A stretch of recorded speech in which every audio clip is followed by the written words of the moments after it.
Oh boy, we're having fun now!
Greetings and welcome. It's good to see you all. Hope you're doing well today. Refraction, Surprise Bees, Pylozan. Hope you're doing great. Welcome, welcome, welcome. I'm excited to get back into some freaking drawing. We're going to be drawing again today, and that's exciting for somebody. For somebody, that somebody is me.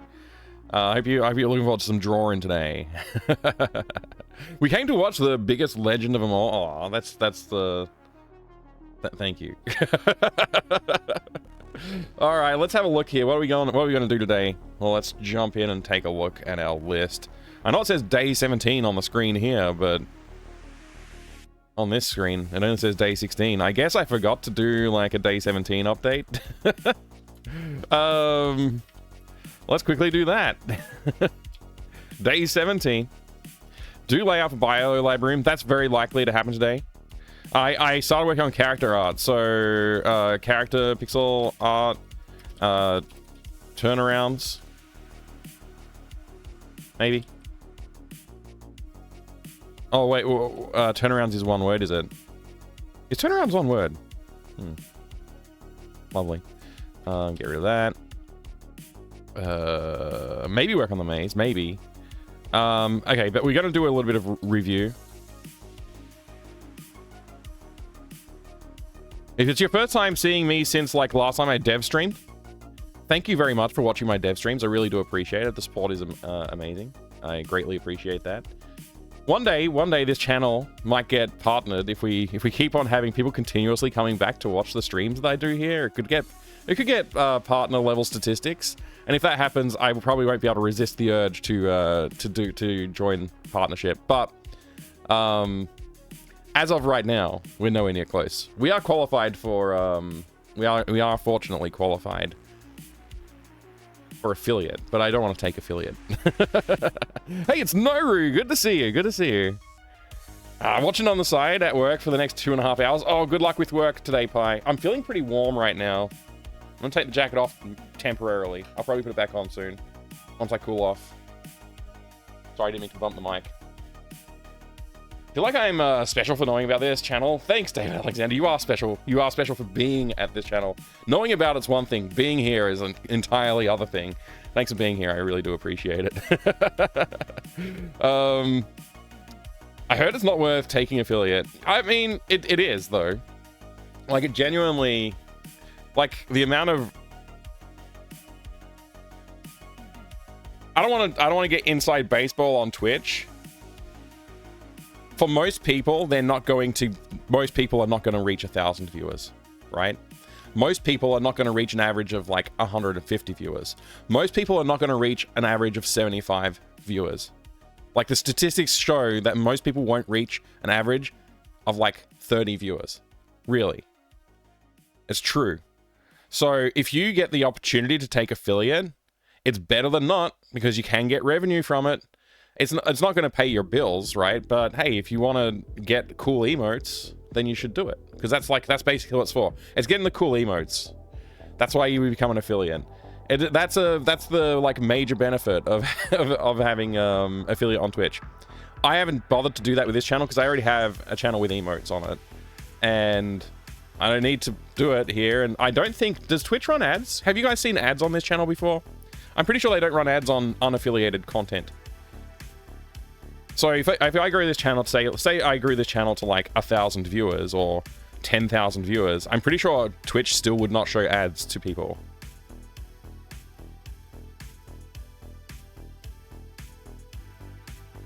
Not that would happen, right? But imaginary scenario, like Twitch still wouldn't show ads. So that's a good thing. If that did happen, I would partner the channel because that would be crazy not to.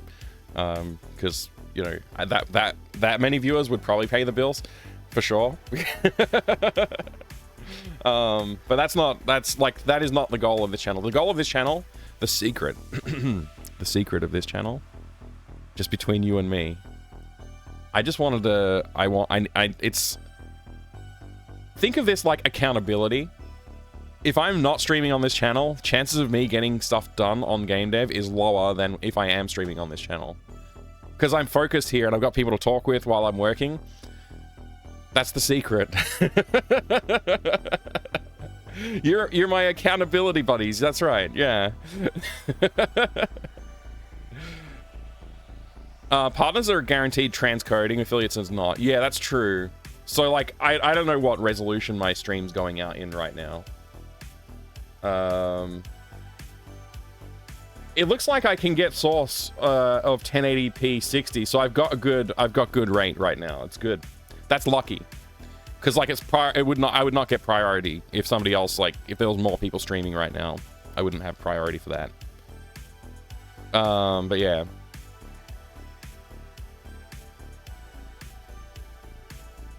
Accountable for not progressing development streams. Yeah.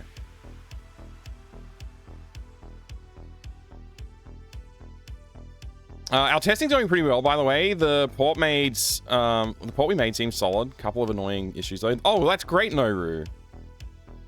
That's great news. I mean, the annoying issues, unfortunate, but the other side of that is great. Wonderful, even.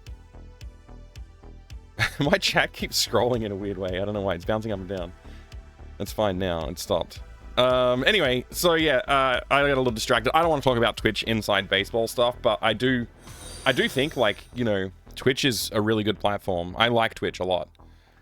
It's better than YouTube by far for a lot of reasons, which I'm not really utilizing most of those reasons on this channel right now, but I could start using it. Thank you for the follow. I appreciate it. I have anonymous follows here, so feel free to continue to lurk away or jump in the chat and have a conversation with us as well if you'd like. Okay, so let's roll it back in. Mike, did you see the YouTube I posted in Discord for YouTube API? I did. I've known about the API problems for a long time. I looked into streaming on YouTube. I tried it, and I was like, it's just such a pain to do anything on there. Like, even just, like, on my other channel, I have, like, the YouTube subscribe account. Just getting that to show up is a pain in the ass. I ended up, I won't go into it, but yeah. Hey, Drew Stu, good to see you. Welcome to the dev channel. How's the dev stuff going along? It's going good, thank you. It's going good. I had a lot of progress while I was offline, so I didn't stream on this channel for, like, as many days during the week as I would normally like to, but I also didn't stream on my other channel as many days as I would normally like to. And I used some of that time to work on the game. So we're kind of still like on track. We're doing okay. I want to release the game this month, and we're about to go through and do some review. So we've got 17. We're on day 17 today. Day 17 is the 47th stream ever on this channel.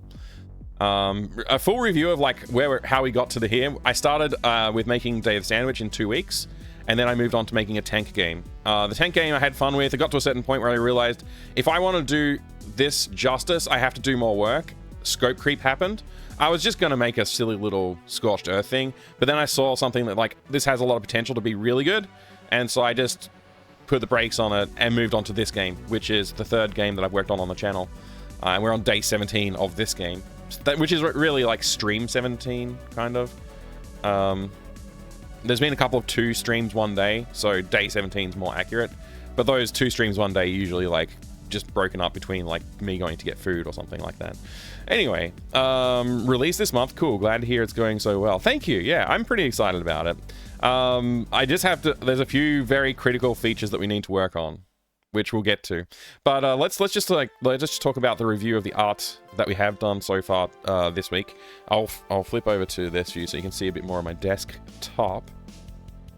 That's GZ Doom. That is Sigil. Let's hide those. All right. Where do we start?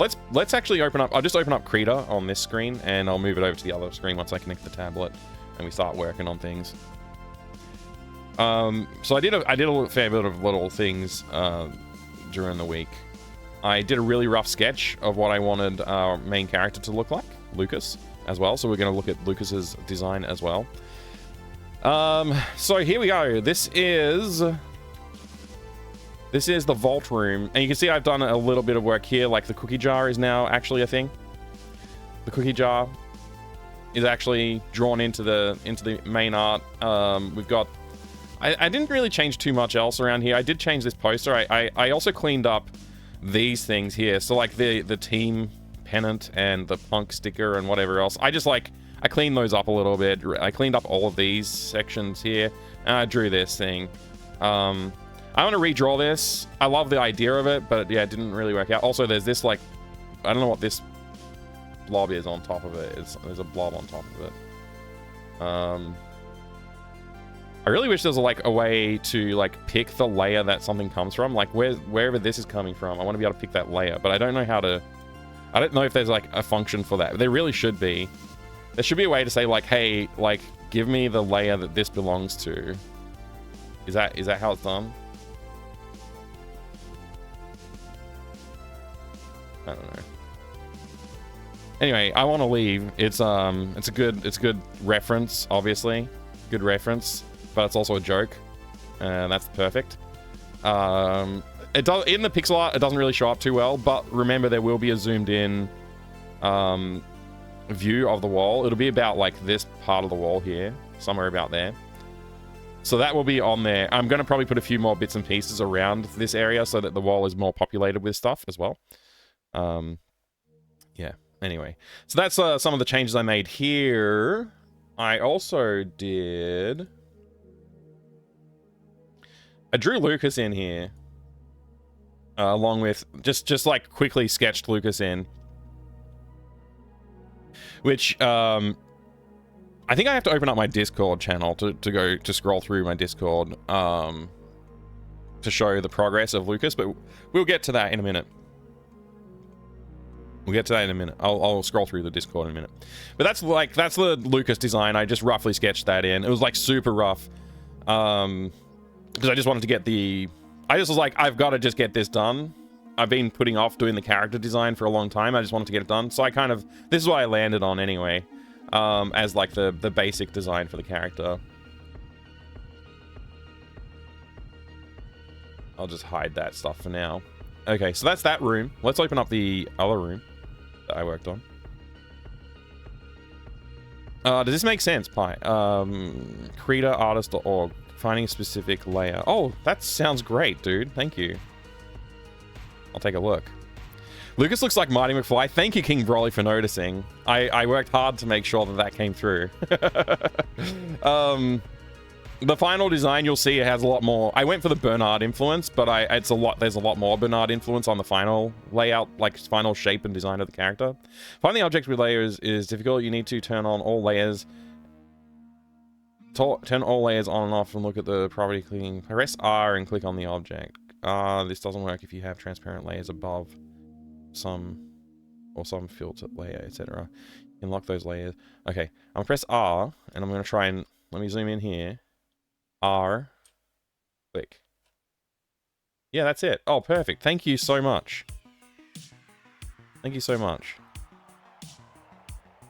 Fixed. Just one little thing that was bothering me that I didn't really care that much about because I just couldn't be bothered going through and switching on and off all the different things. Thank you for the follow. Thank you for the follow. Please don't leave.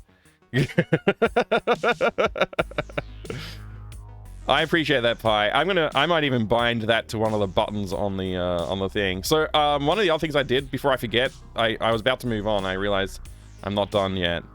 The cookie jar, right? I have the cookie jar all in this group, so we can turn it all on and off. But inside the group, I actually have like different variations of the cookies.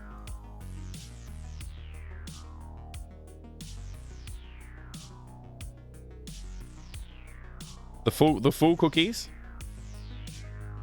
The crushed... Hang on, there it is. The crushed up cookies with the when it's been drilled. And the melted cookies once you've used the paint thinner on them. And the key is also there, so that can be turned off too. So basically, it'll look like when you can get the key, it'll look like this. Then when you take the key, it'll look like that. That's the plan anyway. So I need to work on that a little bit. But yeah, that's the cookie jar. I think that's the main stuff that I changed in here. I can't remember if I changed other stuff in this room. I didn't need to do a lot in here. Like, most of it was already, like, pretty much where I needed it to be, so I didn't have to do too much. I still have to work on these posters in the background, but we can do that later on. So moving on, let's go grab the other room, like I said. Let's go into the storeroom. I don't remember where we left off with storeroom drawing. I genuinely don't remember what it looked like last time I streamed dev. But I feel like I did this entire storeroom offline. Is that right? Did I show this? Have I shown the storeroom at all? Since last dev stream? I don't think I have, except for on my main channel.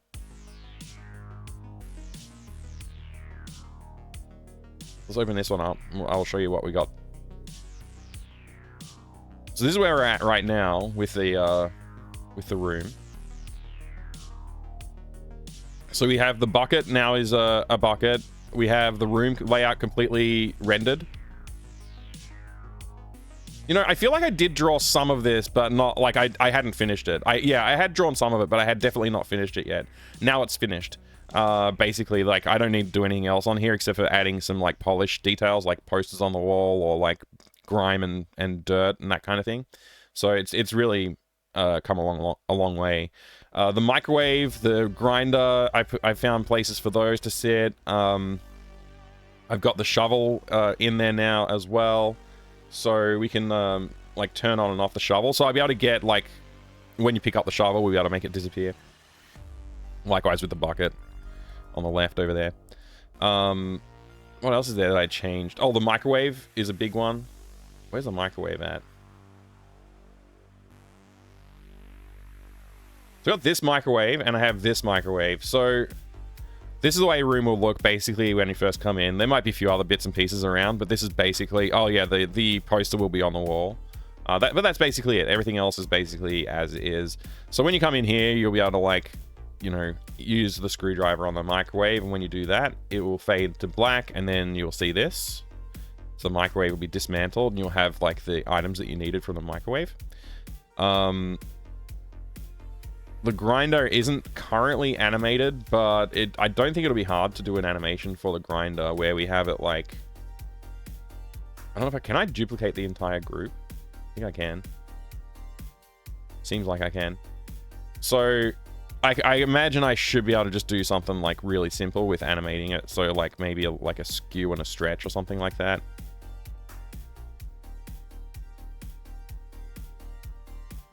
So if I have like a couple of frames of it, it'll basically like, you know, do something like that when it's running. And we can have some sparks flying off of it, something like that. It should be good.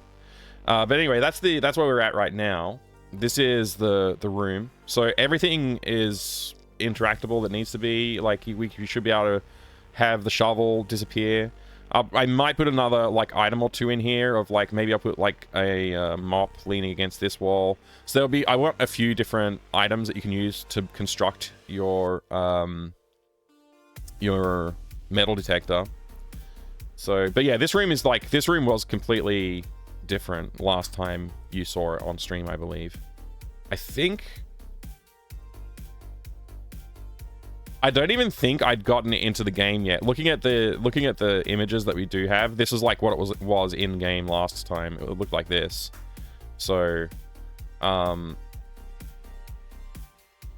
yeah, most of the work of this has been done offline, I assume. I don't know if anybody remembers. Let me know. All right, but that's that. Let's take a look at our new character that we've worked on as well. So if we go to the characters, we now have a Lucas folder. I got a Lucas in GIMP here. I've been doing my pixel art in GIMP. I don't know if I will continue to do that, but that's what I've been using.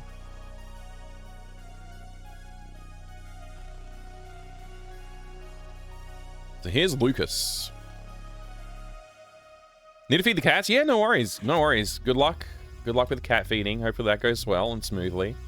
So this is the final Lucas that I landed on. It took a little while to get here. Drew Stew, thank you very much. The art style, I'm literally learning the art style as I go. I'm just copying what I see out of Day of the Tentacle is literally my strategy. So I'm just like, it's basically fully inspired by Day of the Tentacle in terms of the art style. I mean, I am looking at some other references occasionally, like some Warner Brothers images and things like that. But yeah. So this is Lucas. Now you can see the Marty McFly jacket. It's evolved a little bit. It is actually going to be a hoodie. So when we do the turnaround today, hopefully we'll get onto that today. When you see the back side of him, he'll have a hoodie on. So it won't be exactly like a replica of the Future jacket from Back to the Future, but it's pretty darn close. Like I wanted that reference to come through to people. I want people to look at it and go, oh, isn't that the jacket that Marty McFly wears? The other sort of major influence on this character design is Bernard. I just slapped these glasses on to see what they would look like. I wasn't sure if I wanted him to have glasses or not. It could work. Like, I'm not saying it won't work. It could work. But the cowlick on the back of the head, that's going to get some secondary animation with the walk cycle and stuff like Bernard's does. And I think it looks great. I think that's a good thing to take from Bernard's style. The other part is his pose is very Bernard-like. And it's not exactly, because I really didn't like feel like Bernard's body shape and his posture. I didn't feel like it. I didn't want to go that far with the design. So if I bring up a reference image, like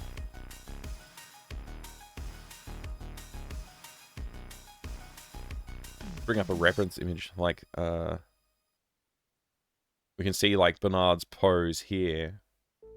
This is a pretty good one. So like this is Bernard's pose, right?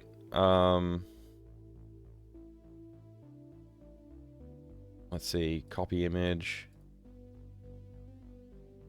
So you can see Bernard's like leg posture is like similar, but his like where his pants sit are like way higher, and his body shape is a little bit more bulbous toward the bottom. Like he's kind of shaped like a teardrop. His whole body sort of a teardrop shape, and his head is like the inverse of that almost.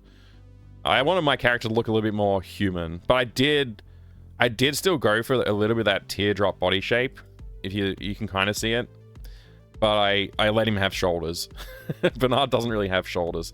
And I thought you need the shoulders to work for the jacket as well, of course. But the leg position is extremely similar. Like, it's not the same, but I wanted to go for that, like, bent at the knees, sort of like squatting down a little bit, pelvis forward sort of pose. Which is what Bernard has. Like, he's a more exaggerated caricature of that, and this is like a slightly less exaggerated caricature of that. Make the glasses as pre-order like horse armor. Yeah. Just like pay an extra $60 and you can get Bernard glasses. They do nothing. 1.21 gigawatts at 78 miles. Isn't it 88 miles an hour? 88. I think it's 88 miles an hour. Pretty sure about that.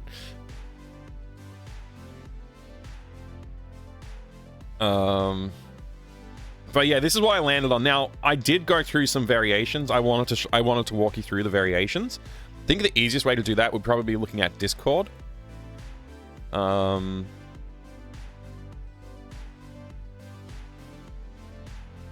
see now. It's sort of peppered with a bunch of other stuff, so hopefully it's not too distracting. By the way, Distron is looking for... Let me just do this view so it's a little bit closer in on the content. Distron is looking for people to do testing on his game, so if you are on my Discord, feel free to get in touch with Distron and help with some testing. Anyway, very rough pixels of Lucas. Gonna redo it fair bit. Yeah, so this is like the first Lucas image that I shared with people. You can see that's very, very similar to what I sketched in the vault room here. When I sketched Lucas in, it was like pretty much that, very similar to what you see here.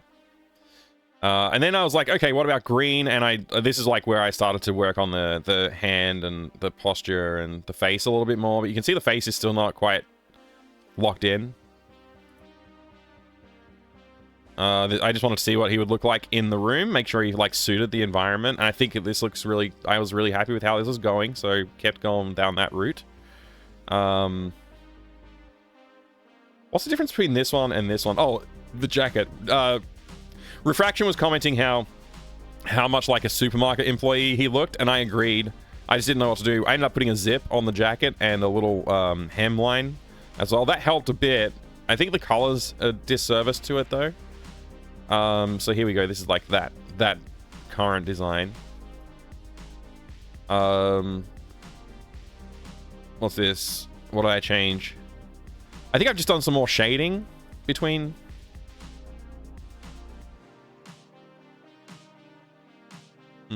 What's the difference? Honestly, I'm not sure. Whatever, moving on. Then I went with the red jacket. This is like, bring it back to red, like Marty McFly style. I was like, oh, that's it. Hey, Bloody Cactus, good to see you. Yeah, Marty McFly style jacket. It's just like, it works so much better. I also went with a yellow shirt instead of a blue or a white shirt. I think the yellow shirt kind of works. I'm still not 100% sold on it. I might go back to white just because it's a bit more contrast. And here is McFly in Back to the Future. This is the reference image. One of the 2 reference images I used. And you'll notice like the ribbing on the hemline down here and the zip line there. It's not, you know, as exaggerated as I had it on my one. And I also didn't bother with like, you know, the line and the clip. I may still add that like, because I kind of like the look of that. But I wanted to go for a hoodie. I want it to look like a comfortable jacket. This doesn't look necessarily very comfortable with all the clips on it and stuff like that and like the weird hemlines. But yeah, it's something. I finally decided I will make that hemline a little bit more exaggerated on this jacket just to help with. This looks so much better than the previous version if you compare that to what we ended up with here. So yeah, there's still like the face is still like the original one that I haven't really fiddled with that yet. There's the reference to Bernard pose again. And here is where I was working on some variations. This is where I was experimenting with the glasses, but I also changed his face shape. The reason I changed his face shape, it's not in here. I guess I have to go open up.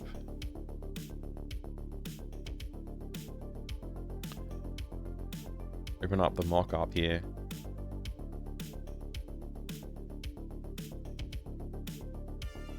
So I put Bernard and Delphine in the same room together because I wanted to see what they would look like together. So this is the Bernard that we've been looking at up until this point. Like that's where we're currently at. And then I was like, looking at this character next to this character, one of the major things that I notice is like the head size is like extremely different to this head size. And that's okay in a lot of cases.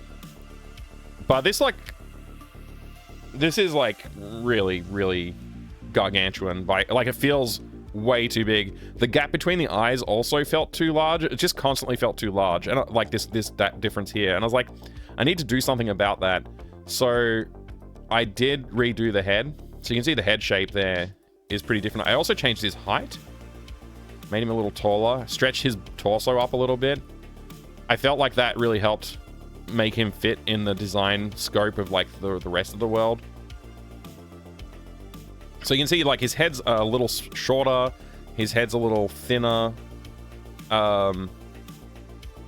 It generally just looks... I tried to preserve like the shape of the nose because I really liked the shape of the nose in the original. The original shape of the nose, but that was harder to preserve when I was reducing the size. But this head feels a lot more in line with the shape of this head too, so it just felt better. So we're going to stick with this one, and like I said, stretching the torso really helped visually as well. You can see less of a paunch with the longer torso. Yeah, it does. I may want to work on that a little bit, just like add a couple of pixels maybe, just to, because his pelvis still is like forward, but I don't know. The bent knees, the pelvis forward. I don't know. It's okay. It's okay. Maybe I'll lose a couple of pixels on this side, and that might help just with that feeling of the weight sort of being forward on the pelvis a bit. But yeah, I even tried with like this. This is one of the earlier designs. So seeing them together though in the same space is pretty interesting. But this one definitely sold it for me. I was like, oh, I think I've got it now. I think I've landed on the right character design. So this is where we're at right now. And you can see them in the room together. They look pretty good. Like, I feel like if this was a scene in the game, it would totally it's believable. They look good together. Yada yada. One thing that you will notice, like if you look at the, this is just like a thing of like how much time do you have, right? Like the shading that I put in on this, and like the attention to detail on certain elements of the costume, versus this one where it's like there's a lot of errant pixels here, and there's a lot of like no shading. Like it would have been probably good to add a little shading to certain parts of this costume. Which I just didn't do. I spent most of my attention on the face because I figured the face was the part that people are going to like most quickly notice. Whereas I sort of did an even amount of attention on the whole costume here. Yeah, that's it, I think. Did anything else change between the designs? I think that's the major stuff that changed. There was a little bit of evolution as I was going, but yeah. That's the review. I think that's all we need to review. So today we're going to be focusing on, let's just go back to our thing. We've done the review of the offline art production. It's now time to do one of these two items. Biolab room or character pixel art turnarounds, maybe.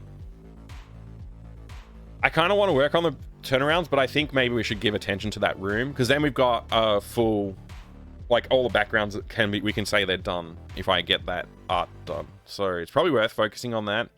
I have some decisions to make. We've got like that little alcove in the back of the room that I was just like, oh, I need something, like the room looks too flat. So I put an alcove in the back of the room, and I ended up drawing a safe in there. And I was going to make that part of a puzzle. I had to cut that because like I was running out of time. Maybe I could put it in. I don't know. Good to see you, Immy Cat. How you going? Have you seen this yet, Immy Cat?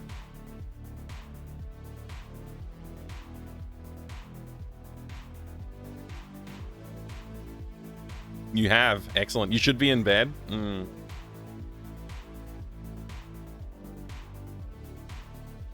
On my regularly scheduled program. Okay, awesome.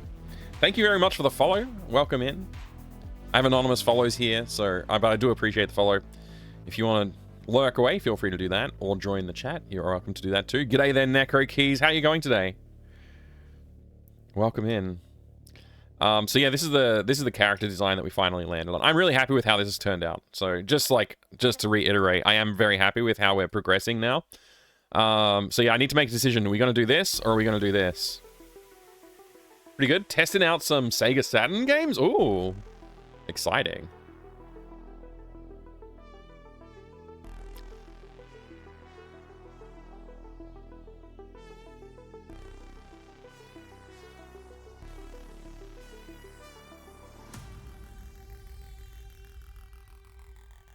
That's less than I thought it was going to be, honestly. It's Japanese NTSC, though. Okay, that's the problem. Australian PAL versions are always overpriced. Look at the price difference. It's insane.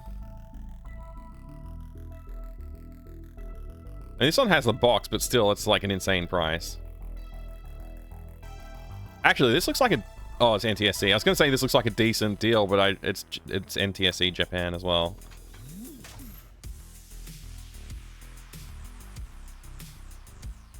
Yeah. That's why I don't have a Sega Saturn.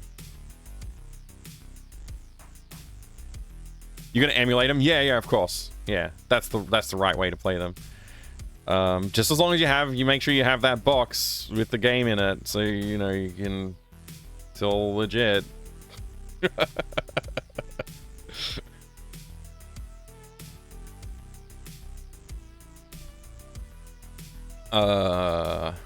Help me out, chat. What am I gonna do? We do the layout, or are we gonna do the character art? Of course.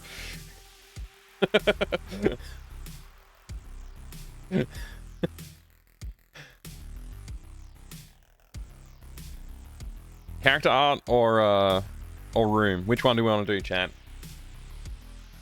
Biolab? We can do Biolab. Alright. Let's just review where we're up to with the Biolab layout. Because it needs to change a lot. I called it Potato Room, because, I don't know, I just thought it would have potatoes in it for some reason. Yeah, let's just open this one up.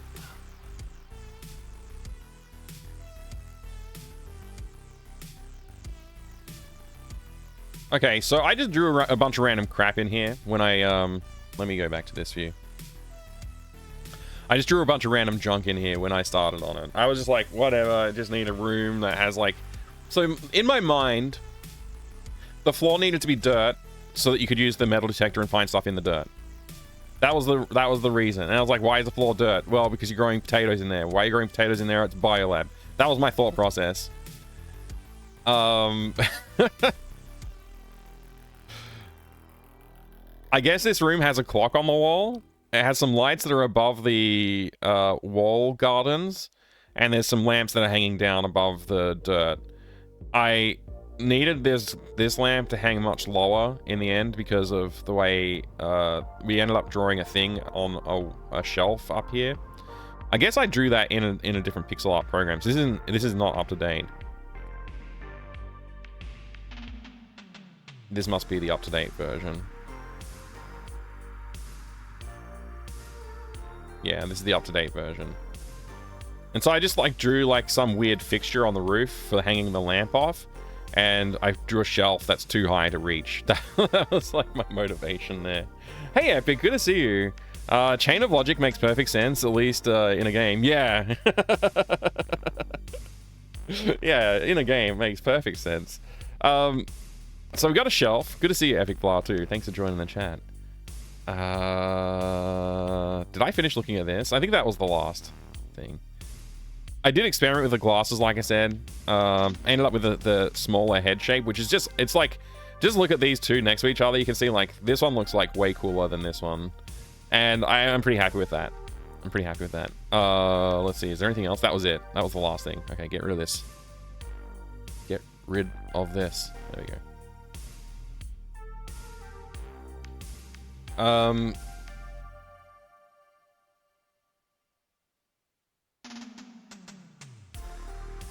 Just let my brain catch up with my mouth.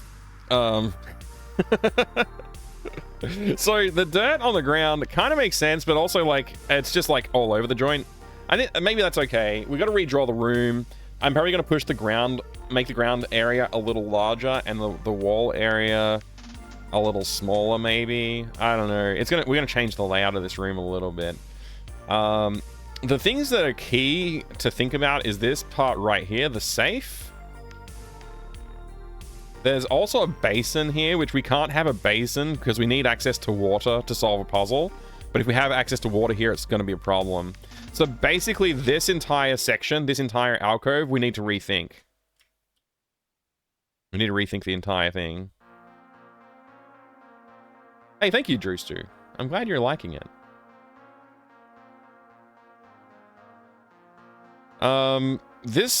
This plant, I love the look of it, but it invites animation.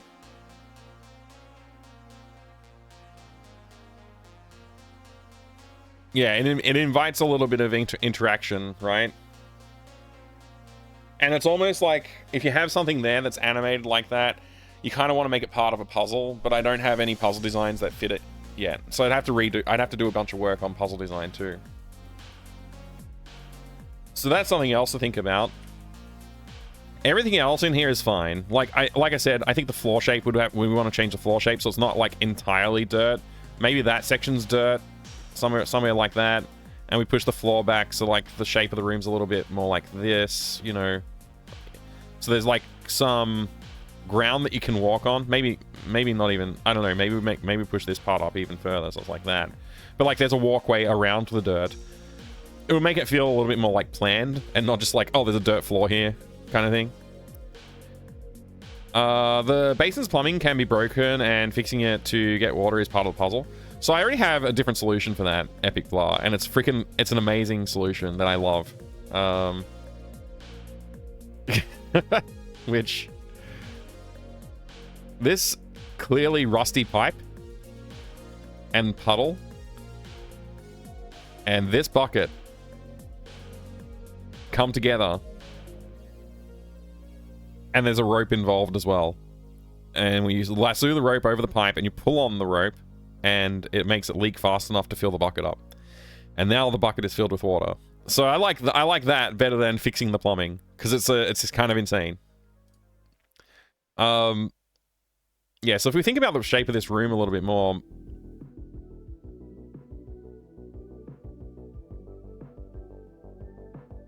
maybe something like this.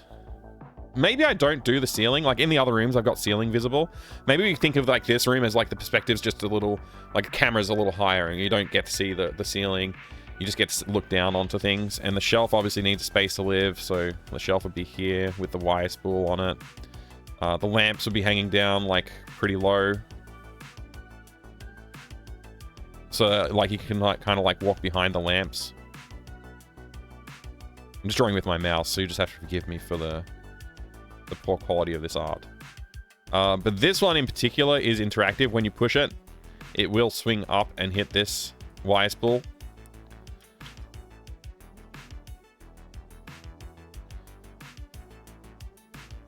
I'm kind of tempted to load up the game and just do a little bit of playthrough just to demonstrate some of this stuff, but I don't think we really need to.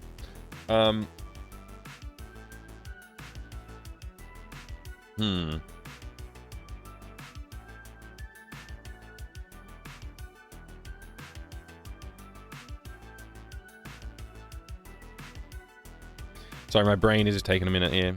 I'm just trying to think about the layout here. Yeah, I guess we just want to redraw this. The door, I think the door being like as far to the like, I want the door to be a bit more visible. I want to be able to see both sides of the door. I want the room to feel a little bit like, I want it to fit the style of the other rooms a bit more, you know. And maybe we can try and do some wacky perspective, like nonsense stuff that will work better. But yeah, the alcove in the back there, I love the idea of the alcove. I just don't know what to put there that's like makes it meaningful. It's not meaningful right now, especially since I removed the safe puzzle, because I just couldn't be bothered thinking of how to do a safe puzzle. The safe was going to be a blocker for accessing the computer. You had to get the password out of the safe.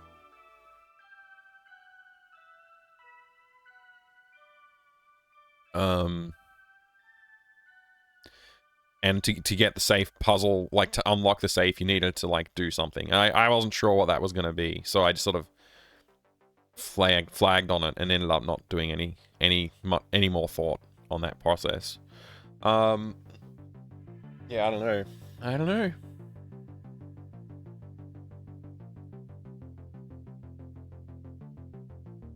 I like the idea of the alcove. I just don't know what to do with it.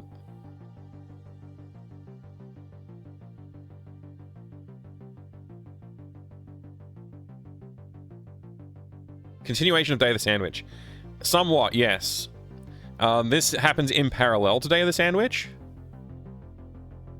So, at the end of Day of the Sandwich, the character, like, walks up onto... Like, you see the character standing on top of a hill, and, like, you see the mansion in the distance. At the end of this game, you'll have the same scene, except it'll be Delphine and Lucas standing next to each other on top of the hill. So they kind of happen in parallel. Like, that game and this game happen at the same time. They're both getting ready to go out on an adventure. Turns out they're getting ready to go out on an adventure together. There's going to be a third one as well. And that will be a different character who I'm still thinking about. I haven't really landed on a design in my mind yet. But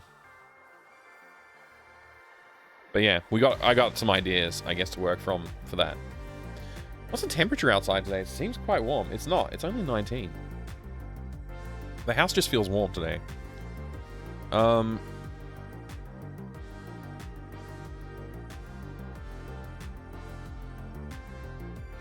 Yeah, and then after we've got 3 characters together on top of that hill, I'm actually going to go ahead and do a fourth game, which won't be a 20-minute game. It'll be more like, you know, a several-hour game. Something in the scale of Day of the Tentacle is like where I'd like to aim. Somewhere in the scale of like Day of the Tentacle and like, you know, Flight of the Amazon Queen, those sort of like length games.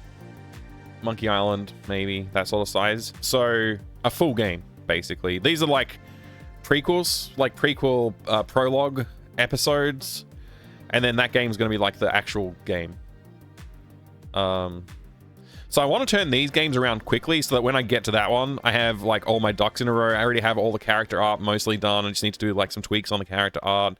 I have like the style of doing the backgrounds locked down and the process of creating the backgrounds locked down. So when I come to do that one, I'll be prepped to just like dive in and do it.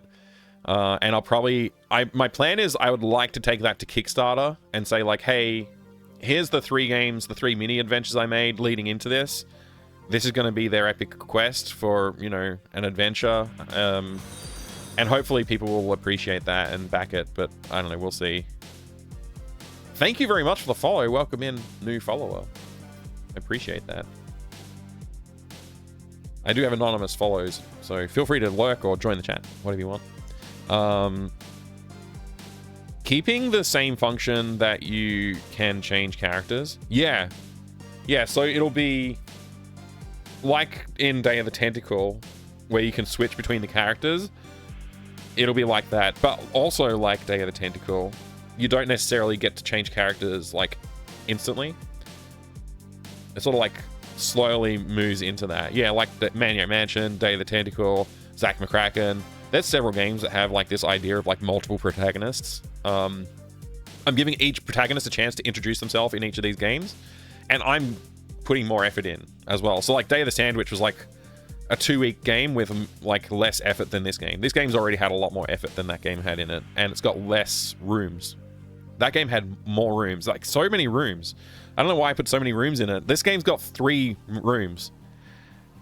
That game had the kitchen, the basement, the backyard, the forest, and the chicken coop. Have 5 rooms. This one's got 3 rooms.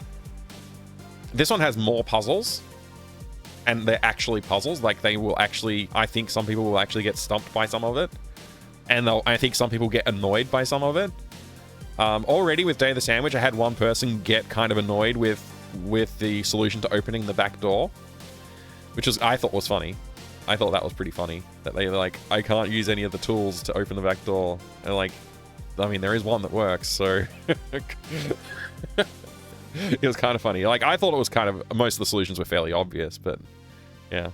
No, that worked well. I think Day of the Sandwich went well. This is gonna, I hope that this is better received. I hope this is a better game, and people will appreciate it more. Anyway, I've waffled on enough. We probably should just jump in and start doing some work on this. So, what am I gonna do? I still don't know what to do about that alcove. I think I'll just draw in the alcove and we'll make it empty for now, and I'll just think about it later. Maybe we can put something in there. Like, there is a rope we need to pick up. I'll put the rope in there. I don't know what else we'll put in there. Getting annoyed with puzzles in puzzle games is part of the charm with them. It can be, yeah. It's like people these days don't have the fortitude to work things out if it's not instantly solvable. I think sometimes that's the case. There was an interesting discussion on Twitter about the idea of puzzles that aren't tractable in a way that... I don't want to misspeak. I don't want to put words in somebody else's mouth, but yeah, it was an interesting discussion, and like there were some good points made, and I was like, I was involved in it too, but essentially, like, what I boil it down to personally is like, if your puzzle doesn't have a moment where the player goes, oh, I realize what I need to do, and they have like that epiphany moment, and then they go and test their theory out and it works, that's a good puzzle, right? People like that puzzle. But if there's something that they're like, I thought of something, it didn't work, I thought of something else, it didn't work, and they're constantly running into the it didn't work, when they stumble on the solution by like, I guess I'll just try using the rope on everything, and then they finally find the thing they're supposed to use the rope on, and it's like, oh, come on, man, like, that's stupid. Like, that was really annoying to figure it out. I guess it makes sense in retrospect, but there's no way I could have thought of that. The game wasn't really communicating that to me in an effective way, so I didn't know what to do. That sucks, right? So like, being able to give your player the prompts that they need without like them having to go look a walkthrough or randomly click on crap, that's what I would like to do. I have not done that with this game. I haven't intentionally done that. I'm hoping with the dialogue that I can bring that to the foreground with all of the puzzles, so that nothing feels too annoying, and hopefully it's challenging enough, but like they can think about it and go, oh, I could put 2 and 2 together here and work it out. Yeah. It took me several hours to find the effing keys to the car trunk in Day of the Tentacle. I still remember when when I solved it to this day. Yeah. Interesting. Will you have a timed goat puzzle? Not in this game, no. No, there's no timed puzzles in this game at all. I don't like timed puzzles as a streamer and less as a gamer. Like, if I'm offline playing a game and there's a timed puzzle, I'll just be like, oh, okay, I'll figure this out. It's like, I know what, I kind of know what's expected of me here. I'll manage. But if I'm on stream and I'm like doing something like that, it's the worst because like I'm constantly going to like look at the chat and like try and figure out what the chat wants me to do. Or like reading the chat of like, you know, I'm having a conversation here. I'm like, the game is almost secondary at the moment. And if there's a timed puzzle for that, it's like, I'm going to struggle here.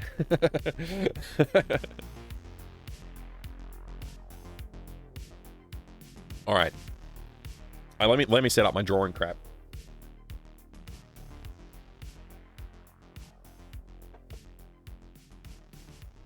Oh man, I pushed myself back and now I can't push myself forward. There we go.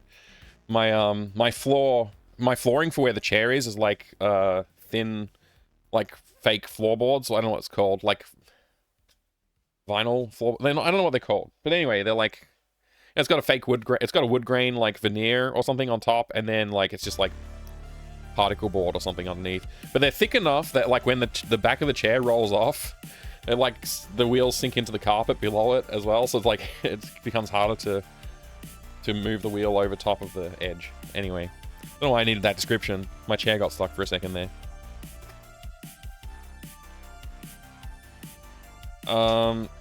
Yeah. The other thing I should say about this, for those of you who haven't been around for most of the process, I did set out to choose puzzle designs that I don't like moon logic-y stuff, mazes, stuff like that. Like stuff that I think is like either lazy or like not very interesting. I put them into the game and I'm trying to understand why I think that way about it, and is there a way to do those things in a way that I do like. So this game's gonna like, I'm not sure if this game's gonna be great or not. Like this game might be like, it'll be better than Day of the Sandwich because there's just more of a game here. There's like more to sink your teeth into, but I don't know how much content I'm going to be actually really like. I don't know if there's going to be stuff in here that I'm like, oh, that's a 7 out of 10 or a 10 out of 10. I think most of it's probably going to land on like the 6.5 out of 10 for me personally, but we'll see how it goes.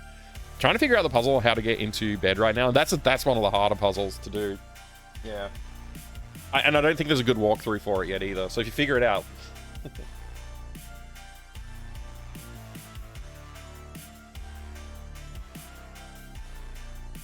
I may need to go and check on the kids in a minute, because my wife is out of the house right now. So before I sink my teeth into this, I may just go out and check what they're doing. But we'll get set up first. Make sure we're all ready to go. Connecting the Huey on.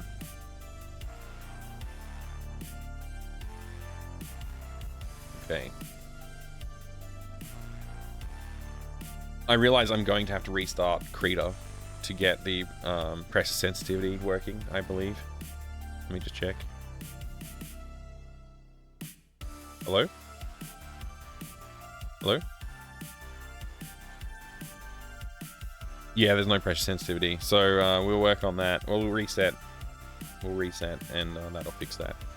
All the scribbles over top of this is fine. I don't need this, so close that one. No. What did I change in these? Oh, I guess I was fiddling around. We don't really need to keep any of this changes.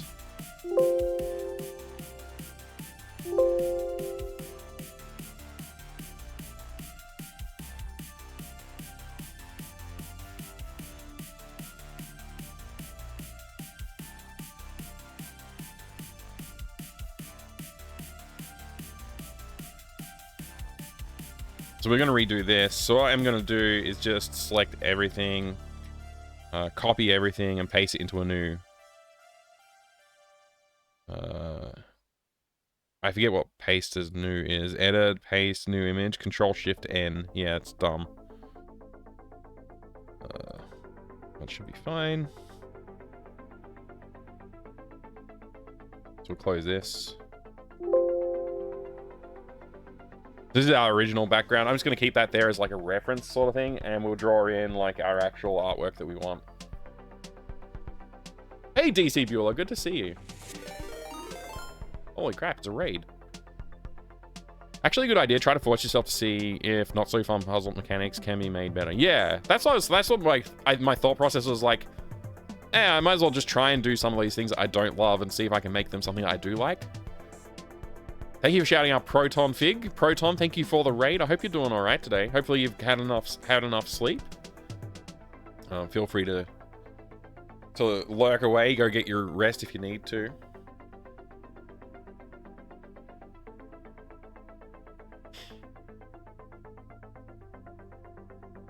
Enjoying the puzzling through the deving of the puzzle game. Thank you. Yeah, I am.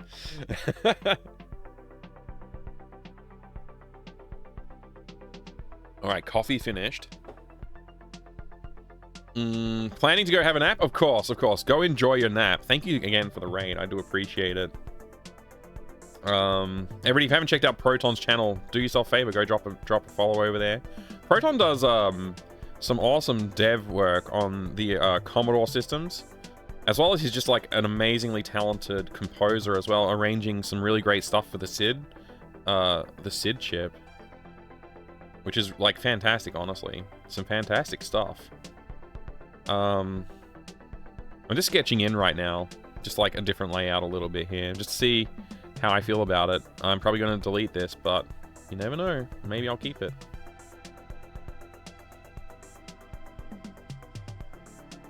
Yeah, I feel like this doesn't work at all. So I'm gonna just delete all that.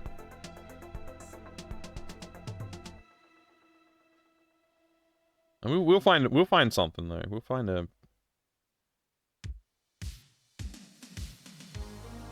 shape that works for us.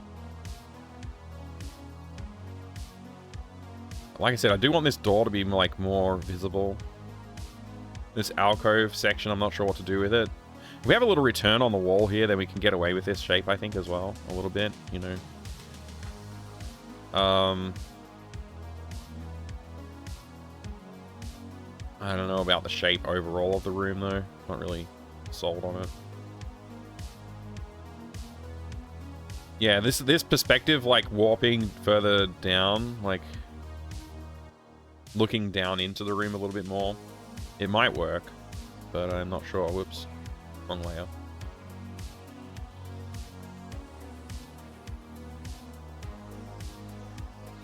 Again, we still need to have room for this shelf on the wall over here.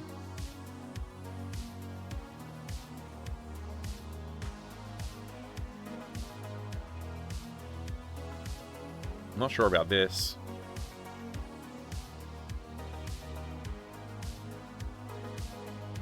When do you check the kids? Yeah, I should go check on them, make sure they're okay before we get into it.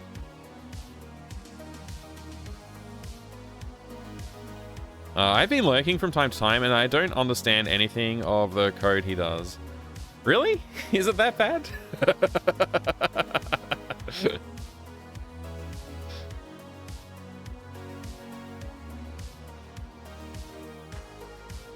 I'm not sure what I should do about this layout. I'm gonna go check on the kids, and I'll be back. We'll figure out what to do with this layout. Now, you have a drawing tablet that is connected to your PC. Yeah, I'm actually using Krita is the what I'm using right now, which is a different open source drawing program. But yeah, it's actually a screen. Like it's called a Huion. It's a Canvas 16. Huion Canvas 16. KAMVAS. Yeah, Krita is great. It's a good tool. And what else was I saying? I lost my train of thought. I don't know. Krita, it's good. Oh, the tablet. So yeah, it's I used to have one of the ones without a screen built into it, and I had a couple of those over the years, and I liked them. I always wanted one with a screen in it, and this went on sale, so I got it. This was cheap. I got it for cheap. So yeah, I was like, okay, that'll work for me. And so I was like, yeah, we'll use that. It works very well. It works great. I really like using it. So I don't know what we're going to do with this scene just yet. I'm probably going to just delete all of that and we'll start again. I may actually go back to something closer to what we have for the other rooms as well. This room does scroll for no reason. Like, it doesn't need to scroll. Maybe one scrolling room is enough. I feel like I like that this room scrolls, though. This room, of all the rooms that scroll, this one feels like a nice one to scroll. So maybe I will keep it. High school almost 30 years ago now. Wow. Yeah. That's crazy, DC. You did some assembler in high school like 15 years ago. Yeah, wow. High school's more than 15 years ago for me. Oh, wait, you took your IT education. Right, okay, yeah. Like a tertiary school.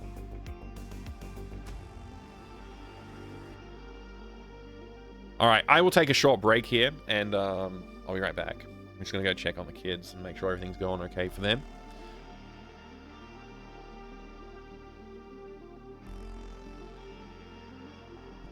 I put my jacket on, actually. It's starting to cool off again. Oh. Should have just stood up to put it on, but I was trying to... I thought it was more behind me. It wasn't. Anyway, time flies when you're having funnery. It does. It does, DC. It does, man. All right. I got nothing to show you right now, so I'll be right back. Enjoy the whatever happens. Oh, I forgot I have a BRB screen. There you go. Mike, I don't know, did you watch the previous video I posted yesterday? I did not. Because I was, I couldn't watch it while we were playing the game and I lost the link. I will have a look at that in a bit.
G'day there, Adrian. Good to see you.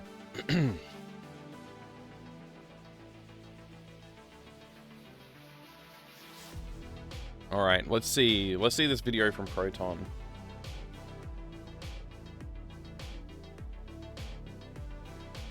Let's see. Do this one.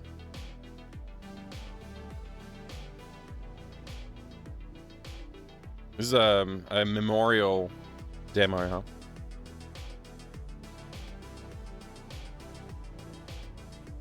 There's my music. We've got to pause that.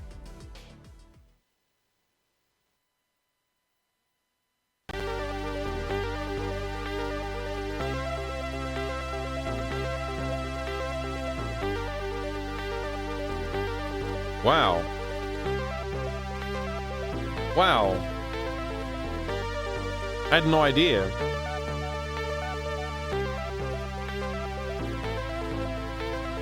I'm sorry to hear that, Proton.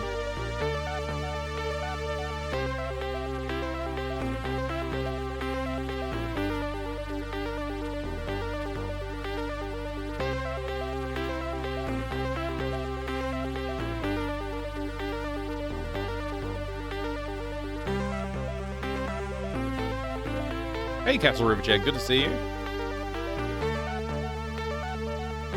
That's really recent.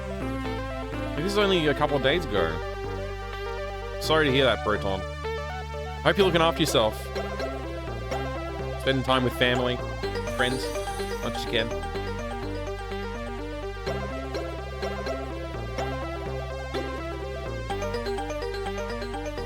Beautiful track.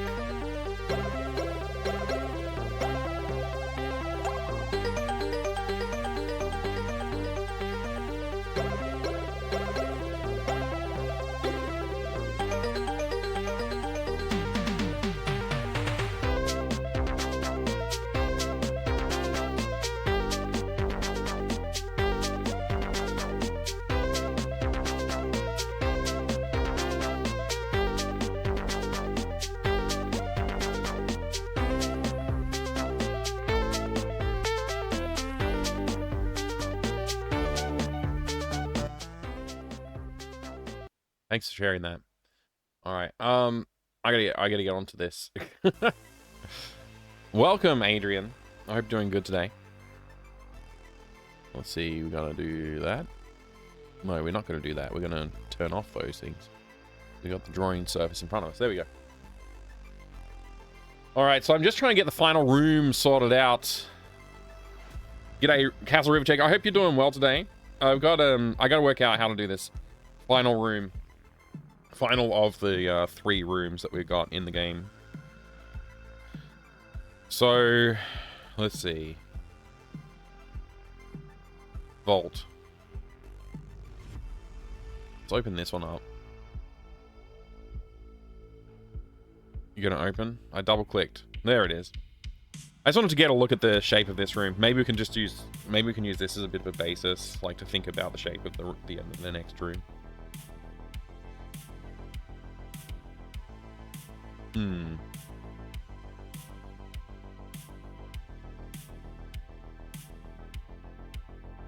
This is one of those things you just kind of have to get it done. Like, I would, in my mind, I'm just thinking like, gee, I would rather be working on the character art right now. But we just have to do this, so. And once I get started, I'll start to feel a bit more, like, excited about it, too. Almost 5 a.m. Yeah, you really need to get some sleep, Yummy Cat. Rest well. Rest well. Have a great rest. And hopefully I'll see you again soon. Good luck getting some decent sleep between now and when you wake up. Does anybody want this poster? If I make this poster a real thing? Will anybody want that?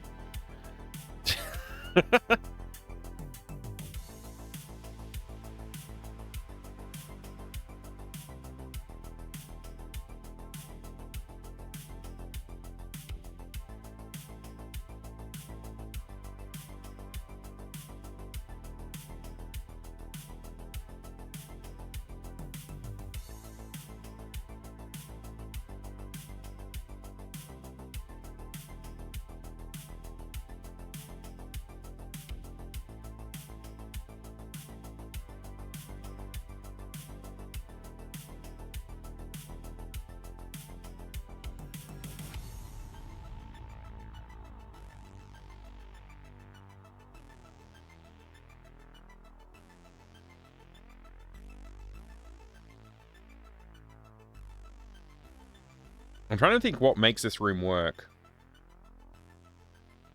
I think it's the fact that there's a lot of clutter in there that helps, like, bring the room together.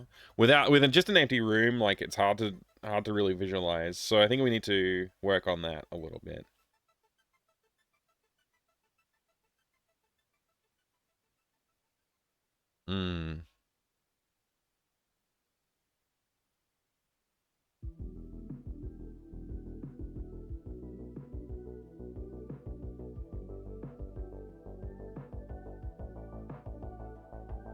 I think for the sake of what I'm going to try and do here, I'm just going to add a layer right at the very top. I'm going to trace over this room just to get the shape.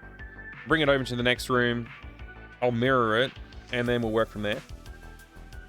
Might be just what I have to do just to get, like, something started. Once I get something started, it'll help. The lighting also really does make it pop. The lighting helps a lot. So once we get lighting into the other room, it's going to help a fair bit.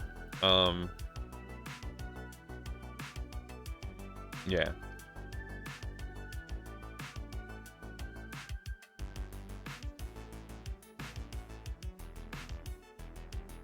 All right.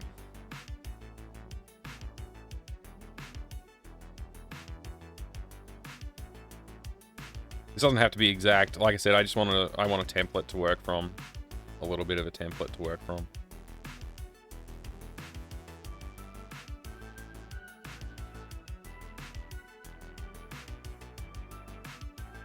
Pretty good, actually. All right, and then the door would be right there.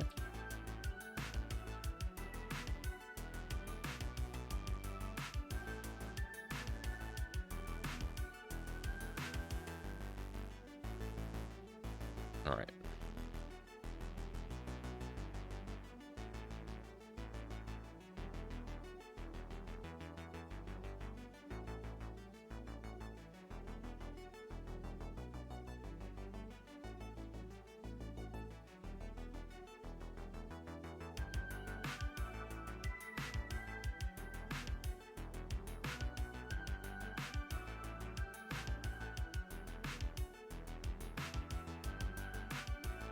All right, yeah, that's gonna... See, it looks weird when it's overlaid on top of the original background, but it's gonna look fine once we actually put some stuff in the room. I feel that's what will happen.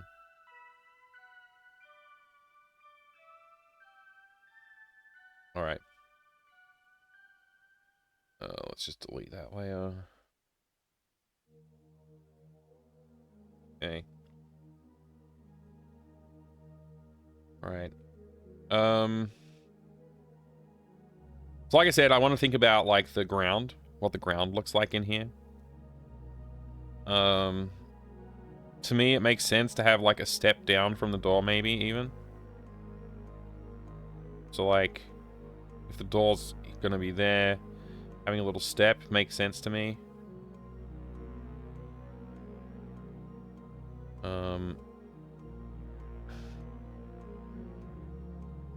Then I want to have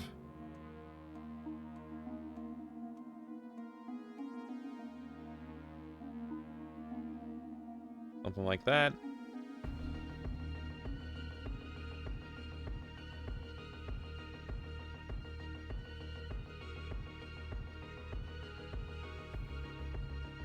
Oop. This is going to be a hard one to get the line right on, so I'll accept some mistakes.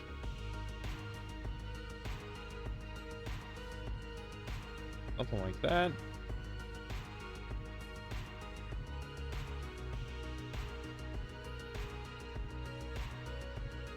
Let's see about this room off to the side here. Let's see if we can...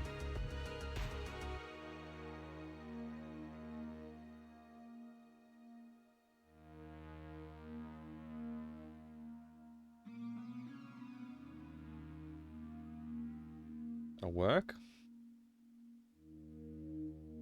I need to think about that shelf on this side. So we'll just put some kind of a shelf here.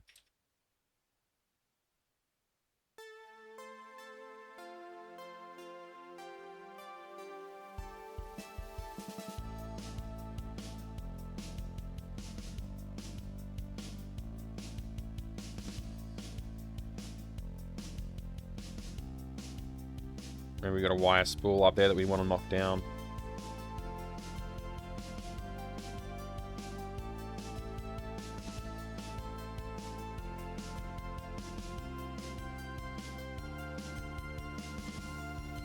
On this wall, we're going to have a couple of planters. Wall hanging planters, so... like...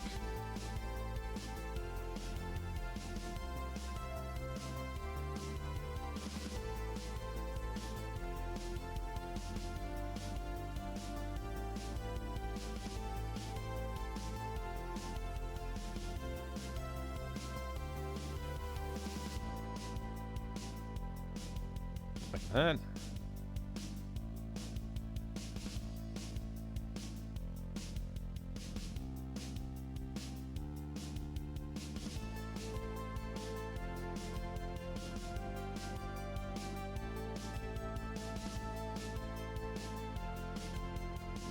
I really like this plant in that we had, like the Venus fly, the giant Venus flytrap type plant. I just can't think of it. Like, what am I gonna do with it if it's there? It's like Chekhov's gun. If it's there, it has to be used, right? You can't have a weird plant in the room and then not use it. It's just not allowed. You're not allowed to do that, you know.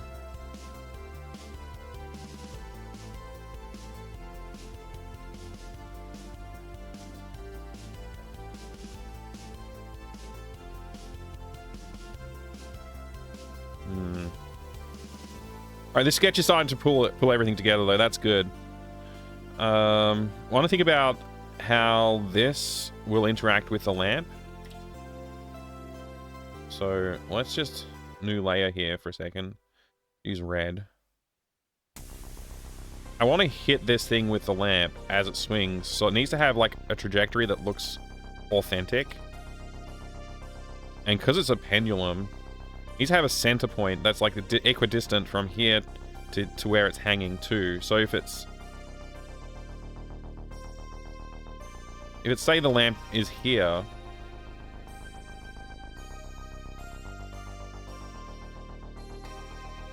the distance between this point and this point needs to be the same as this point to this point. That makes sense? So this distance needs to be the same as this distance. So when we animate it swinging into it, it looks like real enough. Like it looks like justified. Which means I'm gonna need to have like some kind of a thing holding all the lights, right? So have some kind of a lattice that's going across the room. Let's draw this in like green or like this blue maybe. We're gonna have a lattice that follows the line of the room a bit. And it's going to have like a girder sort of shape to it, maybe. Like a truss shape is the word I was thinking of there. Something like that, maybe. So like, you know, truss with triangle sections. That's what the lamps will hang off of. And those lamps will be spaced evenly along. And they'll hang to about the same height.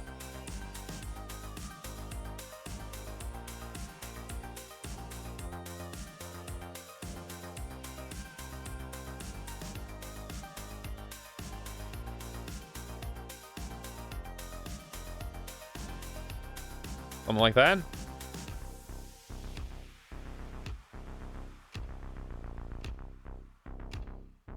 I think we're gonna have some rubble, like some rocks and stuff in the dirt. What's gonna be back here, I'm not sure yet. What's in the alcove, I'm not sure. But I'm feeling okay about this layout now. So I get rid of that background. Let me just look at what we've got, line work, so far. Yeah, this feels reasonable. Like I could live with that. So we're gonna have a lighting effect coming off of all of these lamps, which is gonna, like, you know, if we think about like where they are and stuff.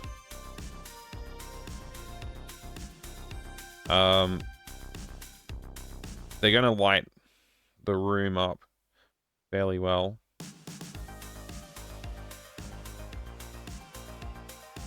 Now this one, we have to have a lit and unlit look for it because it's gonna get replaced. The one on the rightmost one we need to be able to remove it. We'll see about that.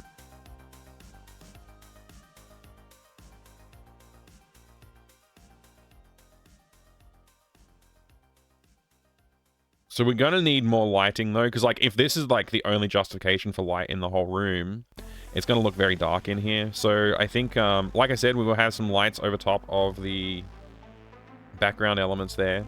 So let's chuck another layer in somewhere.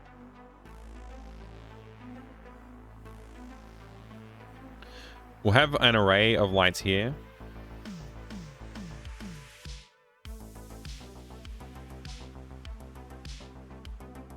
Actually, you know what? Maybe we do, like, this kind of thing. Where it's just, like, one big light. And they'll have light coming out, like, downward, but also upward. So they'll light, like, this whole area. Pretty well, but they'll also have light coming out the top. And so they'll light some of the roof above them. And then we just need to justify some light over this side. So if I just have like a different style of lamp over here.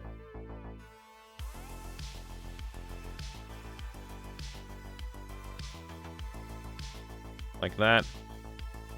Maybe if I center it over this wall. cut out. We have some light coming from that. That will light, like, basically the rest of the area.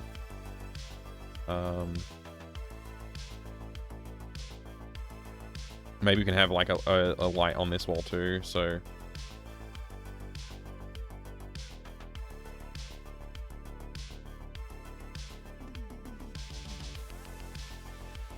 One of those cage light type things.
But that will, like, justify the light for,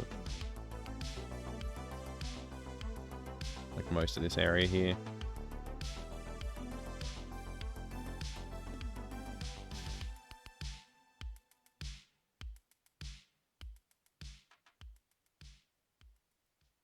I don't know. Oh, I'll think of something. Maybe we could just have some light on that wall for no reason. Maybe that's actually better.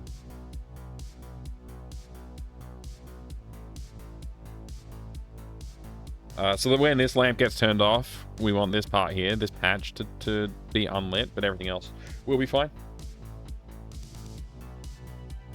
So we're going to need to do 2 different light masks for the room, is what I'm thinking.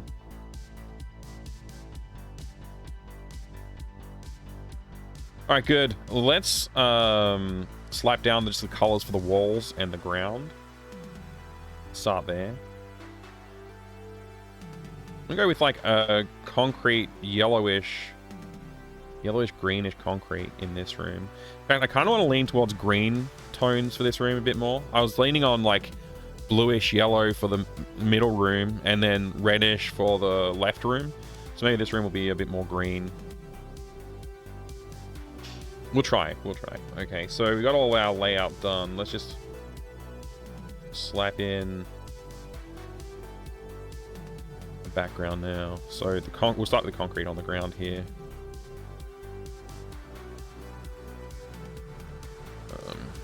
Try and get it a bit closer to that line if I can. Really struggling. I've always got the eraser tool if I want to clean up my lines, I guess. Damn. Sometimes it's a struggle to get a nice clean line.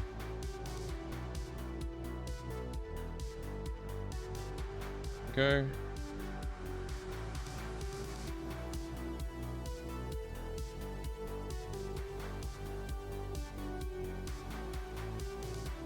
That feels good.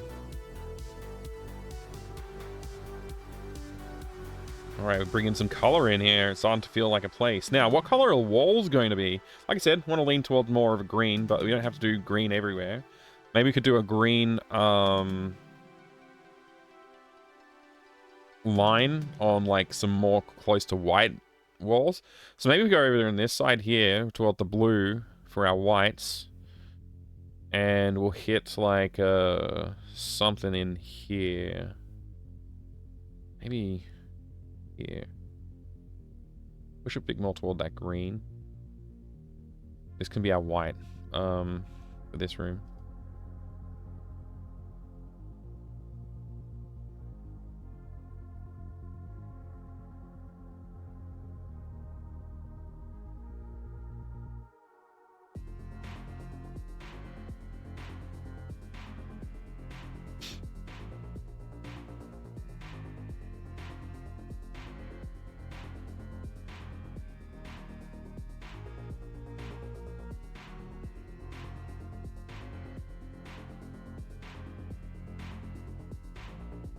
Yeah.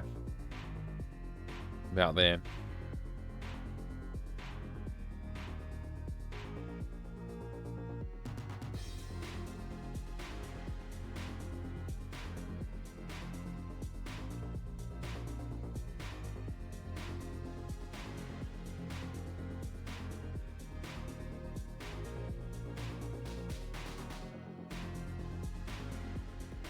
Soft? What? What? Okay.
Trying to decide if I want to do two-tone wall or like a line on the wall like I did in the storeroom.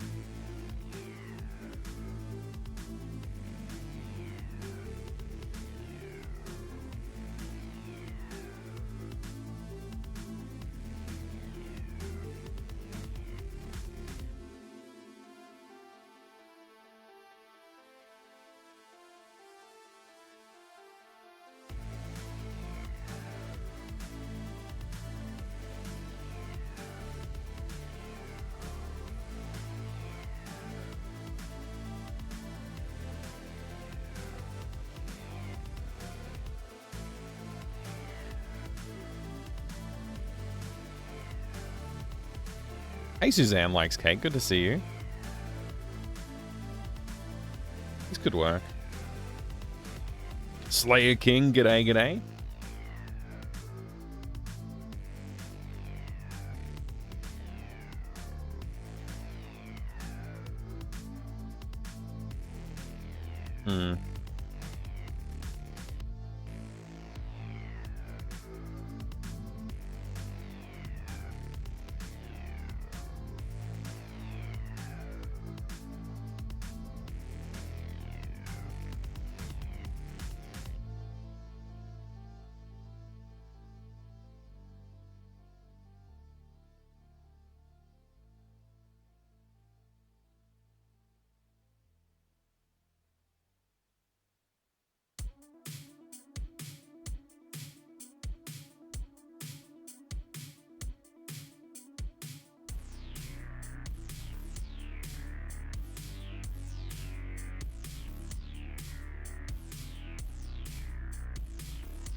Start turning off some of this line work. I'll actually just group all my line work so I can turn it all off. Do that. Sketch.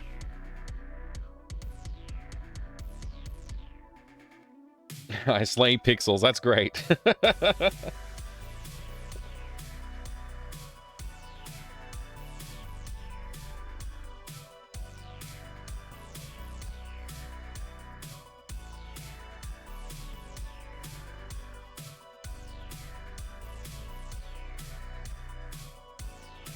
All right.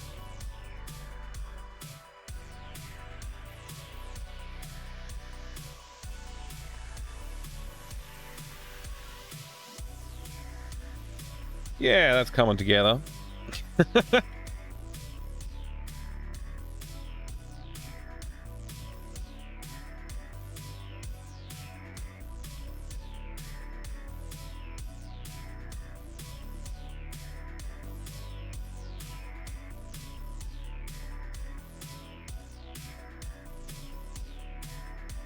Oops. Think about that.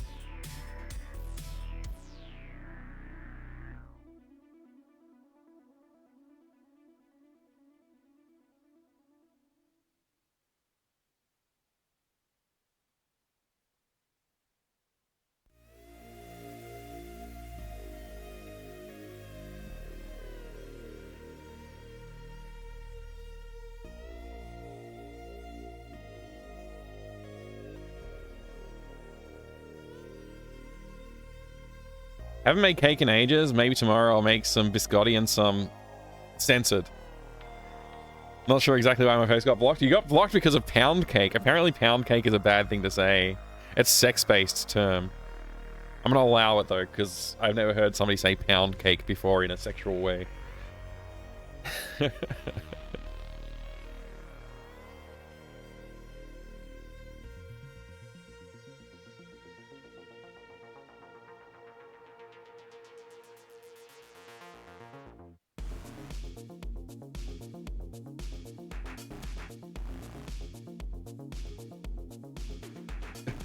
Pound the cake.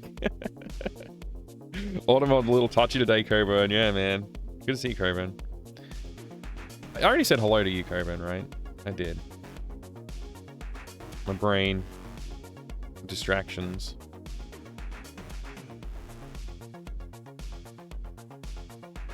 You don't think so? You just did though? Oh, well, hello. Hello, Coburn. It's great to see you.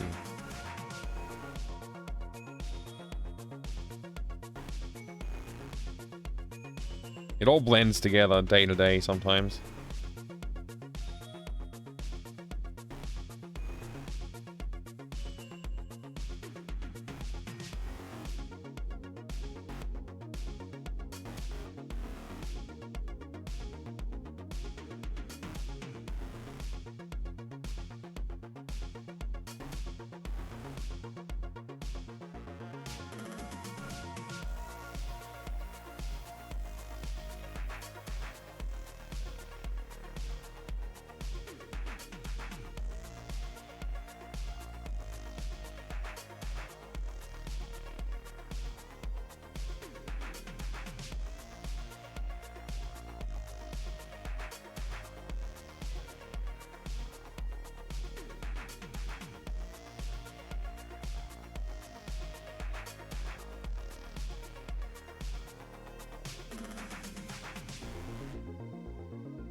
Coming together.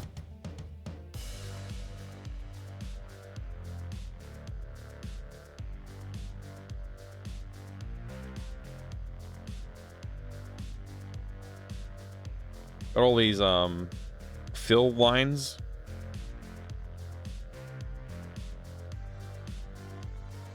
Which are obviously annoying.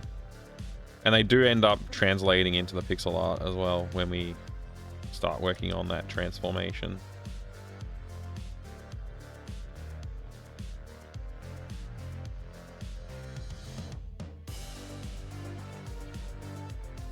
There's a bit of jitter in the pen.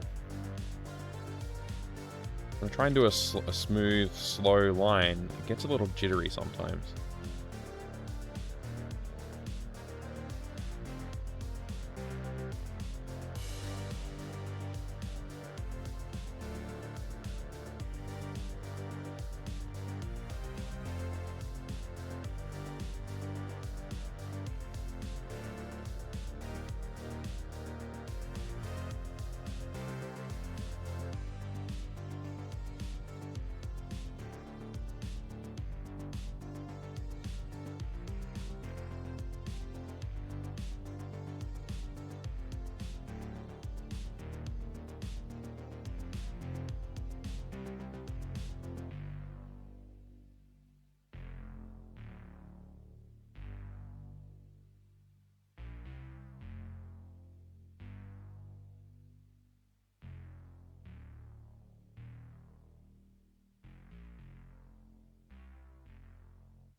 Some days you're alone in the dark fighting squid trees, and other times you're living the best life. That's right, that's right.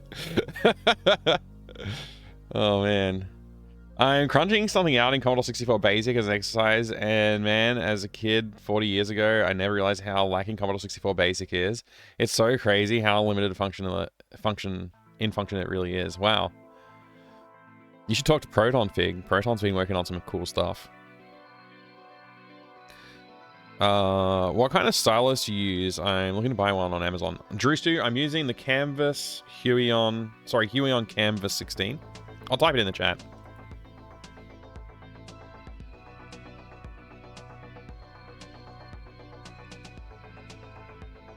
I used that, and I got this on discount, so it was like, I don't know, I saved not quite half price on it. It was like a third off or something like that, maybe.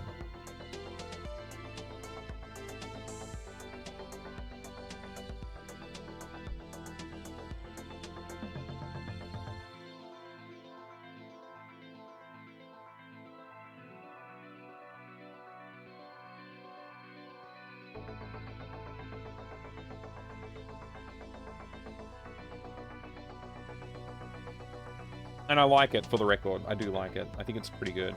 It does have like some issues, not like, I don't know if the Cintiqs are like way better or not, but I never use one.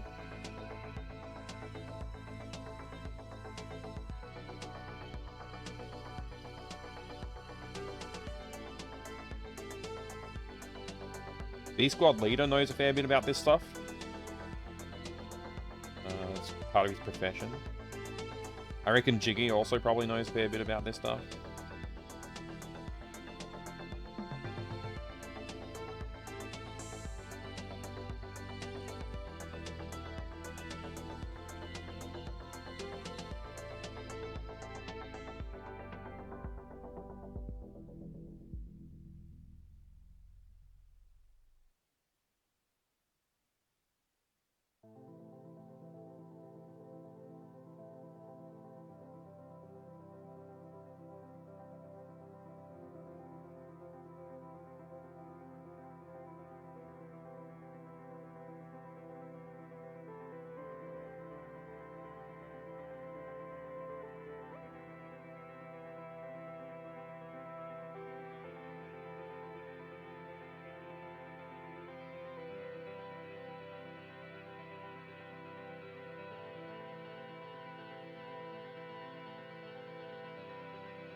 Well, hello. Thank you for the scan.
I don't remember how to add banned words, but if Pi or Refraction or someone wants to add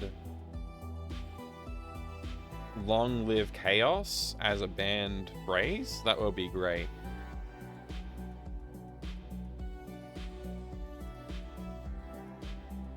Thank you. Also, I think we can disable shield mode now. I think it seemed to be just one bot. It was a weak bot doing the spamming, so.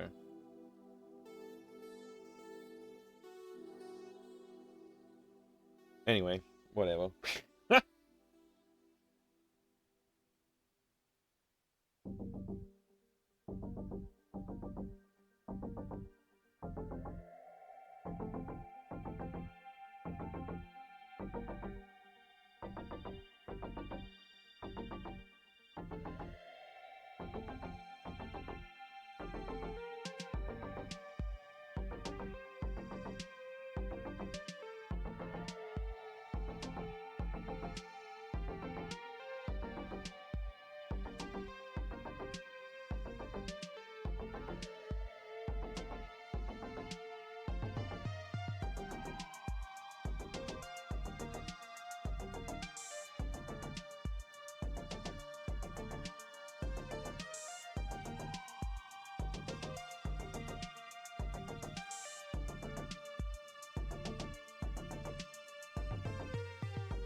Thanks, Pi and Refraction, for the help.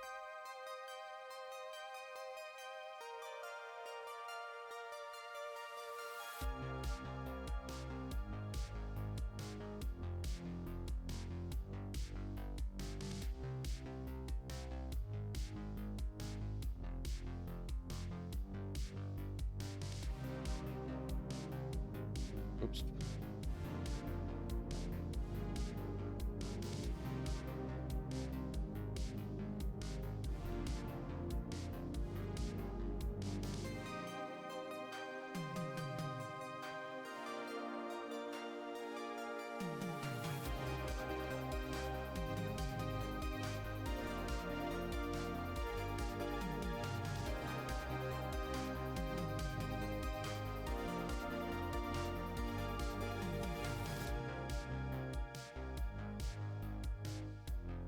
Yeah, this is fine, I guess. That was a lot of extra cleanup that I didn't plan on doing, but well, the fill tool just kind of sucks in all software, but it's hard to do it good, so I don't know like what the solution to that might be. Alright.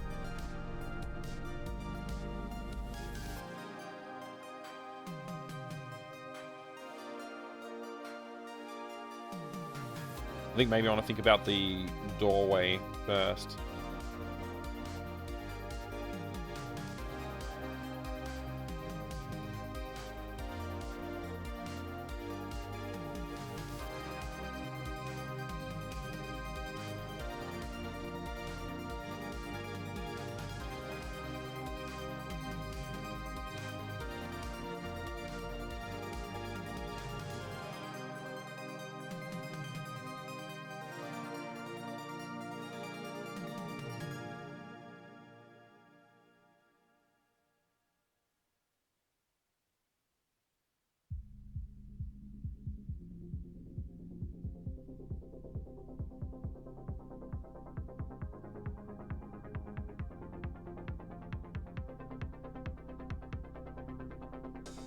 Hmm.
Hmm. Hey, BNU, good to see you. The only true way to produce video game art is using NES controller and Etch-a-Sketch simulator. Perfect. Gotta run, Drew Stu. No worries. Take care. Thank you very much for being here. Have a good one.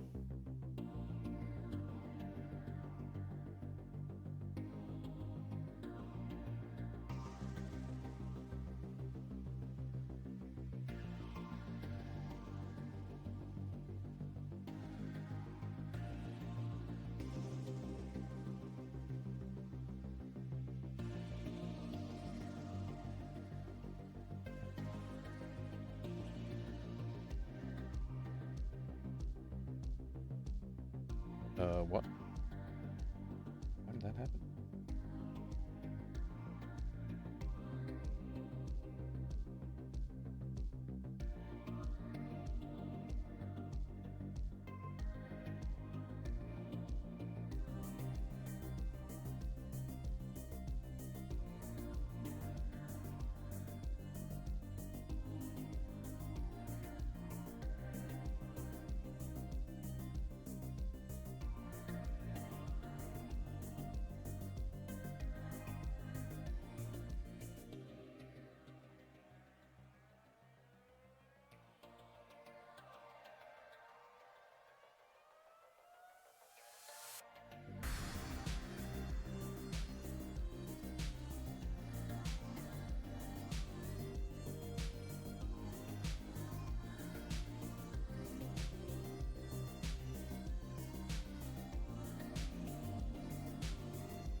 Mike wants his followers and views.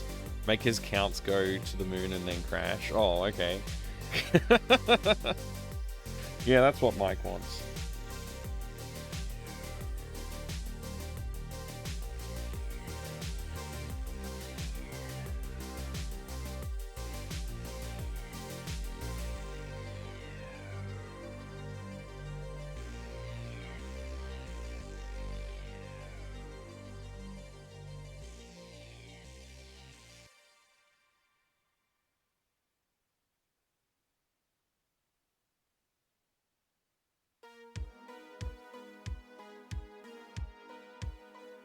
Alright, door done.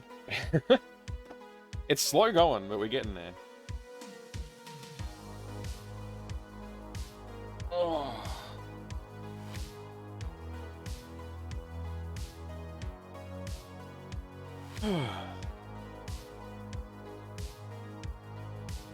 I'm going to do a little break. Just need to move around a bit. It is Saturday after all. Mike coin to the moon. That's right. Huddle your Mike coins. Thanks, Pi, for doing that. I appreciate it. Well, yeah, I'll be RB. I won't be too long. I'm just going to go for a little walk. Maybe I'll make a cup of tea. That's a good excuse to move. I'll be right back. This is coming along okay, though. Like, it's starting to look... It looks way better than the other room did. The original room. What I think I might do with this one is just gradually, like, push it towards where I want it to be. Looks great. Thanks, Coburn. Thank you. A base vibe. Yeah, it has a bit of that. And this is supposed to be like the bio lab, so I don't know. Hopefully that will come across somehow with all this. I think it looks pretty good, actually. I'm pretty happy with how it's looking. Once all this stuff is in, it'll look even better. Yeah, I'm tempted to do something with the floor as well, to like give it a like a concrete grid pattern type thing as well, something like that. We'll see. I'll keep touching it up as we go. I'll BRB.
Alright, I am back.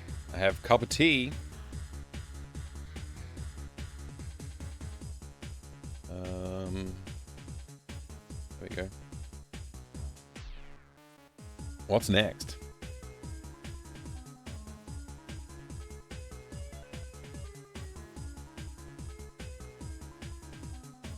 Maybe we should put that shelf in.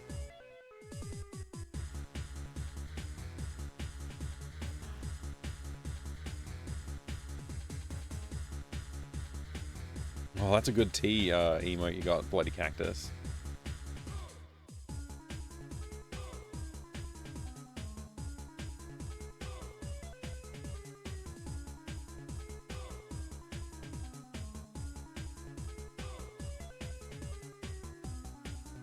Nice and hot.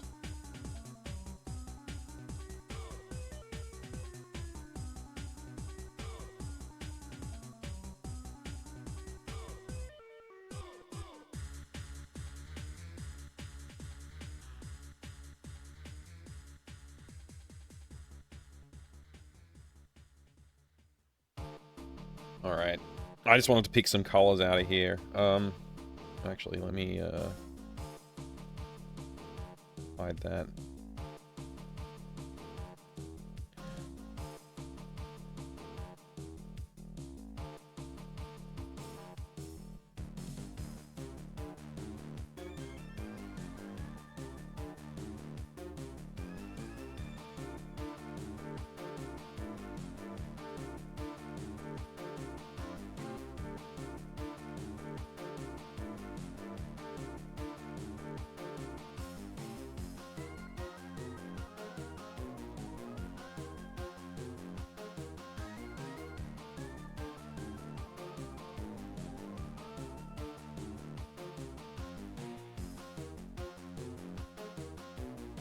Wait, what layer am I painting on here? That's fine. I can separate it later.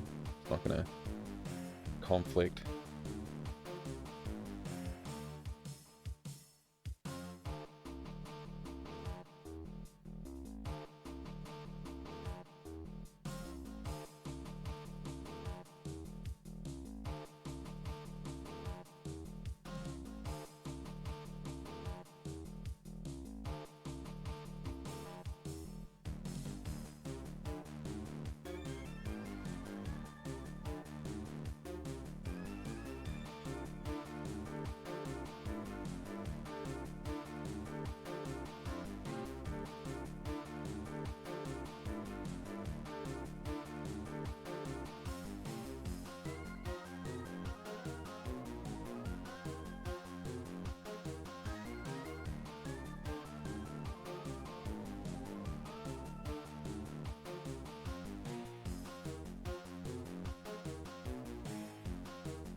Hey, dude. Hey there, Tudo. Good to see you. Welcome. Drink tea out of a bucket like a champ. Hey, Mike, my work is about to end, so in a few minutes I'm going to leave. Hit the shower and then get the bed. Yeah, no problem. No problem, Pi. Thank you so much for being here. Thanks again for your help. I'll see you again soon, mate. Take care. Good luck with your ending work scenario.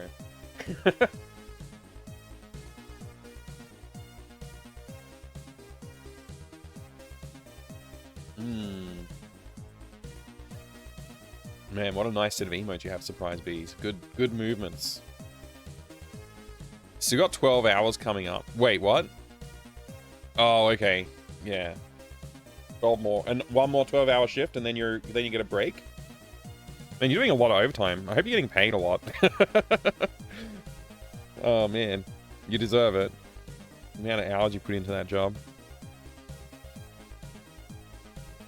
Alright, shelf done. Let's do another layer here. Let's see. Pop another layer in. Right here, we'll do the wire spool while we're here.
Time to relax and listen to Mike's sultry voice while I eat before having to go do some cleaning. Oh, awesome. Sultry, I don't know what that means, but I hope it's a good thing.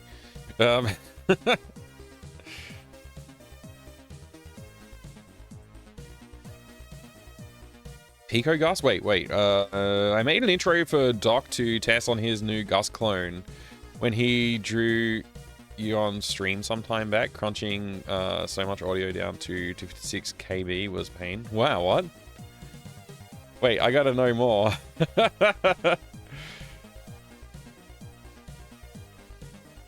Need to get one for SB Pro 2.0 Espehol. Oh, that's awesome, Coburn. Yeah, you should. Old Gus code works on my Gus PMP, so I hope it works on Pico Gus. Yeah, it should.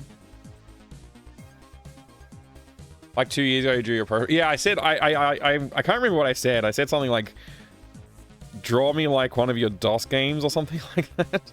I can't remember. Or was it French DOS games? I can't remember now. I was being silly, and he decided to follow through. It was funny as.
Oh, I also watched Shogun on your recommendation, Bloody Cactus. I had a good time with it. What did you think?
Liked it. Read the book back in the 80s. It's been a while. Nice. Did you ever watch the 80s TV series? You sent him some Musk sticks? Oh my gosh, yeah, he may not like those. I don't know if are those like basically only Australian? Like, I don't know if they're around the rest of the world. You did a 360 by 360 by 256 thing for him to test on his GAS. Put a 200 KB EXE on a 4.7 gig DVD. That's hilarious. Shipping to Canada is insane. Yeah, shipping globally is crazy right now, and I don't know if it's ever going to get good again. It used to be that there was like agreements or something like that between different nations to make post and like delivery of stuff like reasonable and like connect people and connect commerce. But now like all that seems to have been stopped. During it seemed to like really get impacted the most during the pandemic, but even before that it was like a thing. But yeah, like during the pandemic seemed to be the trigger for that to happen. Like I used to be able to get stuff delivered from like the UK, like, or Europe for like free. Or for very cheap, like $5. And now it's like, that's not a thing at all. Like USA, getting something delivered from USA was like $15. Now it's like $40 to get something, $40 US probably to get something delivered. Yeah, it's crazy. A friend of mine works IT in a hospital, and of course he gets quite a lot of nice things when they do upgrades, etc. He sent me 2X HP Elite Desk 800G 2 minis. Wow. Wow, that's pretty awesome too, though. One's going to be for my arcade cab when I build it eventually, and the other probably for HTPC. Yeah, that sounds good. It's a really good use of like systems like that. I realized I never did the green on this side. That only just occurred to me.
I might try some Infocom Shogun on stream, but it's not a very good Infocom game, in my humble opinion. Yeah, I've heard it's not the best of their games. My least favorite Infocom, actually, despite its nice graphics. It does have nice graphics, it's true.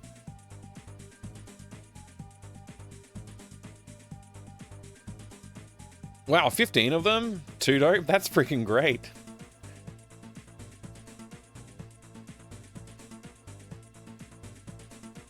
Which doesn't remind me.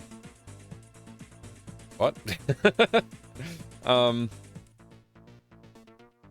Arcade Pack off Amazon, still gotta write that review. USB with Batacera 37 with about 43,000 ROMs. Often when it's like that many ROMs, it's just like different revisions of like the same game like 20 times.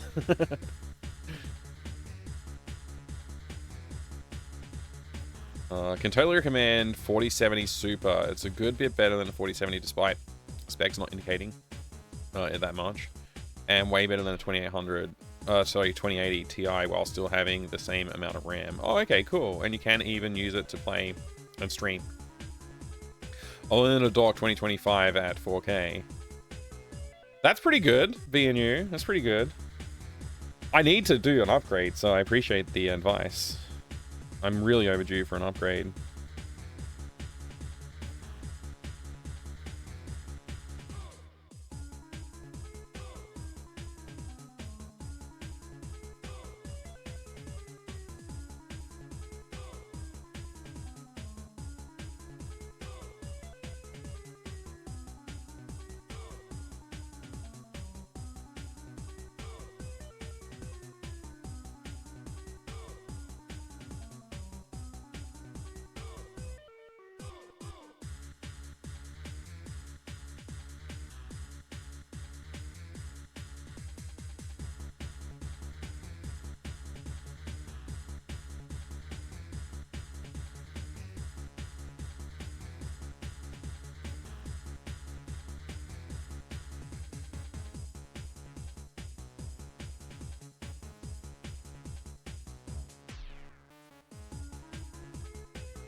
Gonna be like the same game with 50 different names, but Arcade Cabs project for mid-year school holidays. Sweet. Enjoy it.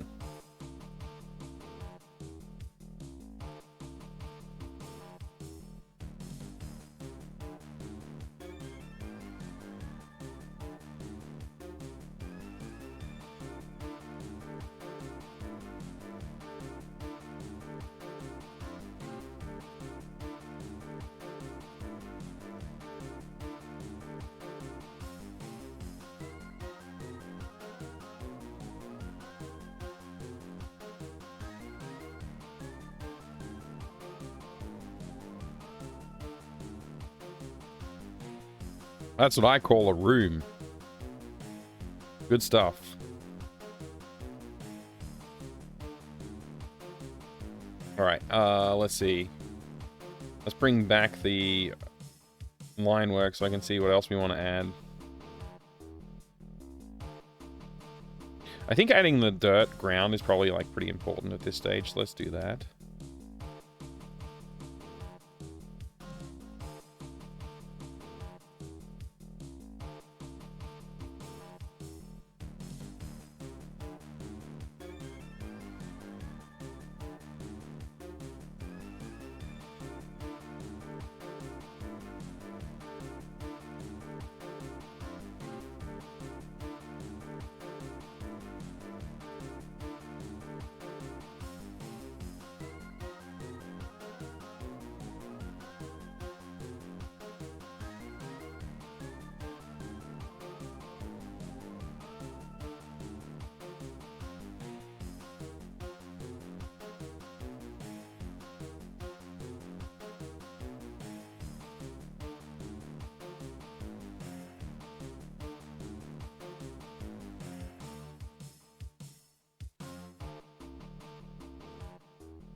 Yeah, that works for me.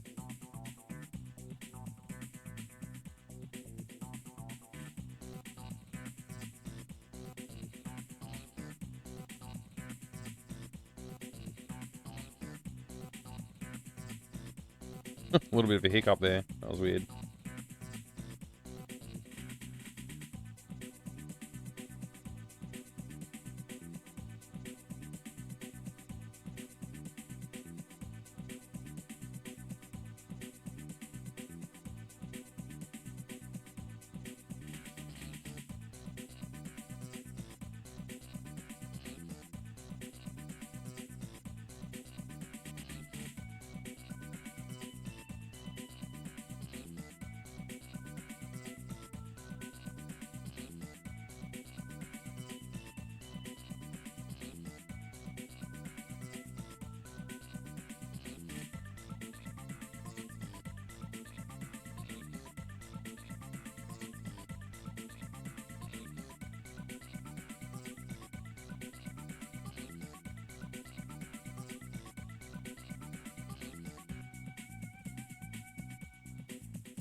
Hey, Manifei, good to see you. Welcome, welcome.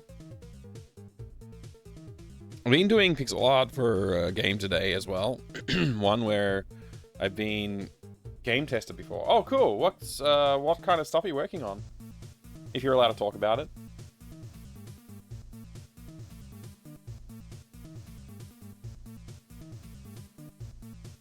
Oh, you posted in game dev? Sweet. I'll go have a quick look. Any excuse not to do actual work. Oh, that's cool looking. I love the look of that.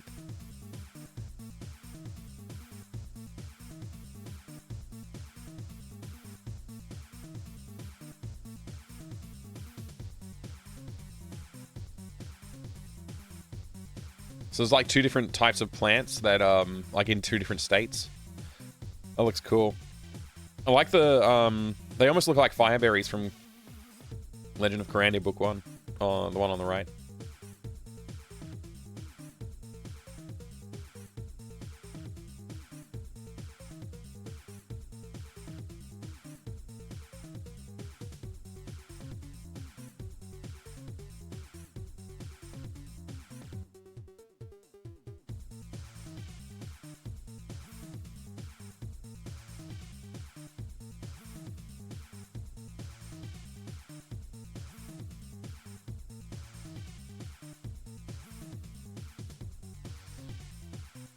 Hmm.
There's more hopes to do, but I'm progressing slowly. That's cool. Your art is so much more, how do you say, professional? No, it's not really, but thank you. I appreciate that compliment. And great and pretty. Oh, you're sweet. Thank you, Manifei, for making me feel happy about what I'm doing. It's very kind of you. I'm just trying to build up some layers of this dirt and try and like get it to feel a little bit textured and stuff. And then I'm probably, what I'm going to do is just apply a blur filter to it all. And then streaks and stuff like that. I don't know. We'll see. We'll see how this goes.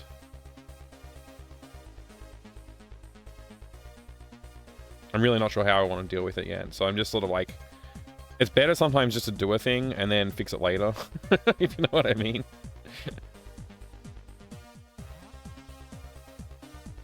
Alright.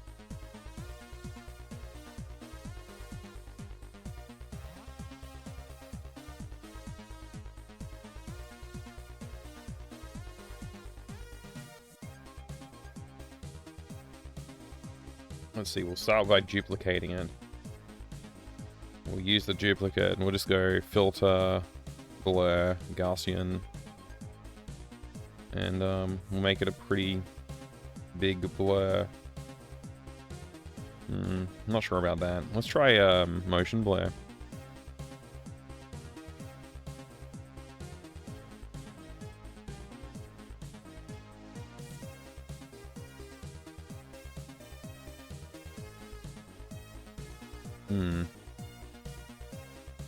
It's like the maximum magnitude there and it still doesn't look that.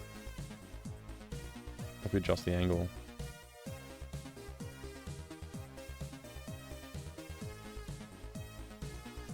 No.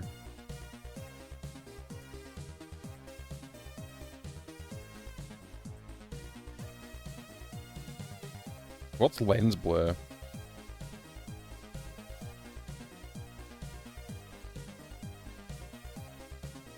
Lens blur is pretty good.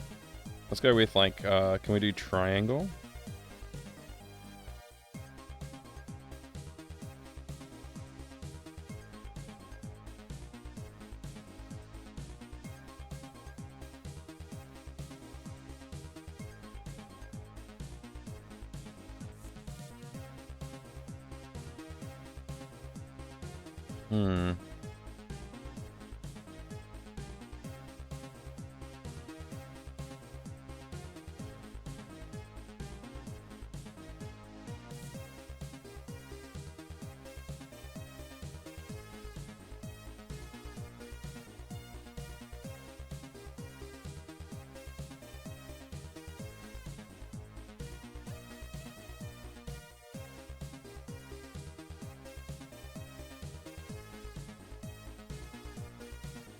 I'm just experimenting with the dirt at the moment because I don't really know how I want to render the dirt. I want it to have some texture, but there's not much texture in this game so far, so having too much texture is going to be a problem, I think.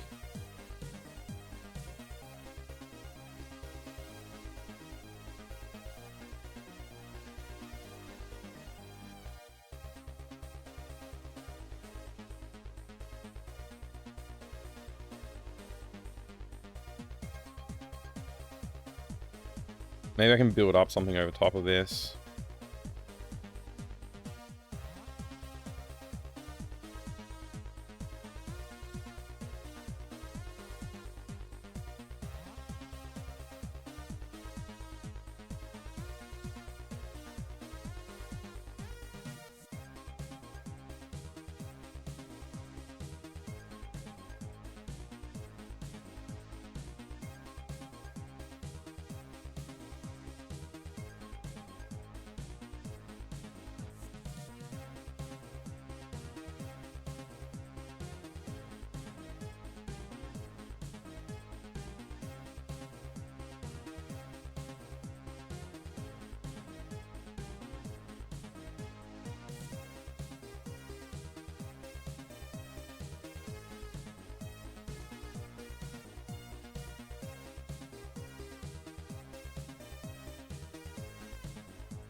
Good to see you though, Manife. I hope you're doing great. It's supposed to be a yuck pool. It's actually supposed to be a dirt in the ground. It's supposed to be dirt in the ground, but we'll work towards it. I'm not stressing out just yet.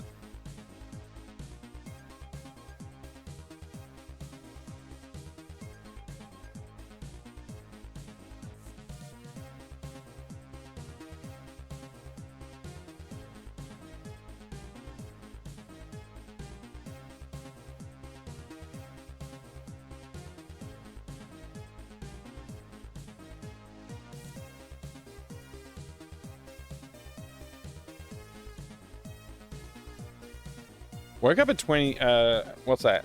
10 o'clock. You woke up at 10 o'clock?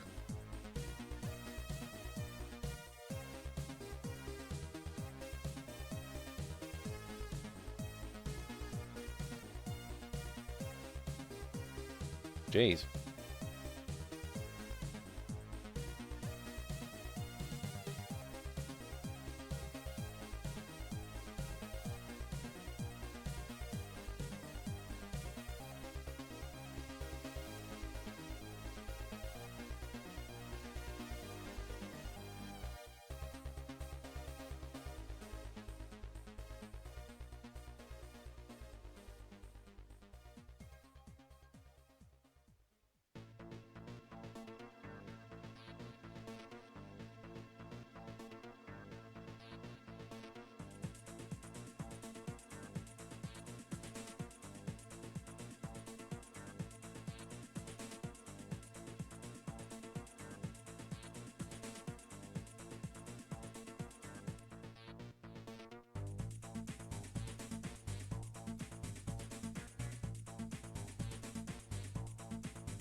Oh, wait.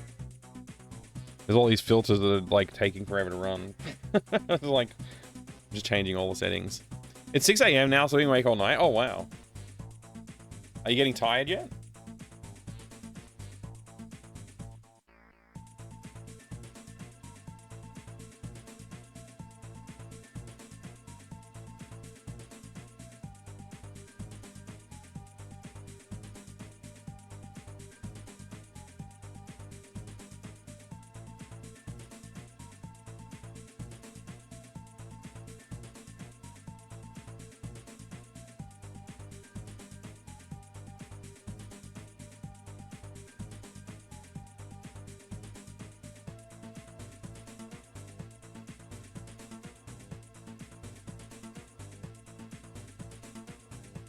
I gotta say, I can't notice the difference with oil paint or not oil paint.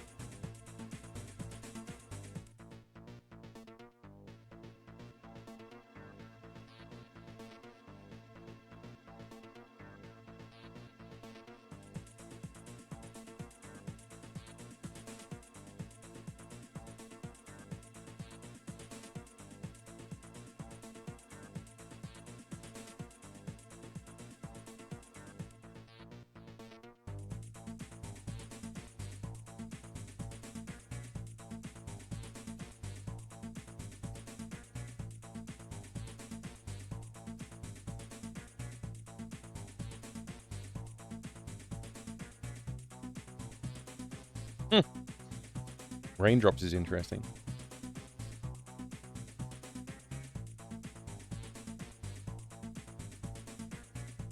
Halftone's pretty cool effect, so you can get a dither effect pretty cheaply.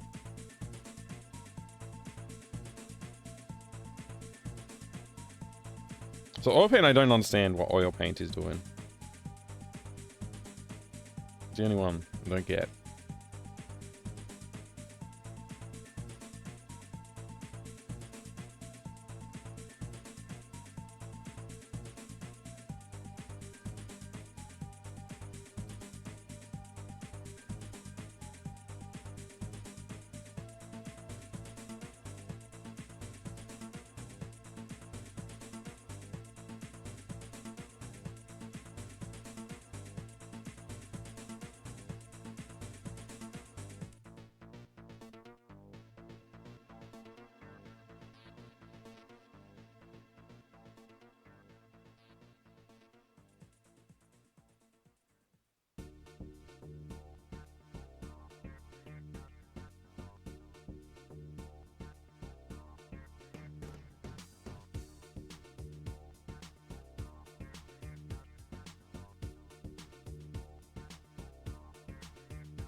All right, that works for me. I'm going to go with it. I'm just going to go with that. That's the dirt done. I'll save it. Bit of messing around. Stephamatician. Hello, Stephamatician. Only 73 years to go until we get a serious robot fighting. That's right. You recognize the One Must Fall soundtrack, I hope. What program am I using? I'm using Krita, Manafei. I recommend it. Not for pixel art. I haven't used it for pixel art yet. But for just painting stuff, it's fantastic. I love it. Like illustration work, really good. I switch over to GIMP when I want to do pixel art.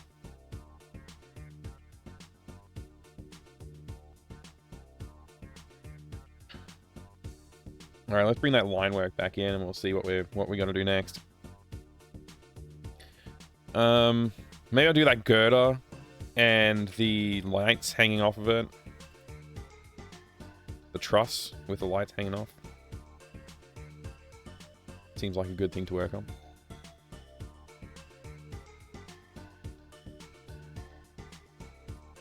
Hey, Disron, good to see ya.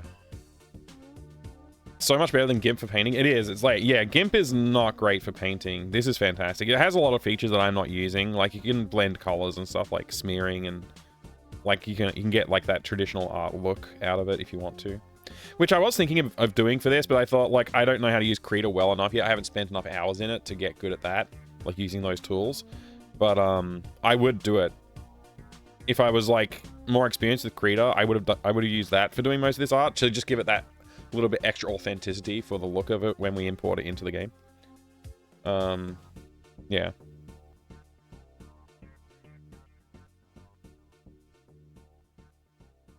All right, yeah, so I want to do the truss hanging down. So let's throw a layer in here. We'll switch over here. I think we have some metallic stuff here. It's all a bit dark, but that's probably okay.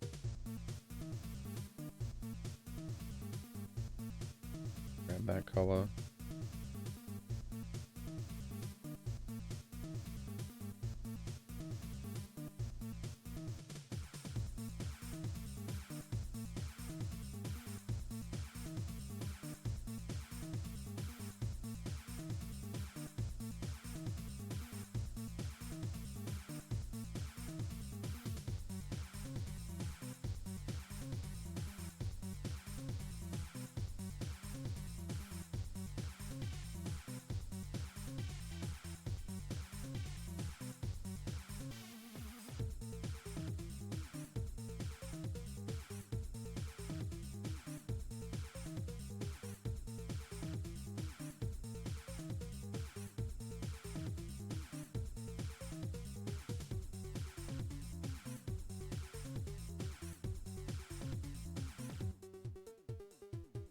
That ought to do it. Yeah, all right.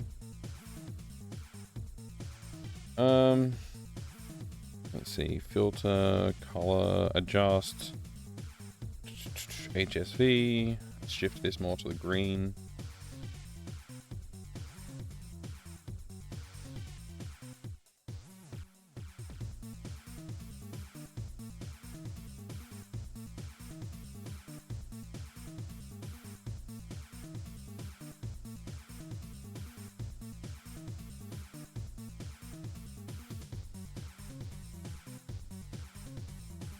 Okay.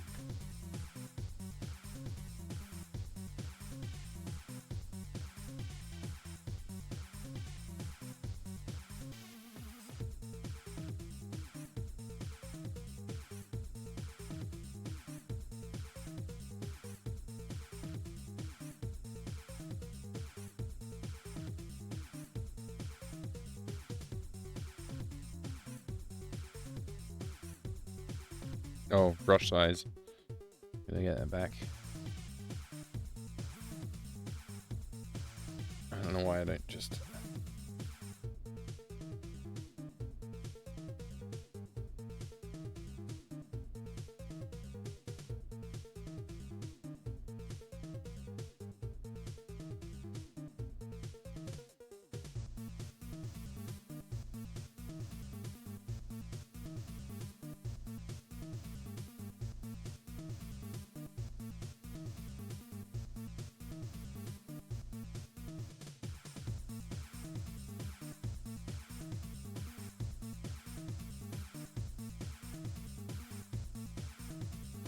All right, truss is in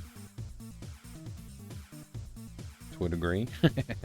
All right, let's get rid of the line art so we can see what we're actually doing. Door number 4's here. Good to see you, door number 4. What makes GIMP easier for sprite work? Honestly, I don't know if this program has stuff to make sprite work easier, like settings and stuff. I just know where the settings are over in the other thing. G'day, Factory Ruins. Compared to Krita, yeah, I don't know. So, like, bringing GIMP over here, right? If I wanted to do pixel work in here like this, with the eraser tool, I know I can set its opacity, its yada yada, all its settings like hardness and stuff. I can also turn off like smooth stroke and like other things like incremental. I want it to be a hard edged erase. So like I know when I erase a pixel, it's going to actually erase a pixel. So like if I erase this hair, it doesn't matter. I don't have to like, you know, double check that it's been erased. I know it's been erased. That just makes it like that setting and the same setting for the paint, the pencil tool. That's what makes it easier for pixel art for me. Krita, I don't know, like every time I draw a line in Krita, it's like an issue. So like if I'm trying to do pixel art there, I'm sure there's probably settings I can use for it. But I don't know what the settings are. And I don't know. I mean, like I could use a ton of programs. I used to use MS Paint, but MS Paint got crap, so I gotta use other tools now. So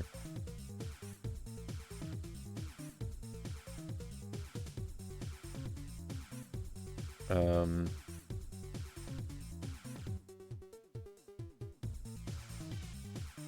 gonna stick with this truss layout. It's fine. Let's pick some darker tones here. Oops, almost had a good line there.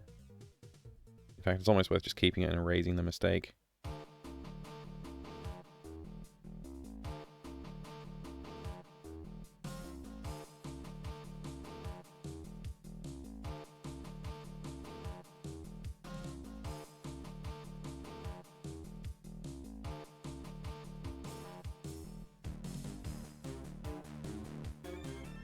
That'll work.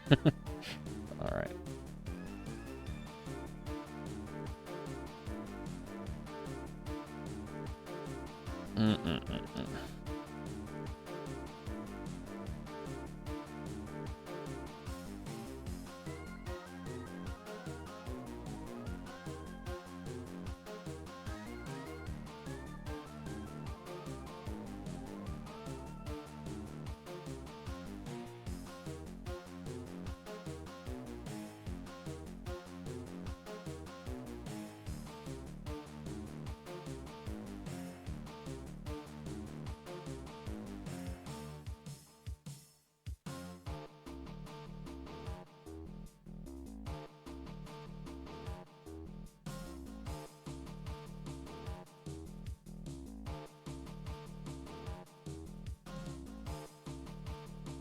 Make it a bit easier so I can see what I'm actually, where my brush strokes are actually going.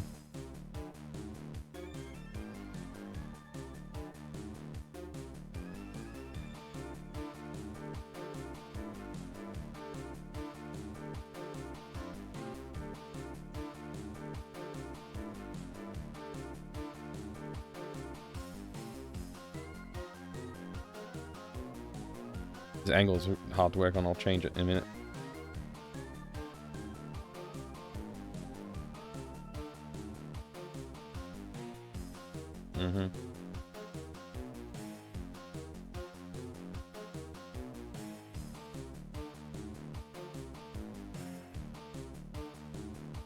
So there are tools like in Krita you can use to like rotate the canvas as you work, but I don't know what those are. I don't know how to use it. It's like one of the issues with Krita for me is I still don't know how to use it properly.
See that being super easy to be on the grid like that? Yeah, for pixel art, it just like being able to use the grid accurately is important, and having the right color being laid down, like not getting half tones, or like not half tones, but you know what I mean, like a half pixel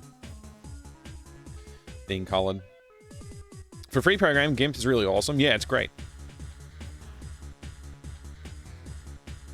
GIMP's the only one you use. Yeah. I really like Krita, and it's also free. Like all the hotkeys in GIMP, once you get them down, you can move pretty fast. Same with like any of these tools. The problem I'm having is like switching between GIMP and Krita. They have different hotkeys, and that's frustrating.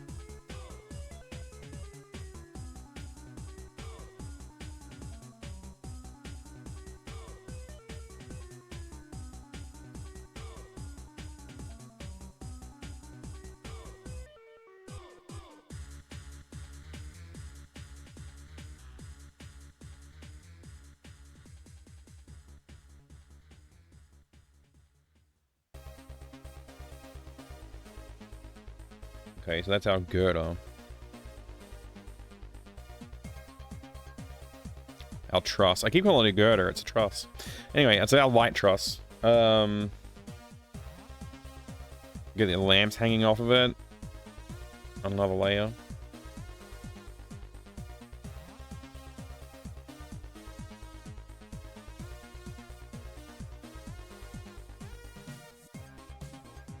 I think I'll use this color again for the cable.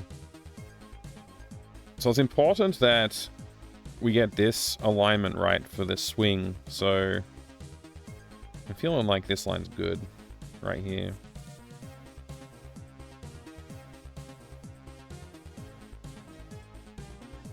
Somewhere about there.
Oops, wrong selection tool.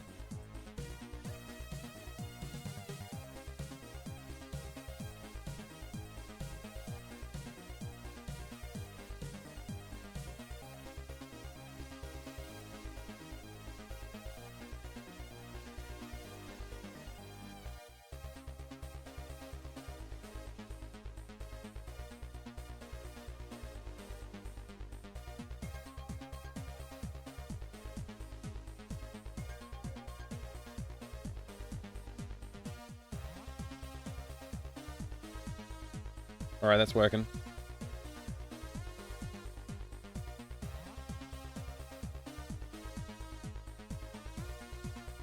Aren't you going to be shrinking it down, pixel-like style? Yes, I will be. I will be, Distron. It's all part of the process. Is this for a new game you're making or just practicing? This is for a new game. Yeah.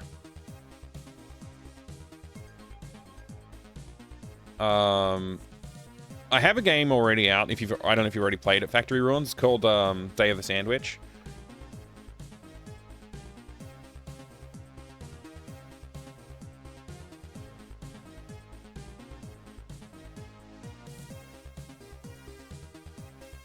and that is... This is, like, set in the same universe as that, basically.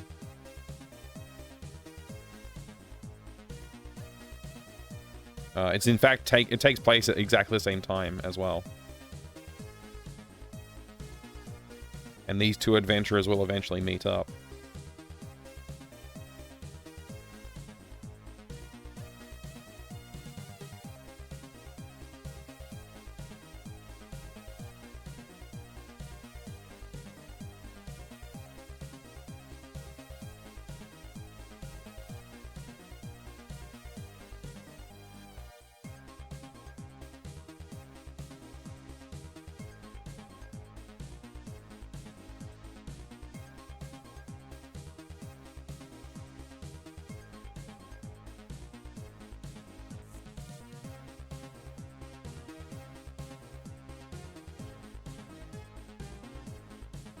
Okay.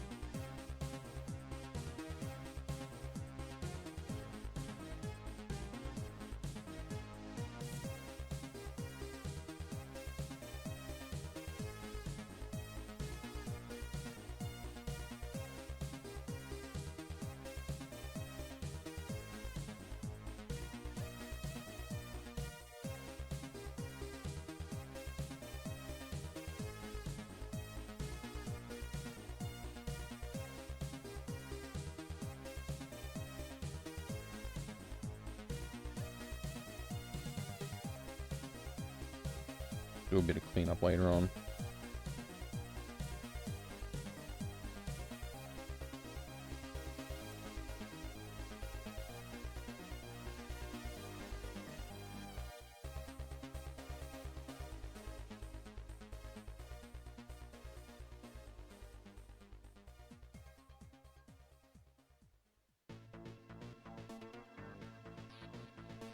Anybody else out there working on their own game right now while they're listening in on or watching in on this?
Is it going to be short like Day of the Sandwich, or are you trying to make a bigger game now? This one's going to be slightly bigger. It's still another mini adventure. I'm making 3 mini adventures with 3 different protagonists, and then the big adventure that I want to work on will bring all of those protagonists together into one game. Sort of like Day of the Tentacle has 3 protagonists.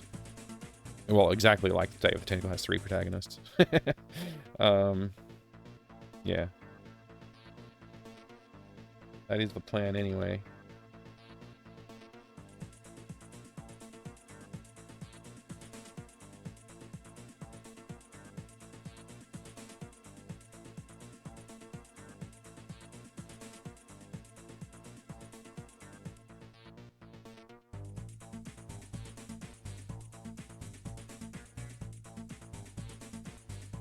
Trying to read and learn about email encryption with Mailvelope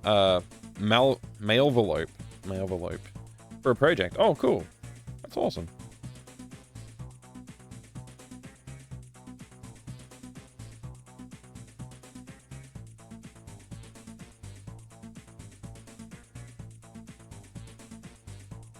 All right. Let's see what else we're gonna do here. Bring a little bit of tone into this. Let's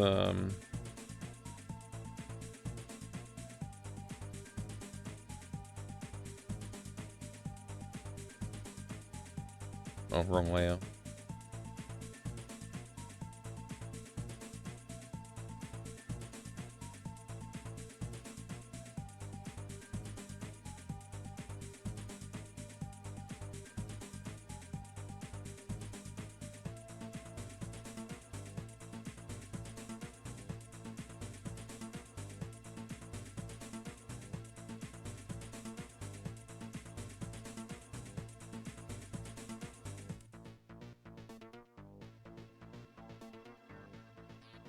Probably shouldn't have split it onto a different layer until after I'd finished all of the rendering that I wanted to do.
Oh boy, we're having fun now! Well, that scared me.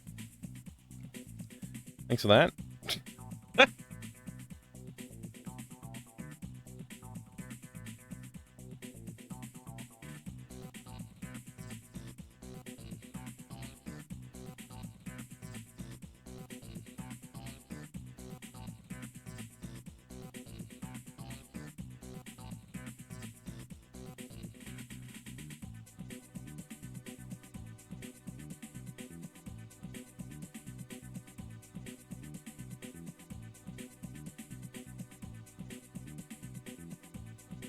That'll probably do.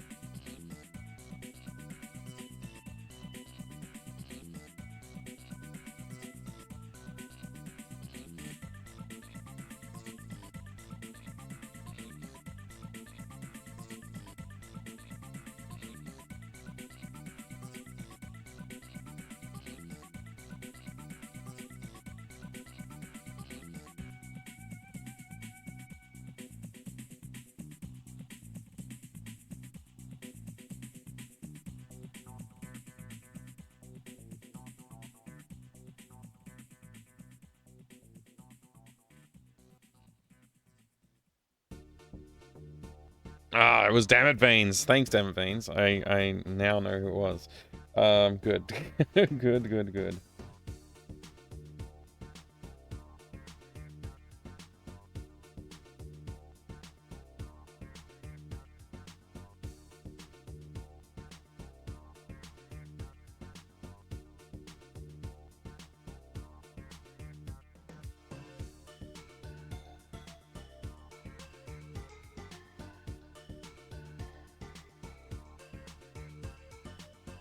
Alright, we're nearly there. We're nearly at the point where I can start putting in some light and dark shadows and shadow maps and stuff like that.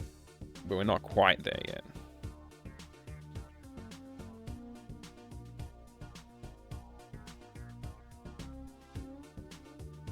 Not quite.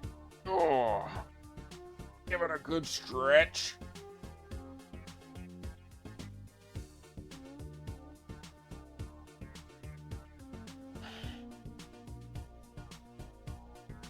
Nice, it's an awesome idea. I'm working on a small game too, a platformer, but it has point-and-click style puzzles. It's slow going though, it's hard to stay really motivated, I find. Yeah, I know what you mean. That's part of why I started streaming. Because I found that if I wasn't streaming game dev, I didn't like keep it consistent, but I didn't want to stream game dev on my other channel, that's why I started this channel. Because whenever I stream game dev on that channel, it like, you know, less people are interested. There's like, the audience, like, a lot of people are interested in like my opinions on games and how I approach them and like what I do when I'm playing the games and stuff. But when I'm doing the dev stuff, people, there's a crossover, but it's like obviously not as big, right? And so I just thought, look, if I do it on a separate channel, that will mean that there's no mental blocks for me doing dev streams. And if I do dev streams, I'm not always more consistent, but I have been more consistent this year. I mean, part of that is just me trying to keep myself motivated and keep working on it, because I don't want to stop working on that stuff, you know? So that's part of it. But yeah, this is going, I'm really happy with how it's going. This year's been really successful with productivity on the game dev side of things, for a change. Let's see. How are we going to handle our... What are we going to do next? I mean, I can start putting in the shadow maps, I guess.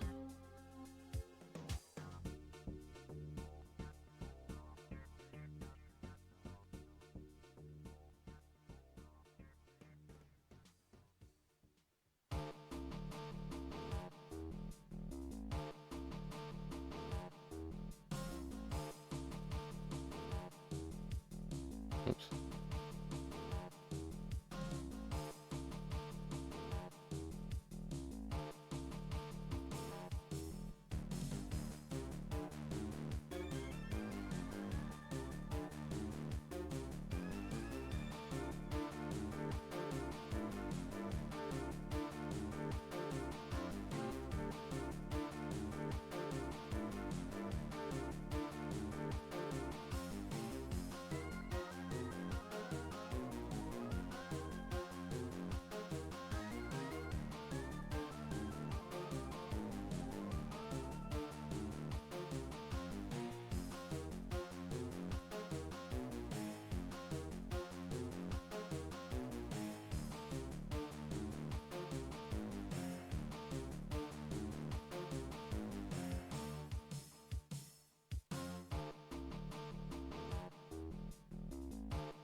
Do I make music too? I want to. I haven't done so yet. Hey, Sonny boy, good to see you. Thank you for the compliment.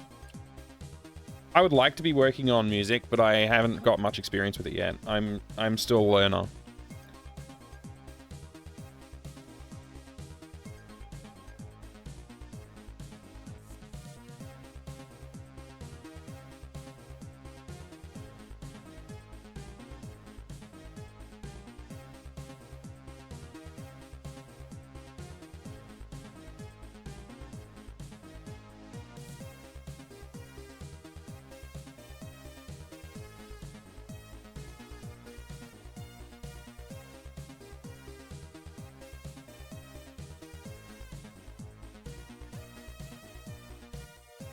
I don't really know what I'm drawing here for the light fixtures. I'm just drawing.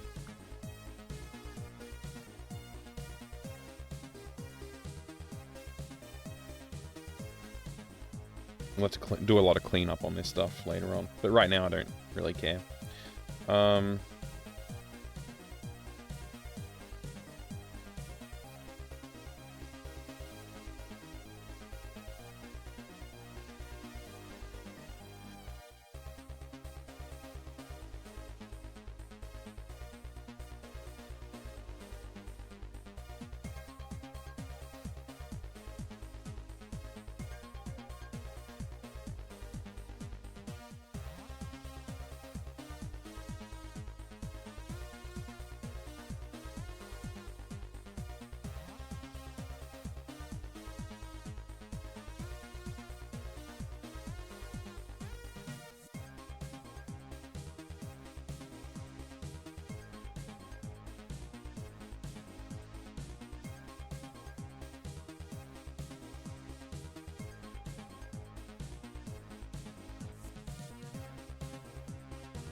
That'll do for now.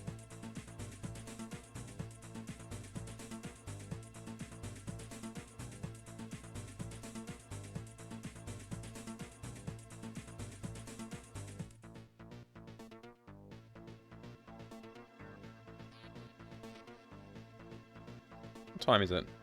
4:15. Nearly time for a break.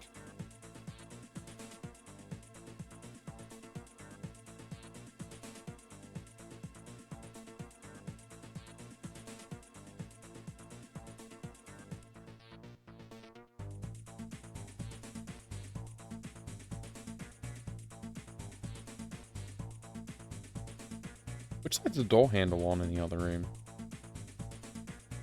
It's on this side.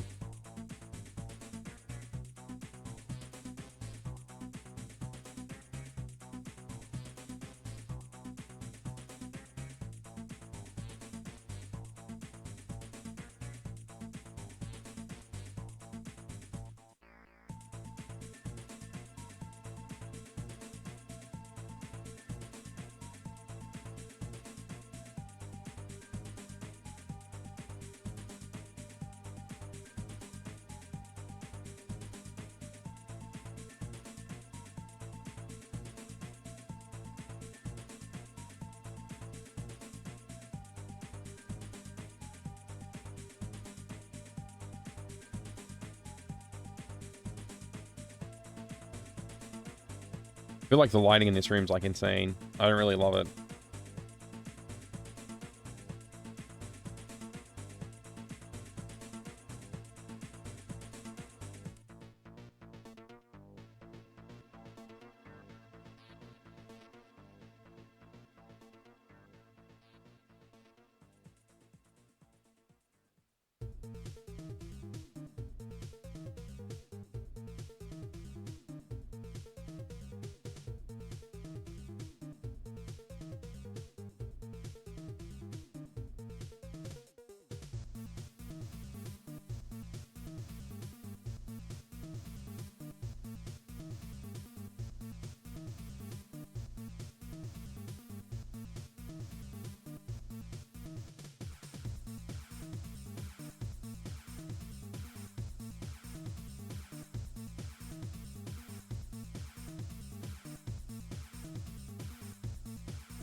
Let's get this into the engine. Let's go.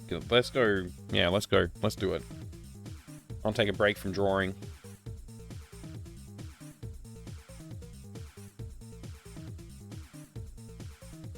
Factory ruins. To answer your question in more detail, I would like to try and put a track together or two for this game, but I think realistically, I'm not gonna have time for it. So I'm gonna have to like use Creative Commons, like, or what's the word?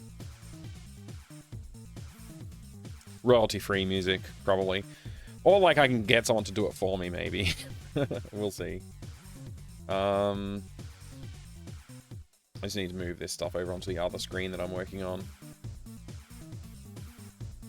I wanted to do some character stuff today, but we didn't really get to it. But maybe later today we can. If I skip my stream.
You want to try? I'm sure you could do it. Oh man, that's some confidence. Yeah, wait, what? What alpha channel? Seriously though, what alpha channel?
So yeah, there's a lot to change. There's a lot to change here.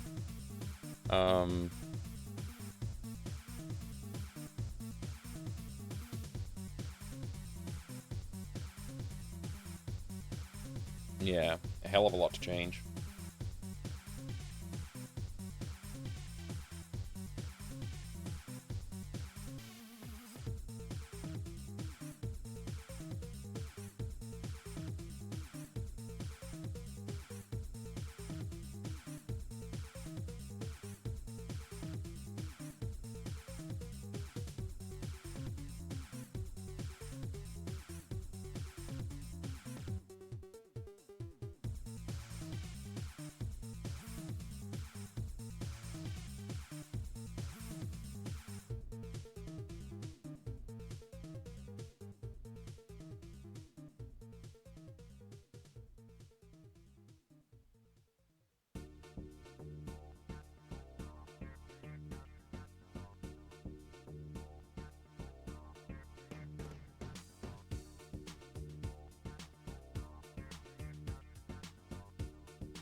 Don't know why I'm doing this. I'm just imagining where I'm going to place the hydroponic setup. It's going to be there somewhere. My kids are yelling at each other. I don't know if you can hear that.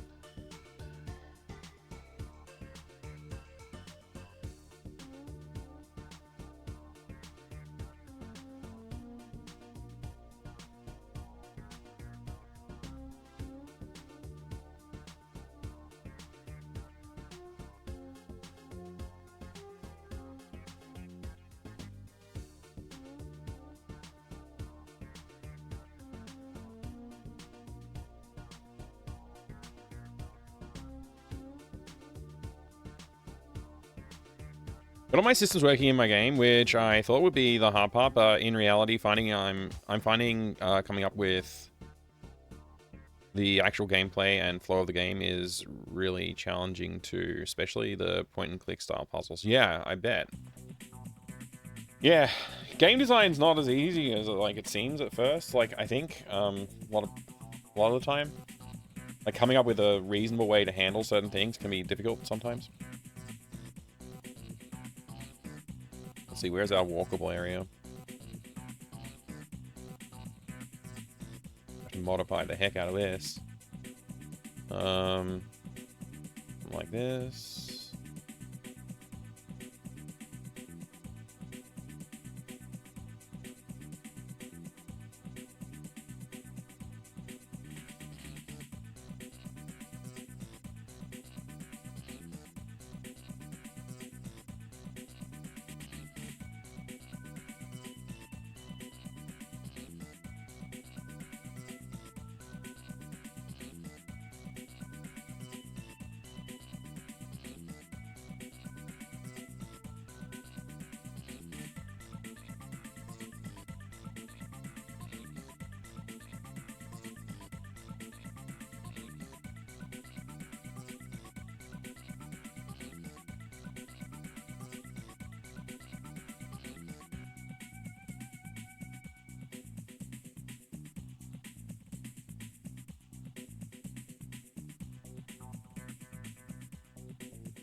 This is like one of the more time-consuming things to do, and I'm sure there's a better way of doing it.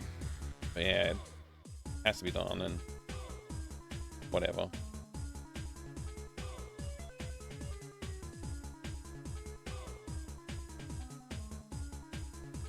All right. See if this is playable.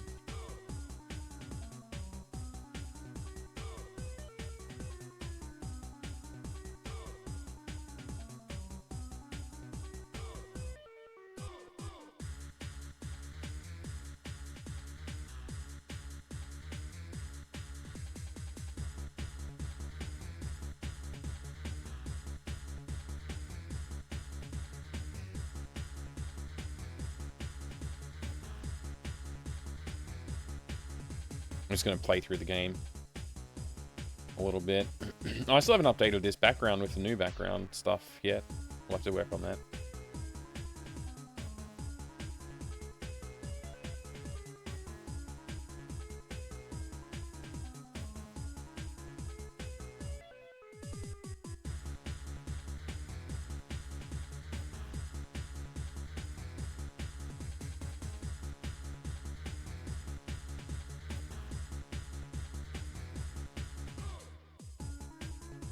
I'm not going to talk my way through it because I don't want people to... I don't want to give it away if people are just listening and they don't want to get spoiled.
Oh my gosh, Dr. CDCS raid. Welcome, raiders.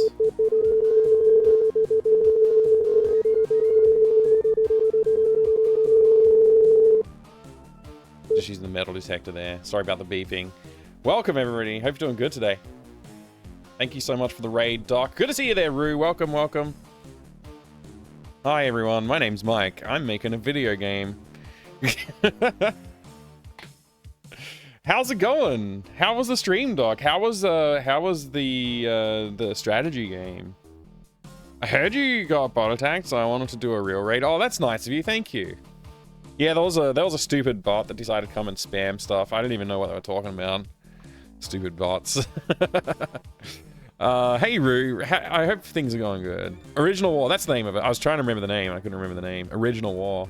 I'm just doing a little playthrough. I've added a new scene background, and I'm just going to do a playthrough. I'm trying not to commentate on what I'm doing, though, so that people don't get spoiled if they don't want to know all the solutions and stuff.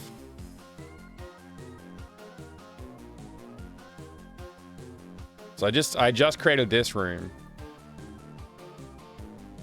Oh, you know what I forgot to do is set the bottom part of where the lamps end.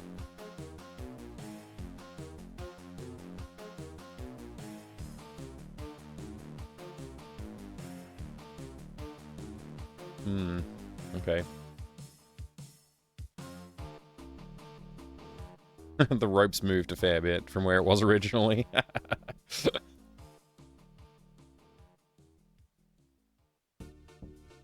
Alright, this is working. This is working. Let's see. What do we got here?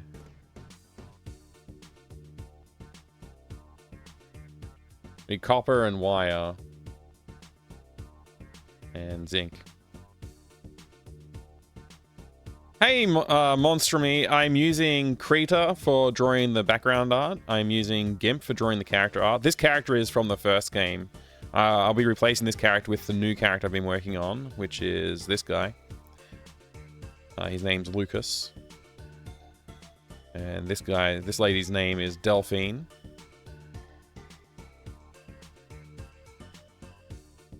I'm making it in AGS. I've customized a lot of the way AGS works for this game.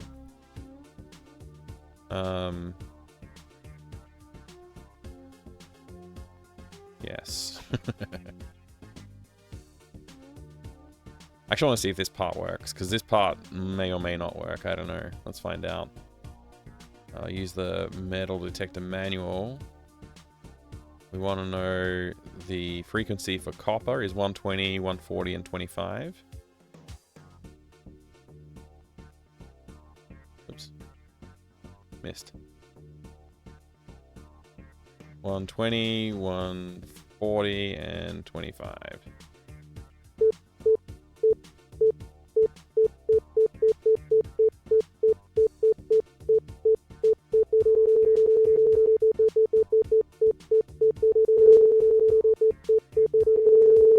There we go, we found it. There's some more.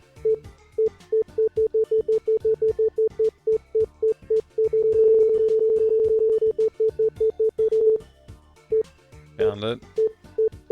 Last piece of copper we gotta find.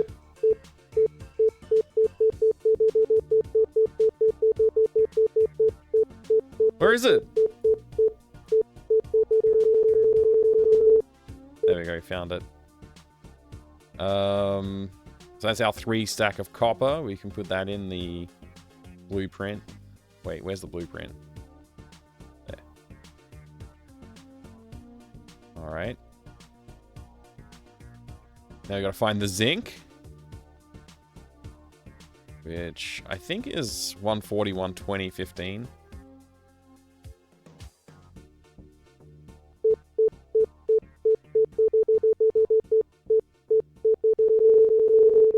Oh, we're really close. Found it. You gotta find 3 of each.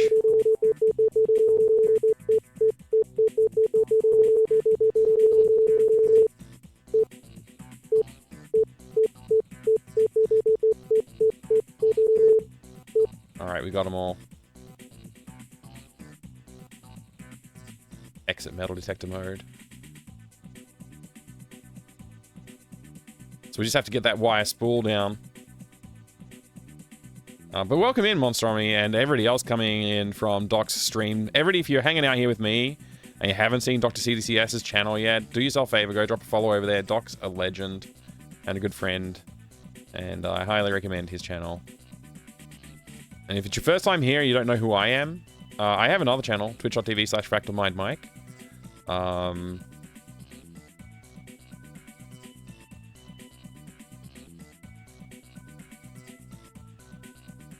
And what else do? I don't know. I forget. Alright, so we got to figure out how to get the... we got to figure out how to get the wire spool knocked down.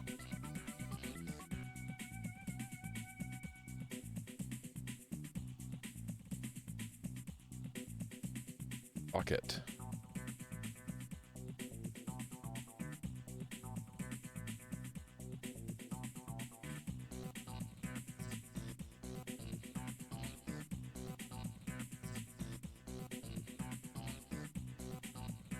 Alright, we got the bucket.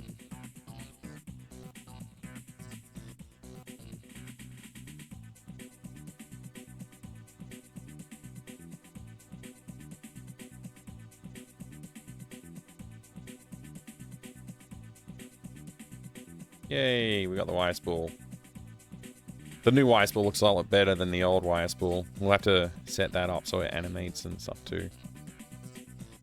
So yeah, I've just been working on the layout for this room. It looks way better than it used to. So like all of the room layouts are done now. I just need to work on like polish and like positions and stuff. Like there's a little bit more to do in each room with like just like details in the background and stuff like that.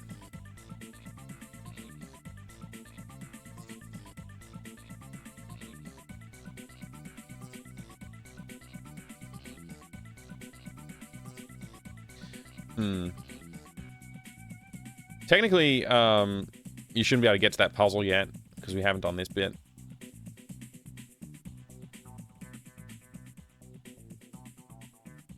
I really like your character design. It's hard to make unique characters with pixel art. Lots of constraints. Yeah, there are lots of constraints.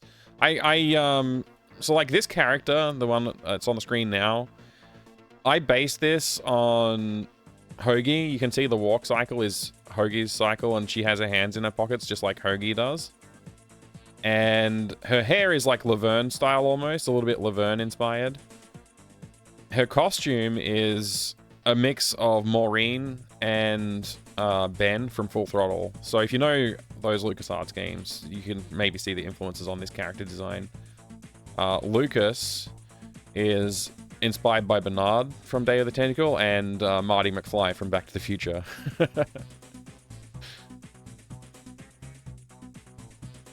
Now we have the hamster. We can use the hamster on the maze and solve the maze, which isn't implemented yet. And that should give us a data splicing cable. And then we need to use this on that. We need the frequency first, though. What's the frequency I'm looking for? I'm looking for 10, 320, 40.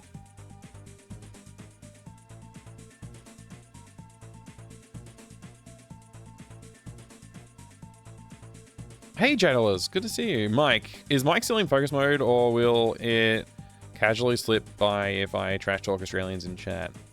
You can trash talk Australians if you like. I just might ban you. I hope you're doing well today. I forgot the number. Was it 5 or 10? I can look it up again. It's 40. Okay. I was way off.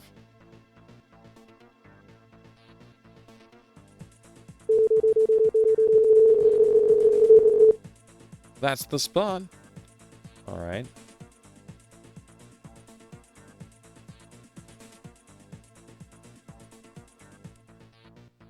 Fair enough. Use that on that.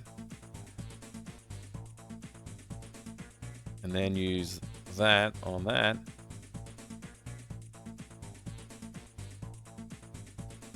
And then use that on that. And now we can solve this puzzle and we finish the game. So yeah, the game's fully playable, even though there's a few issues. There's a few stuff that's not fully implemented, like the hamster maze puzzle isn't done. And I've got to finish doing the background and stuff like that in that room, animations, a bit like that. And obviously the character needs to be done.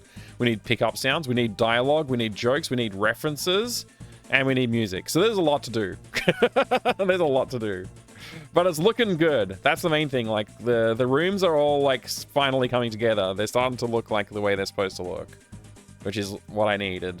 We needed to get to this point. Everything's feeling a lot better now.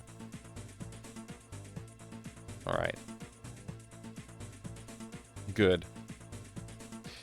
What's focus mode? Should not have been talking my bad. No, don't apologize. Talking in the chat is fine. It's just that I will stop and read the chat periodically when I'm in focus mode. I'm not really in focus mode anymore. I was while I was drawing the background for that room. But you know, I still check the chat occasionally. It's just like, don't ask a question if you expect an immediate answer. Is like, well, no, do ask a question, but don't expect an immediate answer, is what I'm trying to say. Jeez, that was hard to say. But yeah. No, this background's coming along okay. Happy with that one. This is the poster on the wall. If you want a closer look at the poster on the wall in the background, that's what that says. I want to leave. I'm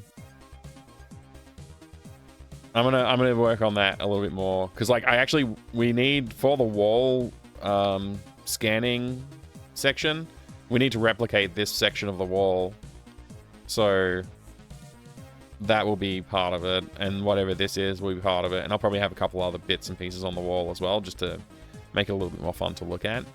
But yeah, so we'll have some funny stuff in there too, hopefully. Want some more good references too. I want to have a lot of good references to some of the other games that inspired me. But yeah, we're basically done right now. It's really come a long way. I'm very happy with it.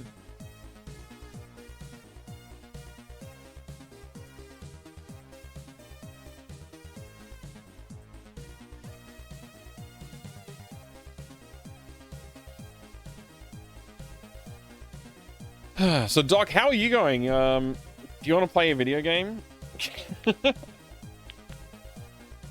If Doc hasn't already gone to walk the dog.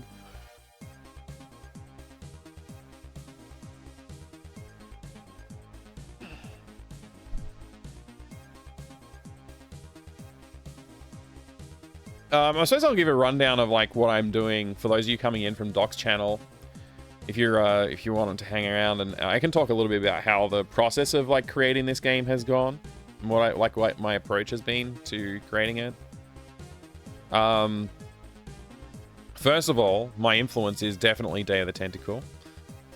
It's part of like the design criteria is like influenced by like try and make it look like it could have been another like game in the style of LucasArts era with Day of the Tentacle, Sam Max Hit the Road, those kind of like that look of game. So that's like my goal. It's not an art style that I'm used to, so I'm working on it. No worries, Pi. Have a good sleep, dude. I will highlight today's stream when I come back from sleeping. Thank you. I really appreciate it. So that's like that's like the nucleus of like why it looks the way it looks. My other objective is just to make small game.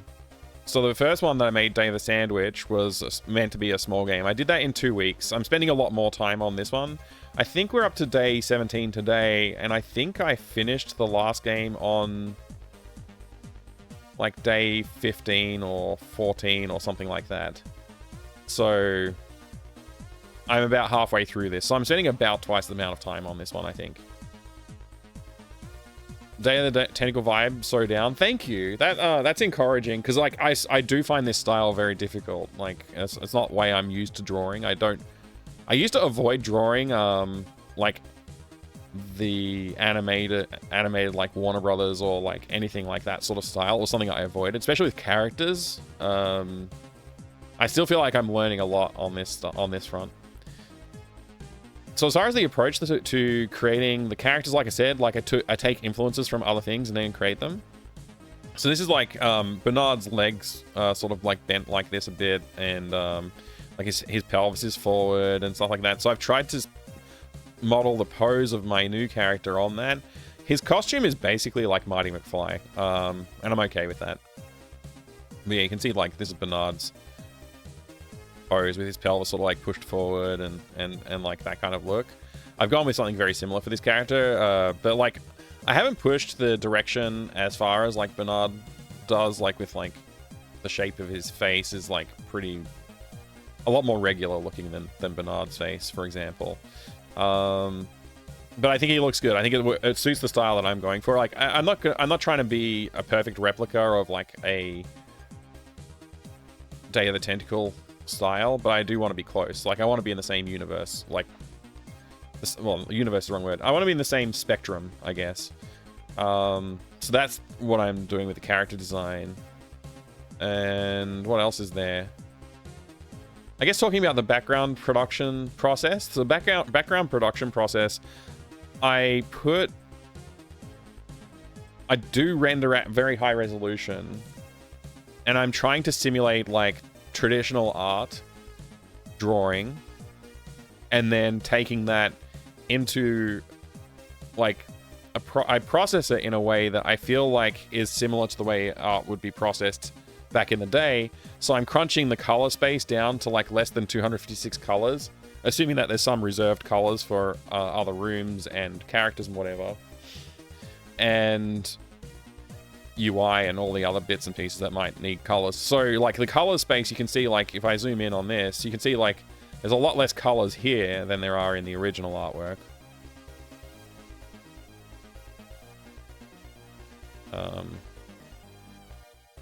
Yeah, you can see that difference, obviously. Pretty vast difference amount of colors that are available.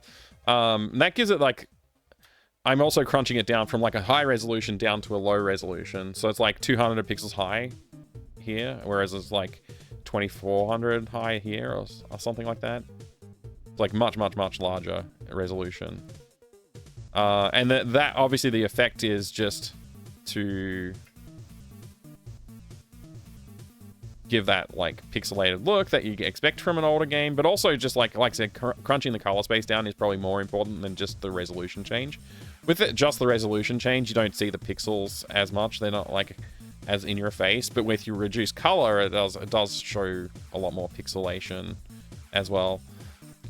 So I'm sort of like trying to emulate the way that the games would have been produced in the old days, except I'm fully digital instead of having like traditional media that's scanned and digitized. I'm just doing a fake process of that with high resolution art to start with. Yeah, and I'm using the engine I'm using is called Day of the Hands. It's called AGS, and I've modified a lot of the way it works. So like the default like inventory management is being replaced to a degree. I've got a bunch of custom UI stuff in this game, like the blueprints and the books and stuff like that. So the computer terminal, Yeah, there's a bunch of stuff that I've changed. Like, this works pretty differently to like a typical like first time game. Like the one that I did for Day of the Sandwich didn't really have much customization in it at all. I customized like the UI for inventory and a couple other bits and pieces, but for the most part, it's pretty much just the standard stuff. Whereas this one is, I've gone a lot further on this production, I guess. I'm taking my time with it, trying to do a good job. So yeah, the next things I need to work on are like dialogue, jokes, gags, and like whatever else like that, and like references. I want to like make some more references and solidify some of the references. So there's references to like Zach McCracken already in there and some other games too, but I want to make sure that like there's enough Easter eggs in there to keep people who are interested looking for that on their toes, like keep noticing some details. That would be good. So I'm going to pack a few more details in, especially when I start adding more details in the backgrounds and stuff like that. A little bit of clutter. Some of that clutter will be references to other games, hopefully, that are interesting enough. The wall, for example, needs a lot of work as well, by the way. So yeah, this is this texture here on the right, this one. That will be replaced with something that looks like the wall in here. So that will be like probably this section of wall, roughly, like ignoring the bookshelf. That won't be visible. So I want to put some more stuff on the wall around this area to help with that. But yeah, I don't know. That's about it. If anybody has any questions, feel free to ask some questions. I'm probably gonna go soon. I want to eat dinner and stuff like that. You know, I'm not sure if I'm going to stream on my main channel tonight or not. I may or I may not. I'm not sure. But yeah, if anybody has any Qs, I can do some As.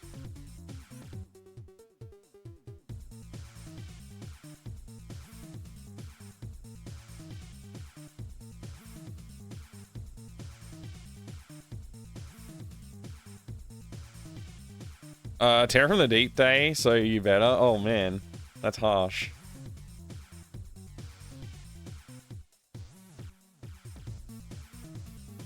This is my previous game, if you want to check that one out. Stream on the small channel for small stream. Fractal Mind small. Yeah, I could do that. I could stream here. I could just keep streaming on this channel. But no, I want to go get some food. Yeah, if you haven't checked out Day of the Sandwich, please do. I worked hard on it, and I had fun doing it, and now I'm continuing to work hard on it. Oh, that's nice.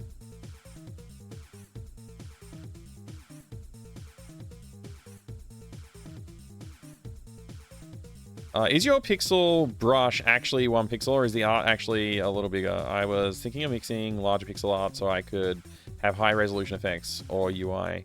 I haven't ever tried it, but I thought about it. So I have opinions on mixing resolution, and my opinion is basically don't. I did talk about it just then, but I'll talk about it in a bit more detail. You can see, like, this is ultra high resolution. Like, look at the size of the pixels here. This is ultra high resolution compared to what the final product will be. I paint in this resolution, and then when I crunch it, I bring it over to... my process is to bring it into GIMP, and then I crunch it down. And you can see the pixels are, like, way bigger in this compared to over there. If I go, yeah. So, like, if I zoom in on this, you can see, like, there's so many pixels here. If I zoom in onto that same section here, you'll see, like, how big the pixels are. They're, like, ginormous by comparison.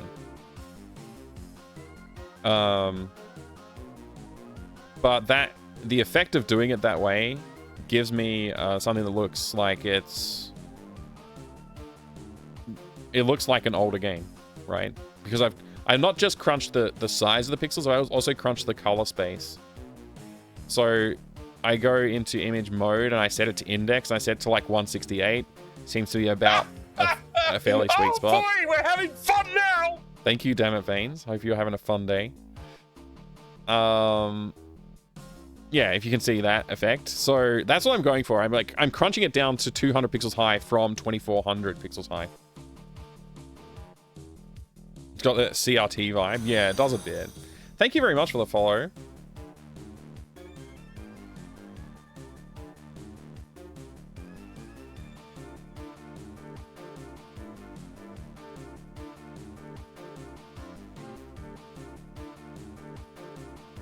Another scam attempt. I just banned them.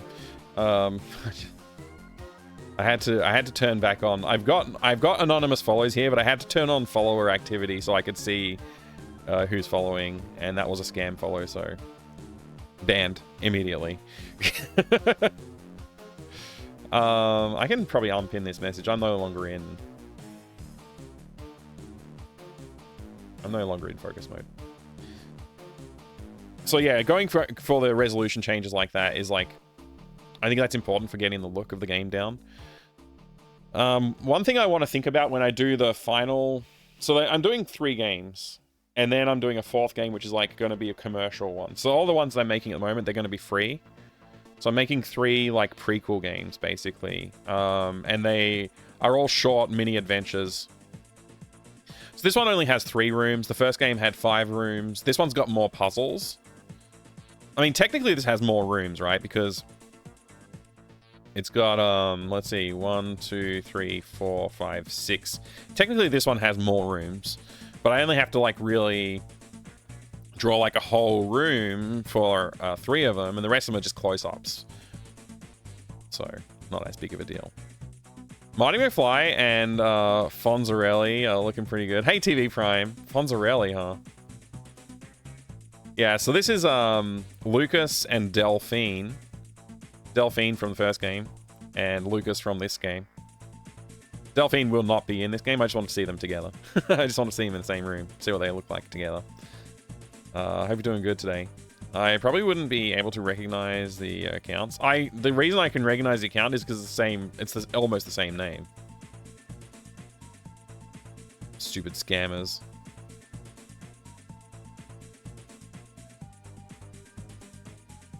What was I gonna say? I was going somewhere with this.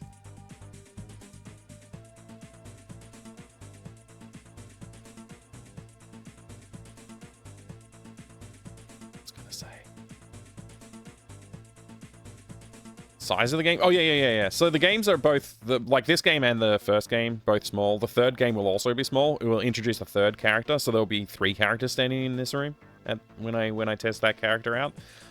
They will all be in the same room. They'll all like behave, like have similar animation sets, but I'll do custom animations per like what I need to do per game. But the 4th game is going to bring all 3 characters together and be like a big game, like Day of the Tentacle size game. So if you've ever played Day of the Tentacle or Monkey Island, something like that, it'll be about that size of a game, and that will be commercial. So I will try and, like that one, I'll like put on Steam and other places if I can.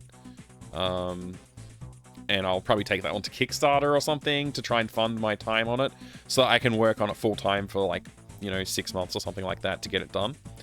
And then we'll launch it and hopefully it'll go well. We'll see. You can do a definite edition with all of them together. Yeah, so the plan is like the 4th game will be all 3 characters together. That's the plan. I hope that will work out. But yeah, it'd be cool to have a 3rd character in here. Stand in the, maybe have one other guy over here, one other character. The names of the characters, by the way, are references themselves. So Delphine is named after Delphine Software. Lucas is named after LucasArts. And the 3rd character, I haven't definitely got a name for them yet. I'm not 100% set on it, but I'm thinking Sierra will be the name. Oh, package the games together. Yeah. I could do that. I think that's what I'll do is like, if you buy the 4th game, then you'll get the first 3 games as part of the package. It'll be like included.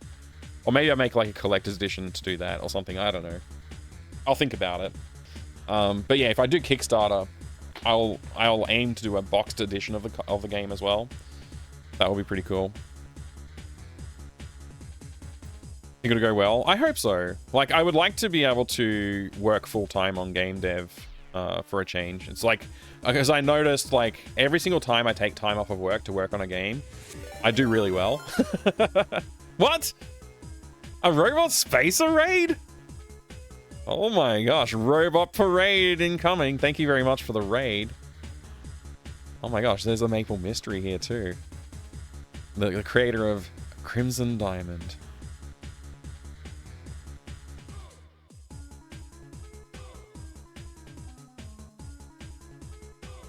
Welcome in, Pixel Turkey. Oh my gosh, all of the famous people are here. Welcome in, welcome in. I hope you're doing great today. I'm just like, I was just talking. I kind of like taking a little break from doing any actual work. Good to see you. So glad to catch you. It's so good to have you, Maple Mystery. So good to have you, Julia. That's great to see you. Thank you very much for the raid, Robot Spacer. Much appreciated. Gotta do the shout out. I don't have a bot. I don't have a bot at the moment. I've been thinking I'll do a dev stream where I just make a bot, but I haven't got around to it. Hey, thank you for the follow. Thank you for the follow. I have anonymous follows here too, by the way. So if you want to drop a follow and hang out and lurk, you're welcome to do that. I hope your game is going well. I've enjoyed updates you post on Twitter. Thank you. I've been having a good time with it. Keep getting to follow the channel. Hey, thank you for the follow. I appreciate the follow. We do have anonymous follows though, so if anybody wants to drop a follow, feel free to do that. If you don't want to follow, that's fine. I won't make you, but I appreciate it. I was just messing around with like my I got my two characters sort of standing here. So this is the new character for the game. The one I posted on Twitter, it's a little different than this guy as well. Like I kind of went through and refined the character design a little bit more.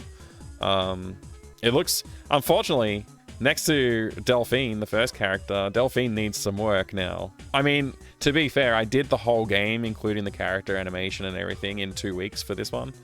And this one was, I only just started working on this one, so. But I probably spent more time on this than I did on this, on the first character drawings of this one, so. Yeah. You like the art style? Thank you. Yeah, I'm literally just like, hey, what does Day of the Tentacle look like? And then just drawing that.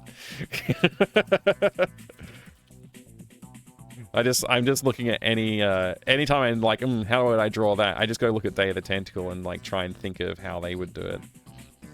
I still haven't nailed this style.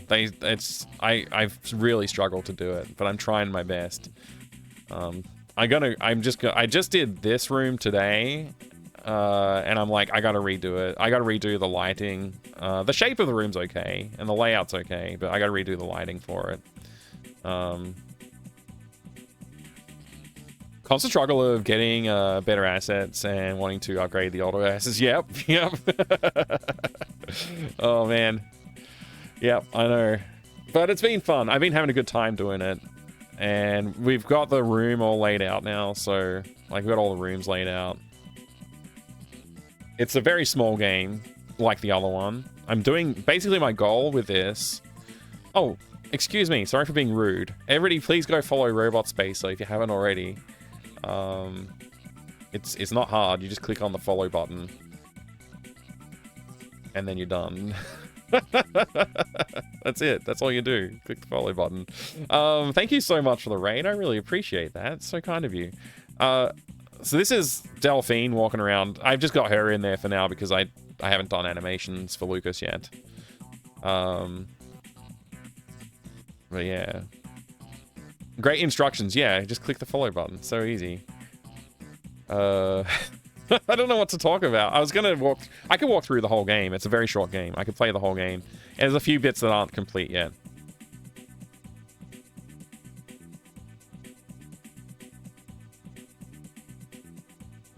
You got the joke for the names? Good. Yeah, Delphine Software, and Lucas Arts. The third character, can you guess what their name might be? It's not that hard to guess. I still have a lot of placeholder assets in the game, obviously. It's not all up to date yet. And some of the positions have moved around, so they move to weird position when they go pick stuff up.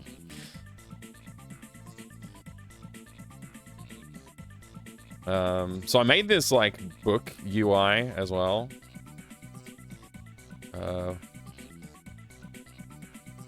So you get an item when you open the book up. It's got like a little thing you can like navigate with. So you have to first thing you have to build a metal detector. Once you built it, you have to use the brass frequencies to configure it. Let's see. What have I got so far? We'll use this on that. Signosis, Microprose for Axis. Those are some good options. Legend. Well, I clicked on the background there. Whoops. macOS X Sienna. No, it's the name I'm thinking of. It's no secret. It's no secret. I'm thinking Sierra is a great name for a character. Let's see. We got the. Where's the? I didn't pick up the plans. I'm like, where is the plans gone? What did the manual say? We randomize which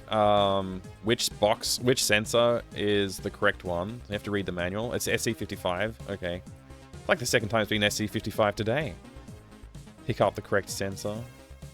Need to get that plan off the wall. And use that in here. We need the coils and the handle. I think we already picked up a handle. We've got a mop. That'll work. Alright. Use the screwdriver on the microwave. And we have the coils. Build the metal detector.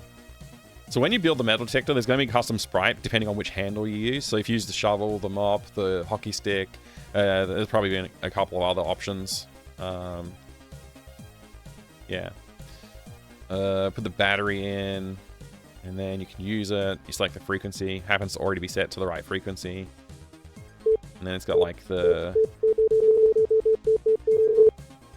You find the thing. So now we have the key to the bio lab. Atari would be a cool name, actually. Atari would be a good name. Do you want to give macOS X a hi, Sierra, any free publicity? Oh. So then you can unlock this room. We found the key for it. This is the room I just started working on, so it's not fully done yet. I mean, all the gameplay's in for this room, except for like a little bit. Yeah, you need to get this wire spool for the battery plans, which we have here. You need wire spool, some copper and some zinc. Obviously, we can't build that yet because we don't have everything. We can't reach the wire spool. And this conspicuously hanging lamp, you can knock that into it, but it's not heavy enough to knock it down. You have to figure out a way to get it down.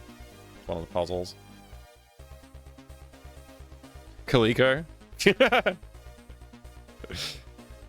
Yeah. And that's supposed to say it's locked. It's not open. That only says open when you finish the game. There's a hamster trapped in a tunnel that we have to save. There's the lemons for the lemon battery plan.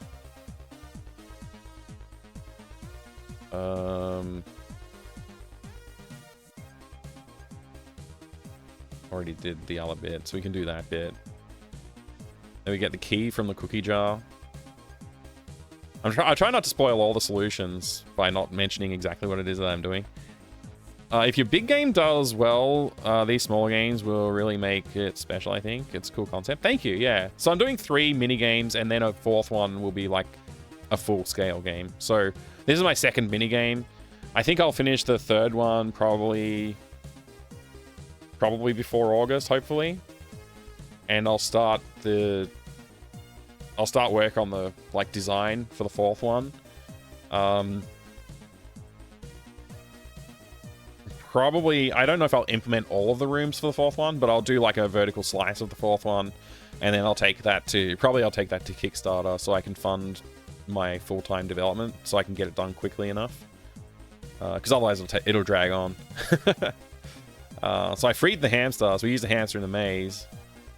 And once you finish that, which isn't implemented yet, that's like the only puzzle that's not fully implemented. You get the result of that is you get this data splicing cable, which you need.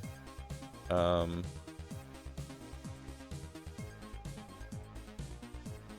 else do I have to do?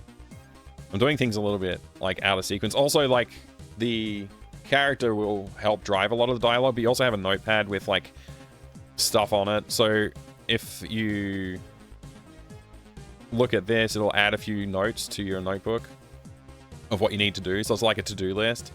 I haven't done like a drawing for like the notebook yet, but I'll do that.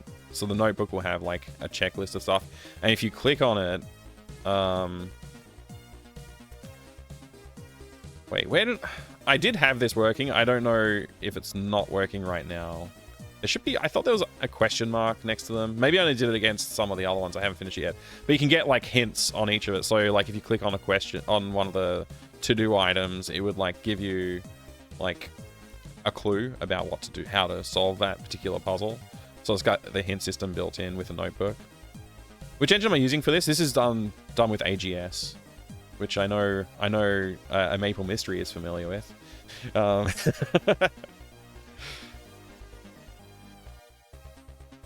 Robot Space is working on a game too, if I remember correctly. Is that right? Robot Space, you're working on like a Mac Adventure game.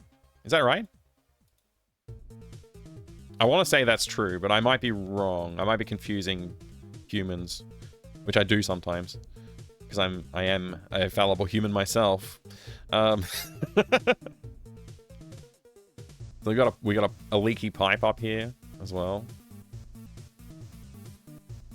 You got a valve. Turn on the valve to make it leak more.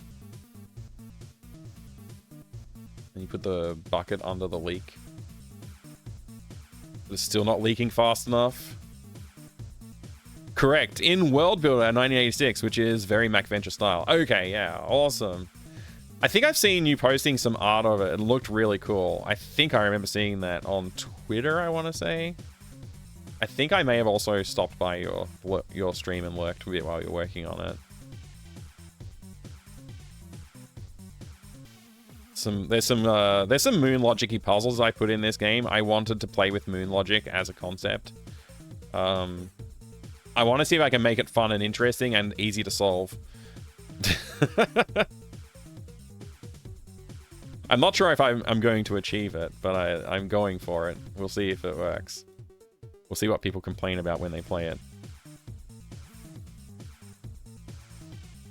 Yay, we knocked down the spool.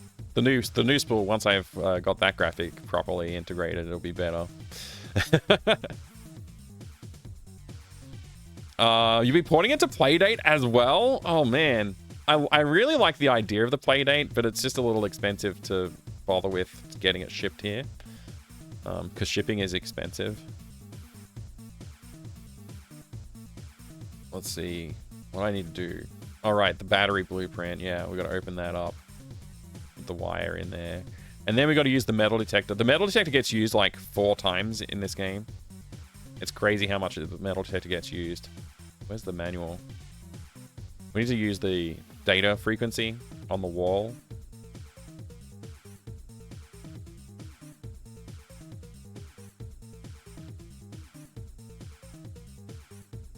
I thought about randomizing these numbers, but I decided not to. I thought I've already added enough randomization to the game. I haven't finished working on this bit, but there won't be a line drawing to where you need to scan, so you have to kind of like find the junction. It randomly selects a junction that you need to pick, though. So we need to cut a hole in the wall, but that's impossible. So we need to sharpen something so that we can cut it. A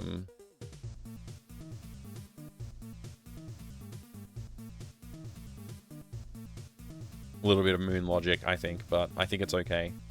I think people will get it. Hopefully people will recognize the reference that I'm making to Zach McCracken with that as well. But they might not.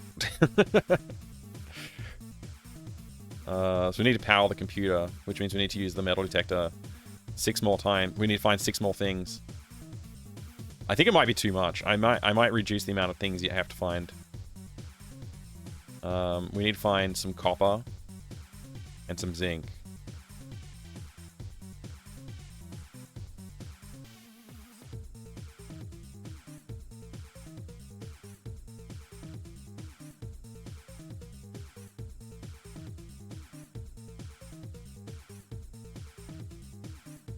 I forget if it was 15.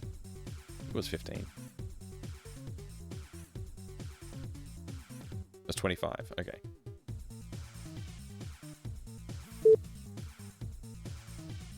What? I got it wrong. 120, 140, 25. What did I put in?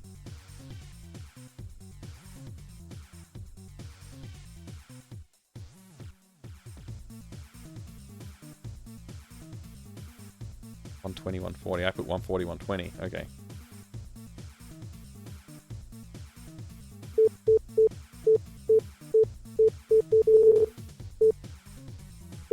So you got to find 3 different items of each copper and zinc.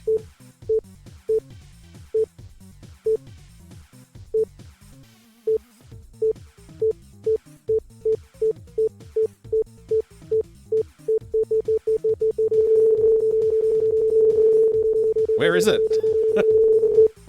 Right next to the door? That's a bit of a glitch. It shouldn't render that far to the...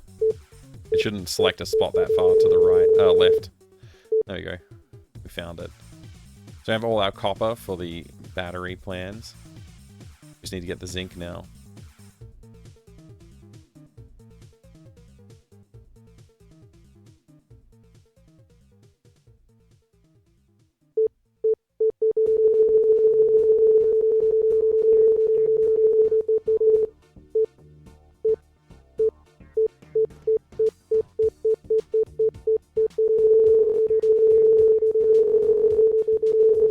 I need music for this game as well, so if anybody knows any good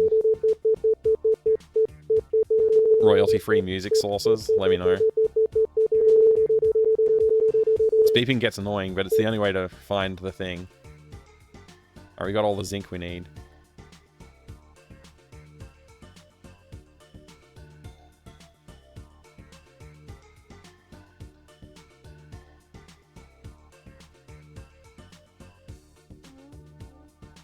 You got me wanting to try resolution crunching on my art. I do really like sharp pixels, but I like the effect you're getting. I wasn't aware of the technique. Yeah. I mean, it's just the way they used to do it in the old days, right? They'd paint something, scan it, and then, you know, they obviously had to compress the colors and dimensions to make it work.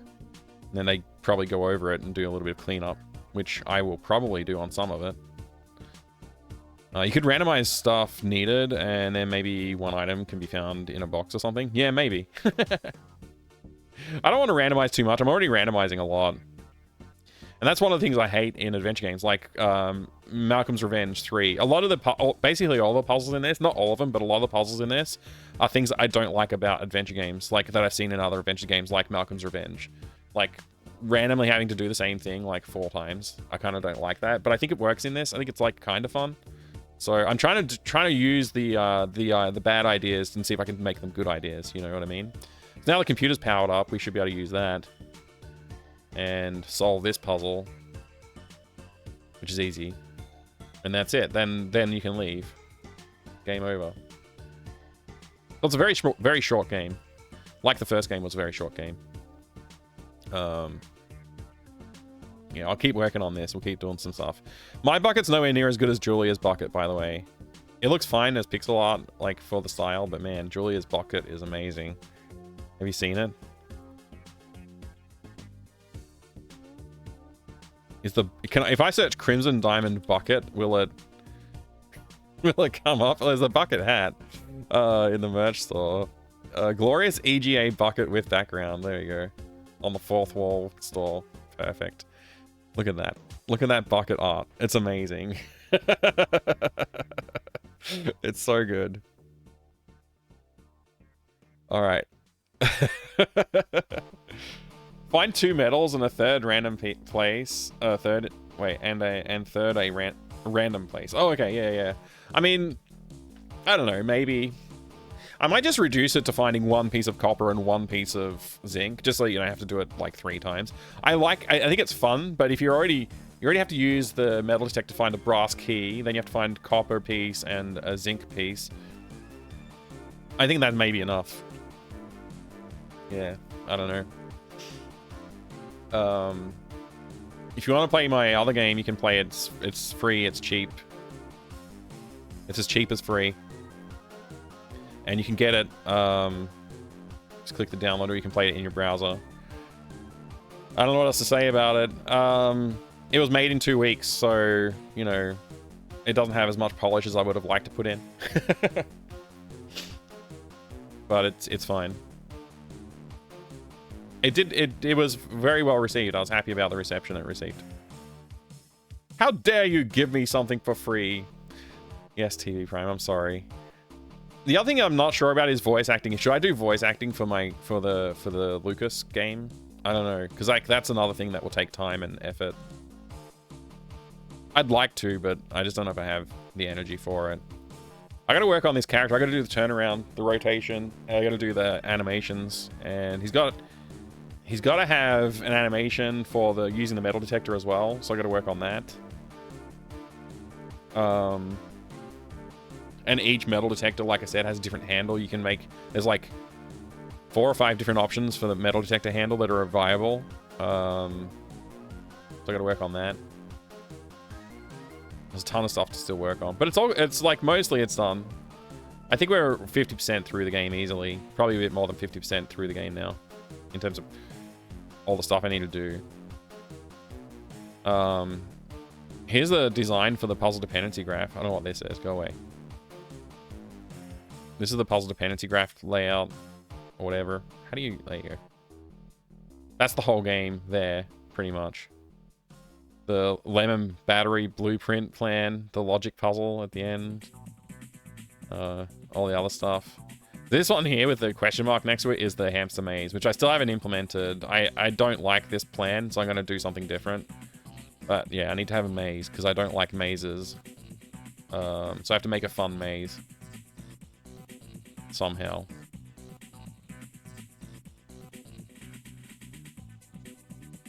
Did you do a puzzle dependency graph, Maple Mystery? Or no? And Robot Space, have you done one? Or am I the only one doing them? I don't know. This is the one I did for the first game. It's like, it's a much smaller one. You can see, it's very linear by comparison. This one's like a little bit more convoluted. You abandoned it mostly. I think once you've got like the basics in, like it's easy to abandon it then. Like I haven't looked at this in ages. So you want to make a thing that you normally don't find fun. Sounds like a challenge. Yeah, exactly. Like there's stuff that I hate about certain adventure games. I'm like, what if I could do it but good? So that's why I'm doing like randomized locations and objects and stuff. Oh boy, we're having fun now! You're impressed with my speediness and organization? I'll take that as a mega compliment, because I'm the least organized person I know. Some more complicated puzzles with alternate solutions. I need to make flowcharts. Yeah. This is where I start. This is like the game design starts from here. I didn't even come up with like necessarily a story per se. I was just like, well, there's a reason that you're trapped in the vault. I have that. I haven't done that animation yet, but I will. And then like there was like what you're planning to do. But everything that happens in this actual game is just like, I was like, what's a puzzle I could do that would be interesting? Like, or something that I don't like that I want to do differently. Thanks Demobanes. Yeah, fun indeed. I have not. My game was originally going to be super small, but I got out of control. Exactly zero planning was involved. I know the feeling, yeah. Normally I plan things pretty thoroughly. Really? Okay, so this is like flying by the seat of your pants. This is the opposite of what you normally would do. It seems like a better way to actually finish one of my game projects. Yeah, fair enough. Yeah, so like the reason that I did this is because I wanted to control the scope as well. Like, I know looking at this, like, okay, there's a certain scope that the game's going to stick within, which helped. Some of this is just like notes. But yeah, like I randomized the module, like which module is the correct one. And I think what I've done, like for getting the right module, it's really simple. So it's like, it's not that much of a pain, except if you're trying to speedrun it. I guess it might be a little bit of a pain that you have to like look at something before you can know what you're looking for. The game you're currently working on was meant to be a small game for a convention I was going to. Got such a good response, I decided to make it a full thing. Yeah. My problem is I normally just scope creep. Like if I'm just doing something without planning, it'll scope creep. So if you pick up this book, it'll tell you like, oh, you need the SC55 Mark II sensor. Seriously? Again? That's the third time in a row. Is it bugged? Did I break the randomizer?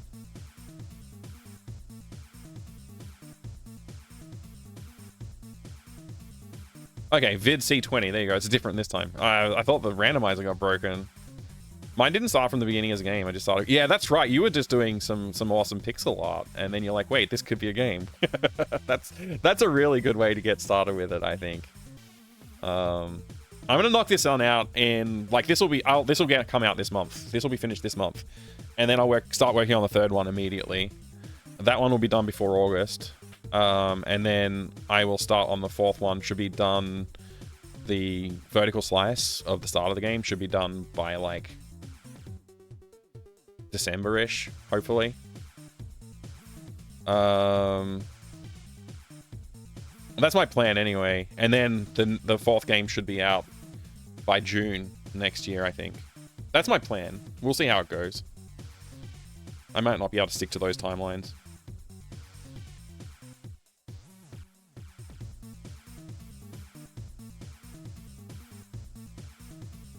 I'm not sure it was. I think the next one will be more planned. Yeah. Yeah, check out the Crimson Diamond distron. We were looking at it briefly over here somewhere. I guess I navigated away. Oh, here we go, yeah. Crimson Diamond. It's a beautiful EGA game that Julia's been working on for a little while. Not very long. It's a really, really beautiful game. So much great quality character art, too. Have you updated the trailer? I assume this is the latest trailer. We'll watch it. Can I go full screen?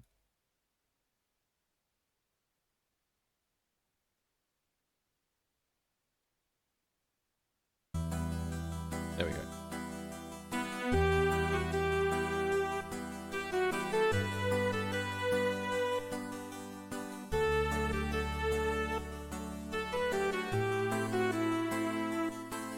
Steam Video Player sucks? Yeah, it's a bit bad. Is this the wrong trailer, Julia? That's the older trailer? Where's the new one?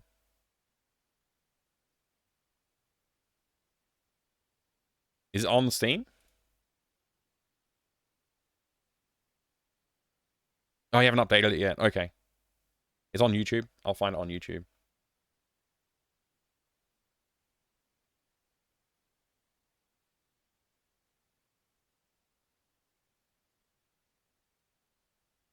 $20?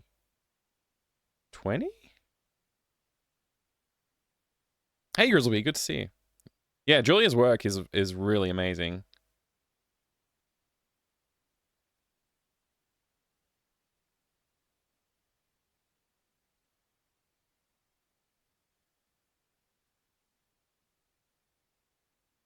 Three years ago.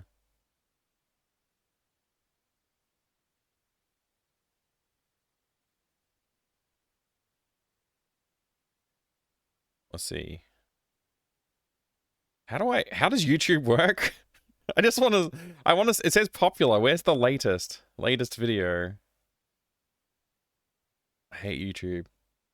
I mean, I love YouTube, but this is frustrating. Oh, that should be it. I'll try this one. 60-second trailer. Perfect. Crimson, Ontario was once a prosperous, There it is. lively mining town. But that was a long time ago. Now it's quiet, nearly deserted, and some folks aim to keep it that way. Nancy Maple is an aspiring mineralogist assigned to follow the trail of a dazzling diamond. An intriguing cast of characters has converged under one roof, each meaning to get their own way. Or else. Will Nancy untangle the mysteries and machinations before it's too late? I love Will the the sleepy background town art. of Crimson So good. shine once more? Find out in The Crimson Diamond, an upcoming adventure game by Julia Minamata. The Crimson Diamond demo is available on Steam and itch.io for Windows PC and Mac OS. Nice. And Julia streams as well, so if you haven't checked out Julia's channel, you should probably do that.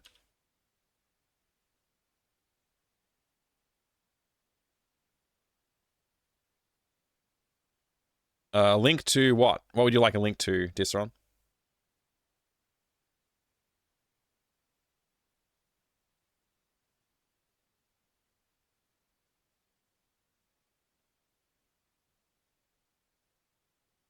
Oh, the video. Okay.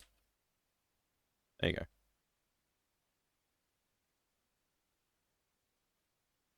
All right, my music's gone.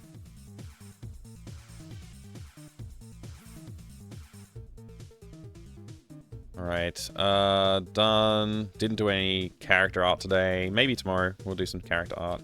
Actually, tomorrow I'm going to be at Supernova in Melbourne. If anybody's going to be at Supernova Melbourne, send me a message on Discord. I'd be happy to try and find some time to meet up. I'll be there with my family, so I'll have limited time. But if anybody's in Supernova Melbourne tomorrow, feel free to reach out on Discord and we can do a little meetup.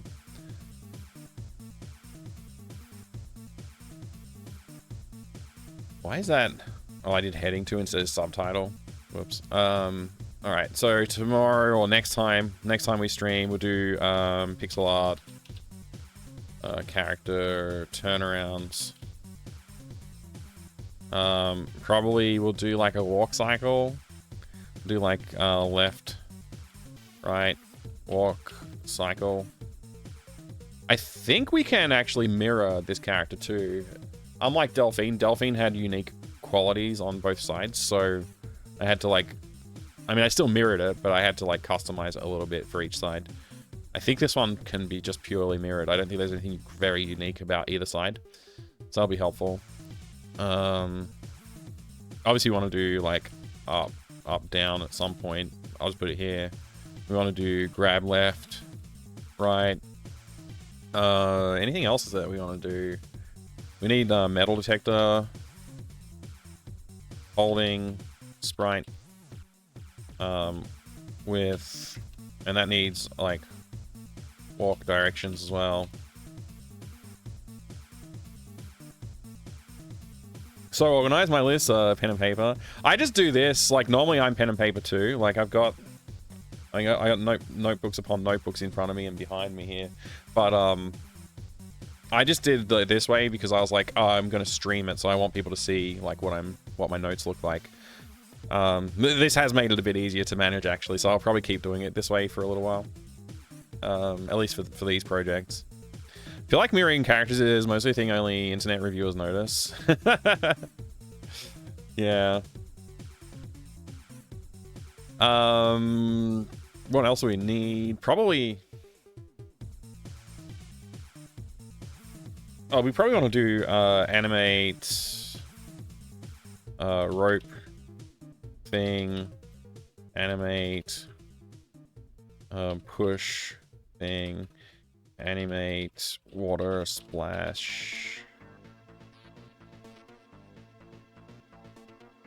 Yeah, there's a few things there. This might actually, maybe I could just use the grab animation. I don't think we have anything like that special about the character. Yeah, there's not that much special in here. Maybe animate sharpening thing. So I don't think we're going to do all of that on day 18, but at least they're listed. I actually had like characters animations here. Right, we got to do the hamster as well. Walk up, down, left, right, get item, left, right. Yeah, this is not... I think get item, we don't need up, down. Which is left, right. It's not very organized. Let's see. Rooms, vault door, potato experiment, storeroom, computer terminal, wall scanning, hamster maze, blueprint, sensor module. Yeah, these are all done. That's all done. I think items list, this items list is out of date. I need to update it. Baguette for a detector handle. I forgot that. Lightsaber, replica lightsaber, croquet mallet. I think I'm not going to do all these. I think pogo stick would be funny. I'll put that in. Maybe I'll do the baguette. Oh, we'll see. We'll come back to this list again. There's more to do here. This is not up to date. Dialogue, haven't generated any dialogue yet. Yeah, we'll see. Sequel confirmed? Yeah. Hey, Foamed. Good to see you there, dude. Some of my lists are, yes, are Google Docs. Yeah, Google Docs, like, is quite helpful with the checklist. If it didn't have the checklist, I probably wouldn't use it as much. With the checklist, I can go through and be like, oh yeah, I'll check that off. So, like, I've done this for each of the games as well. So, like, the tank game that I didn't release, I stopped working on it at about day 11 or 12. But that's even in here too. And like each day I don't necessarily check off the stuff that I wanted to do. So like sometimes I have big lists of stuff that I didn't end up getting to because I got distracted or worked harder on something else than I expected. But like even for the first game, like the day of the sandwich, that's all here too, including like all the decision making. I think I documented most of it in here, so yeah, so I didn't, like, apparently I didn't polish animations yet. I did that later. I guess that should be checked, but it's not. I even kept track of what day of the week I was working on it too, which is interesting. So day 15 was done. And then, yeah, I had this agreement to get paid to do a little extra work and get it on somebody else's website, which I did.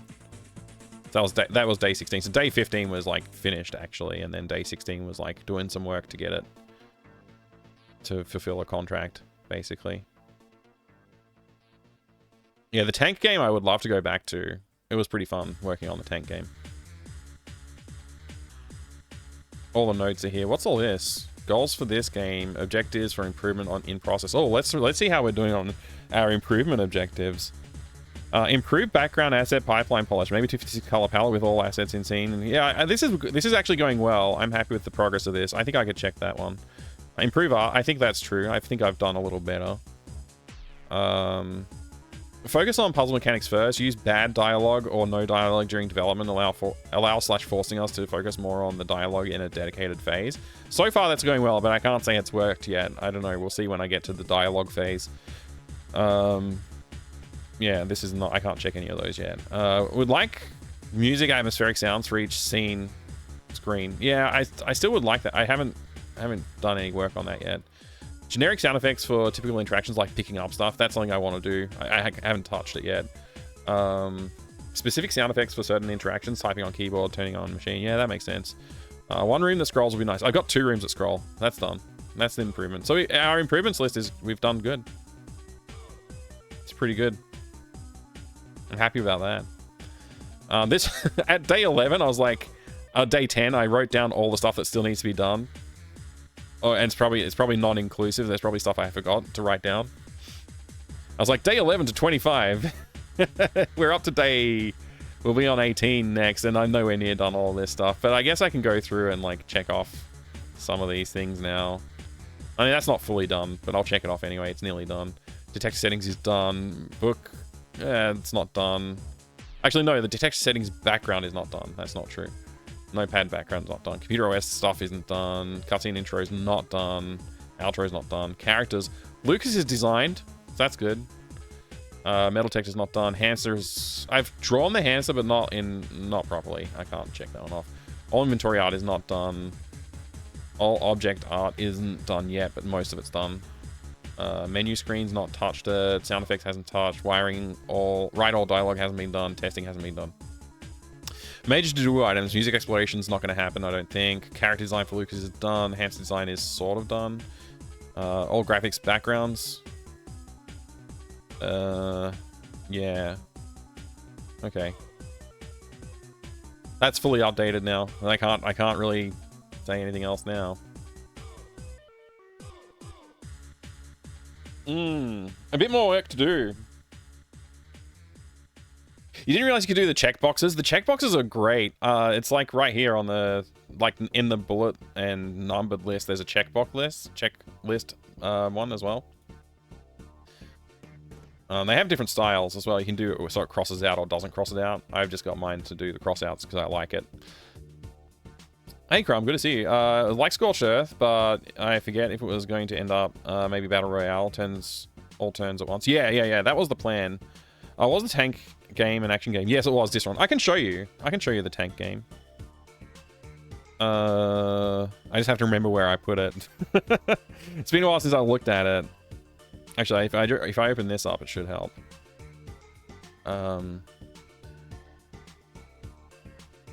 Let's see. Open containing folder. That'll work.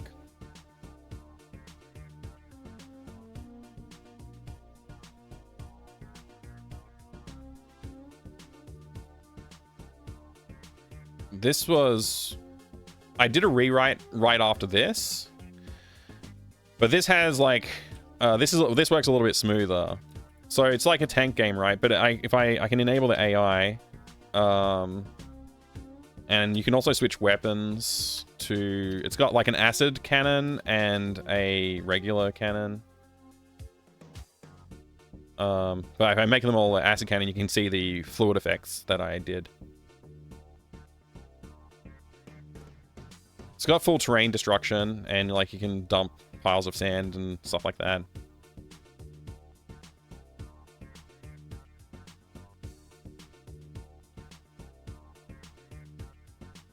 So this one was programmed in C, technically.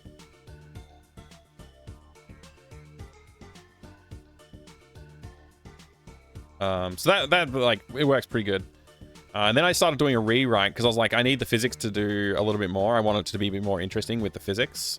So this is the latest build. I was messing around with this thing, the blobby, what do you call this? Soft body physics simulation. It's just a spring system, a series of spring systems connected together. But it's kind of interesting. I was just messing with it because I was like getting to a point where I was a bit frustrated with the game. I suppose I should go full screen so you can see fully what's going on, just in case. But yeah, like this same thing. So you can still like fire a missile or whatever, and it will crash the game if you. It's like I was working on integrating. I was like trying to unify everything into one system. So like the terrain and the bullets and the fluids are all handled by one physics system, which is what I was aiming for. But you can see like the way that the terrain collapses now, it actually can fly through the air, whereas earlier it couldn't do that. The earlier system was more of a typical cellular autonomous sort of implementation, whereas this is a little bit more complex. So you see like the way things fall is a little different. The fluid simulation is still there, but it's like it's got some issues because, like I said, it's like everything's unified. And the collision solver isn't perfect. So I was working on the collision solver to like have more iterations as well, which does improve it, but it's still not perfect. So you can see they collide in the air and then fall down. They shouldn't really do that. The solver should be conservation momentum, should reduce that, and also they're fluids, so they should be able to combine and become like a larger mass. But I didn't bother with implementing that fully. But like one of the things it does is like when an explosion goes off, if you watch around it, you'll see like pixels of dirt flying away from the point of the explosion as well. This is something you couldn't do with the previous physics, which this looks great. It's fantastic. It doesn't need to be perfect, just has to be good enough. Well, I wanted it to be good enough, and to make it good enough was going to require more work. That's why I put this on hold, because I know I can do what I need to do for it. But yeah, I didn't want to mess around. Like, this is like probably at the rate I can work at, like, because I've got my full-time job that I have to do as well. This was going to take me probably in 9 to 12 months, and that's too much time. So that's why I called it and decided to work on some other stuff instead. But yeah, all of the explosions have that the same like physics modeling and stuff in it as well. So each of the tanks, if I switch to which tank it is, yeah, if I could get a bigger explosion, there you go. It's determined by the size of the explosion, how it behaves as well. So anyway, it's a cool game. But I just need more time to work on it. And the plan was, so it's all real-time combat, and the plan was to have network play as well. So all the physics simulation has to be like matched across the network as well. So I was trying to keep that in mind while I was writing it. And yeah, it's quite complicated. Quite complicated game to make. So to do what I wanted to do, I was like, this is going to be too much time investment. That's why I switched back to just working on the adventure game. I would like to finish this. I want to get back to it, but I have to wait until I've got enough resources behind me to do it. Manual artillery game wasn't even any gravity explosions, just ate into the background. Oh, okay. Yeah. Yeah, it's a pretty cool example of like what I'll probably do is when I find some spare time, I'll go back into the code and clean it up so it's packaged into a pre-alpha release that I'll just put on the Discord so people who are interested can try it out. That's my plan with that anyway. It's getting late. I was gonna stop for dinner like an hour ago. I'm probably gonna do that now. If I come back on later today, I may be on my other channel doing gaming, or I might come back on here and keep working on this, because I kind of want to work on Lucas and get the animations, or at least a turnaround done. Because I want to get like facing forward, facing down to the left, facing right, facing back, facing right. Yeah, all those angles. What is that? 6 directions? Something like that? 1, 2, 3, 4, 5, 6. Yeah, 6 directions. Having dinner lunch? Yeah.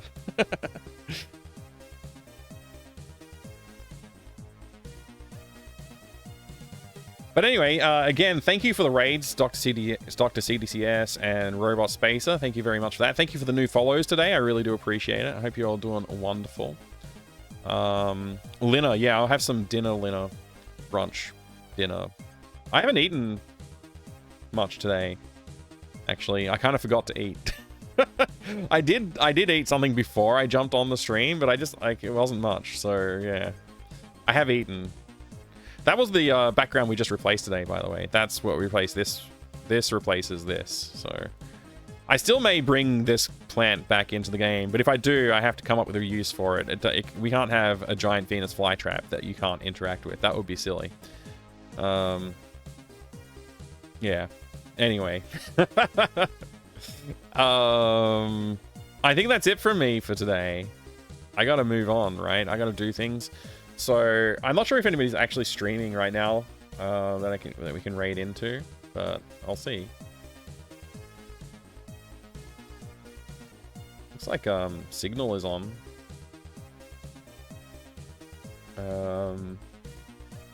Anybody doing game dev that I know? No. Not that I know.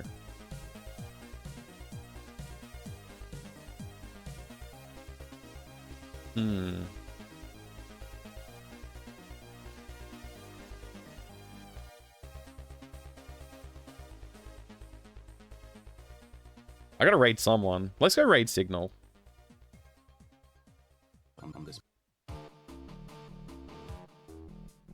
Signal does some great pixel art and music composition too, so you should go check out Signal's channel.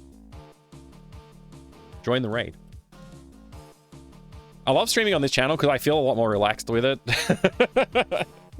Because I don't like, yeah, I don't have to stress about it. This channel is just here for me to like do game devs. Good luck with this. It's looking great so far. Thank you. I really appreciate it. That means a lot to me. It does. Thank you so much. I really appreciate it, Julia. It's good to see you again. Good to see you, TV Prime as well, and Robot Spacer, Distron, Sunny Boy, all the legends, Noru, Factory Ruins, everybody who's been hanging out today. Thank you so much for that. I will see you again soon. Good night. I got nothing. I got no outro or anything like that. Bye. Oh, that's the starting soon screen. We go to the end. There we go. Probably ending. That's what we want. Let's put on the outro track too. We're gonna have the outro track. There it is. Have fun, everybody. Say hi to Signal for me too. Thanks, Fiery One.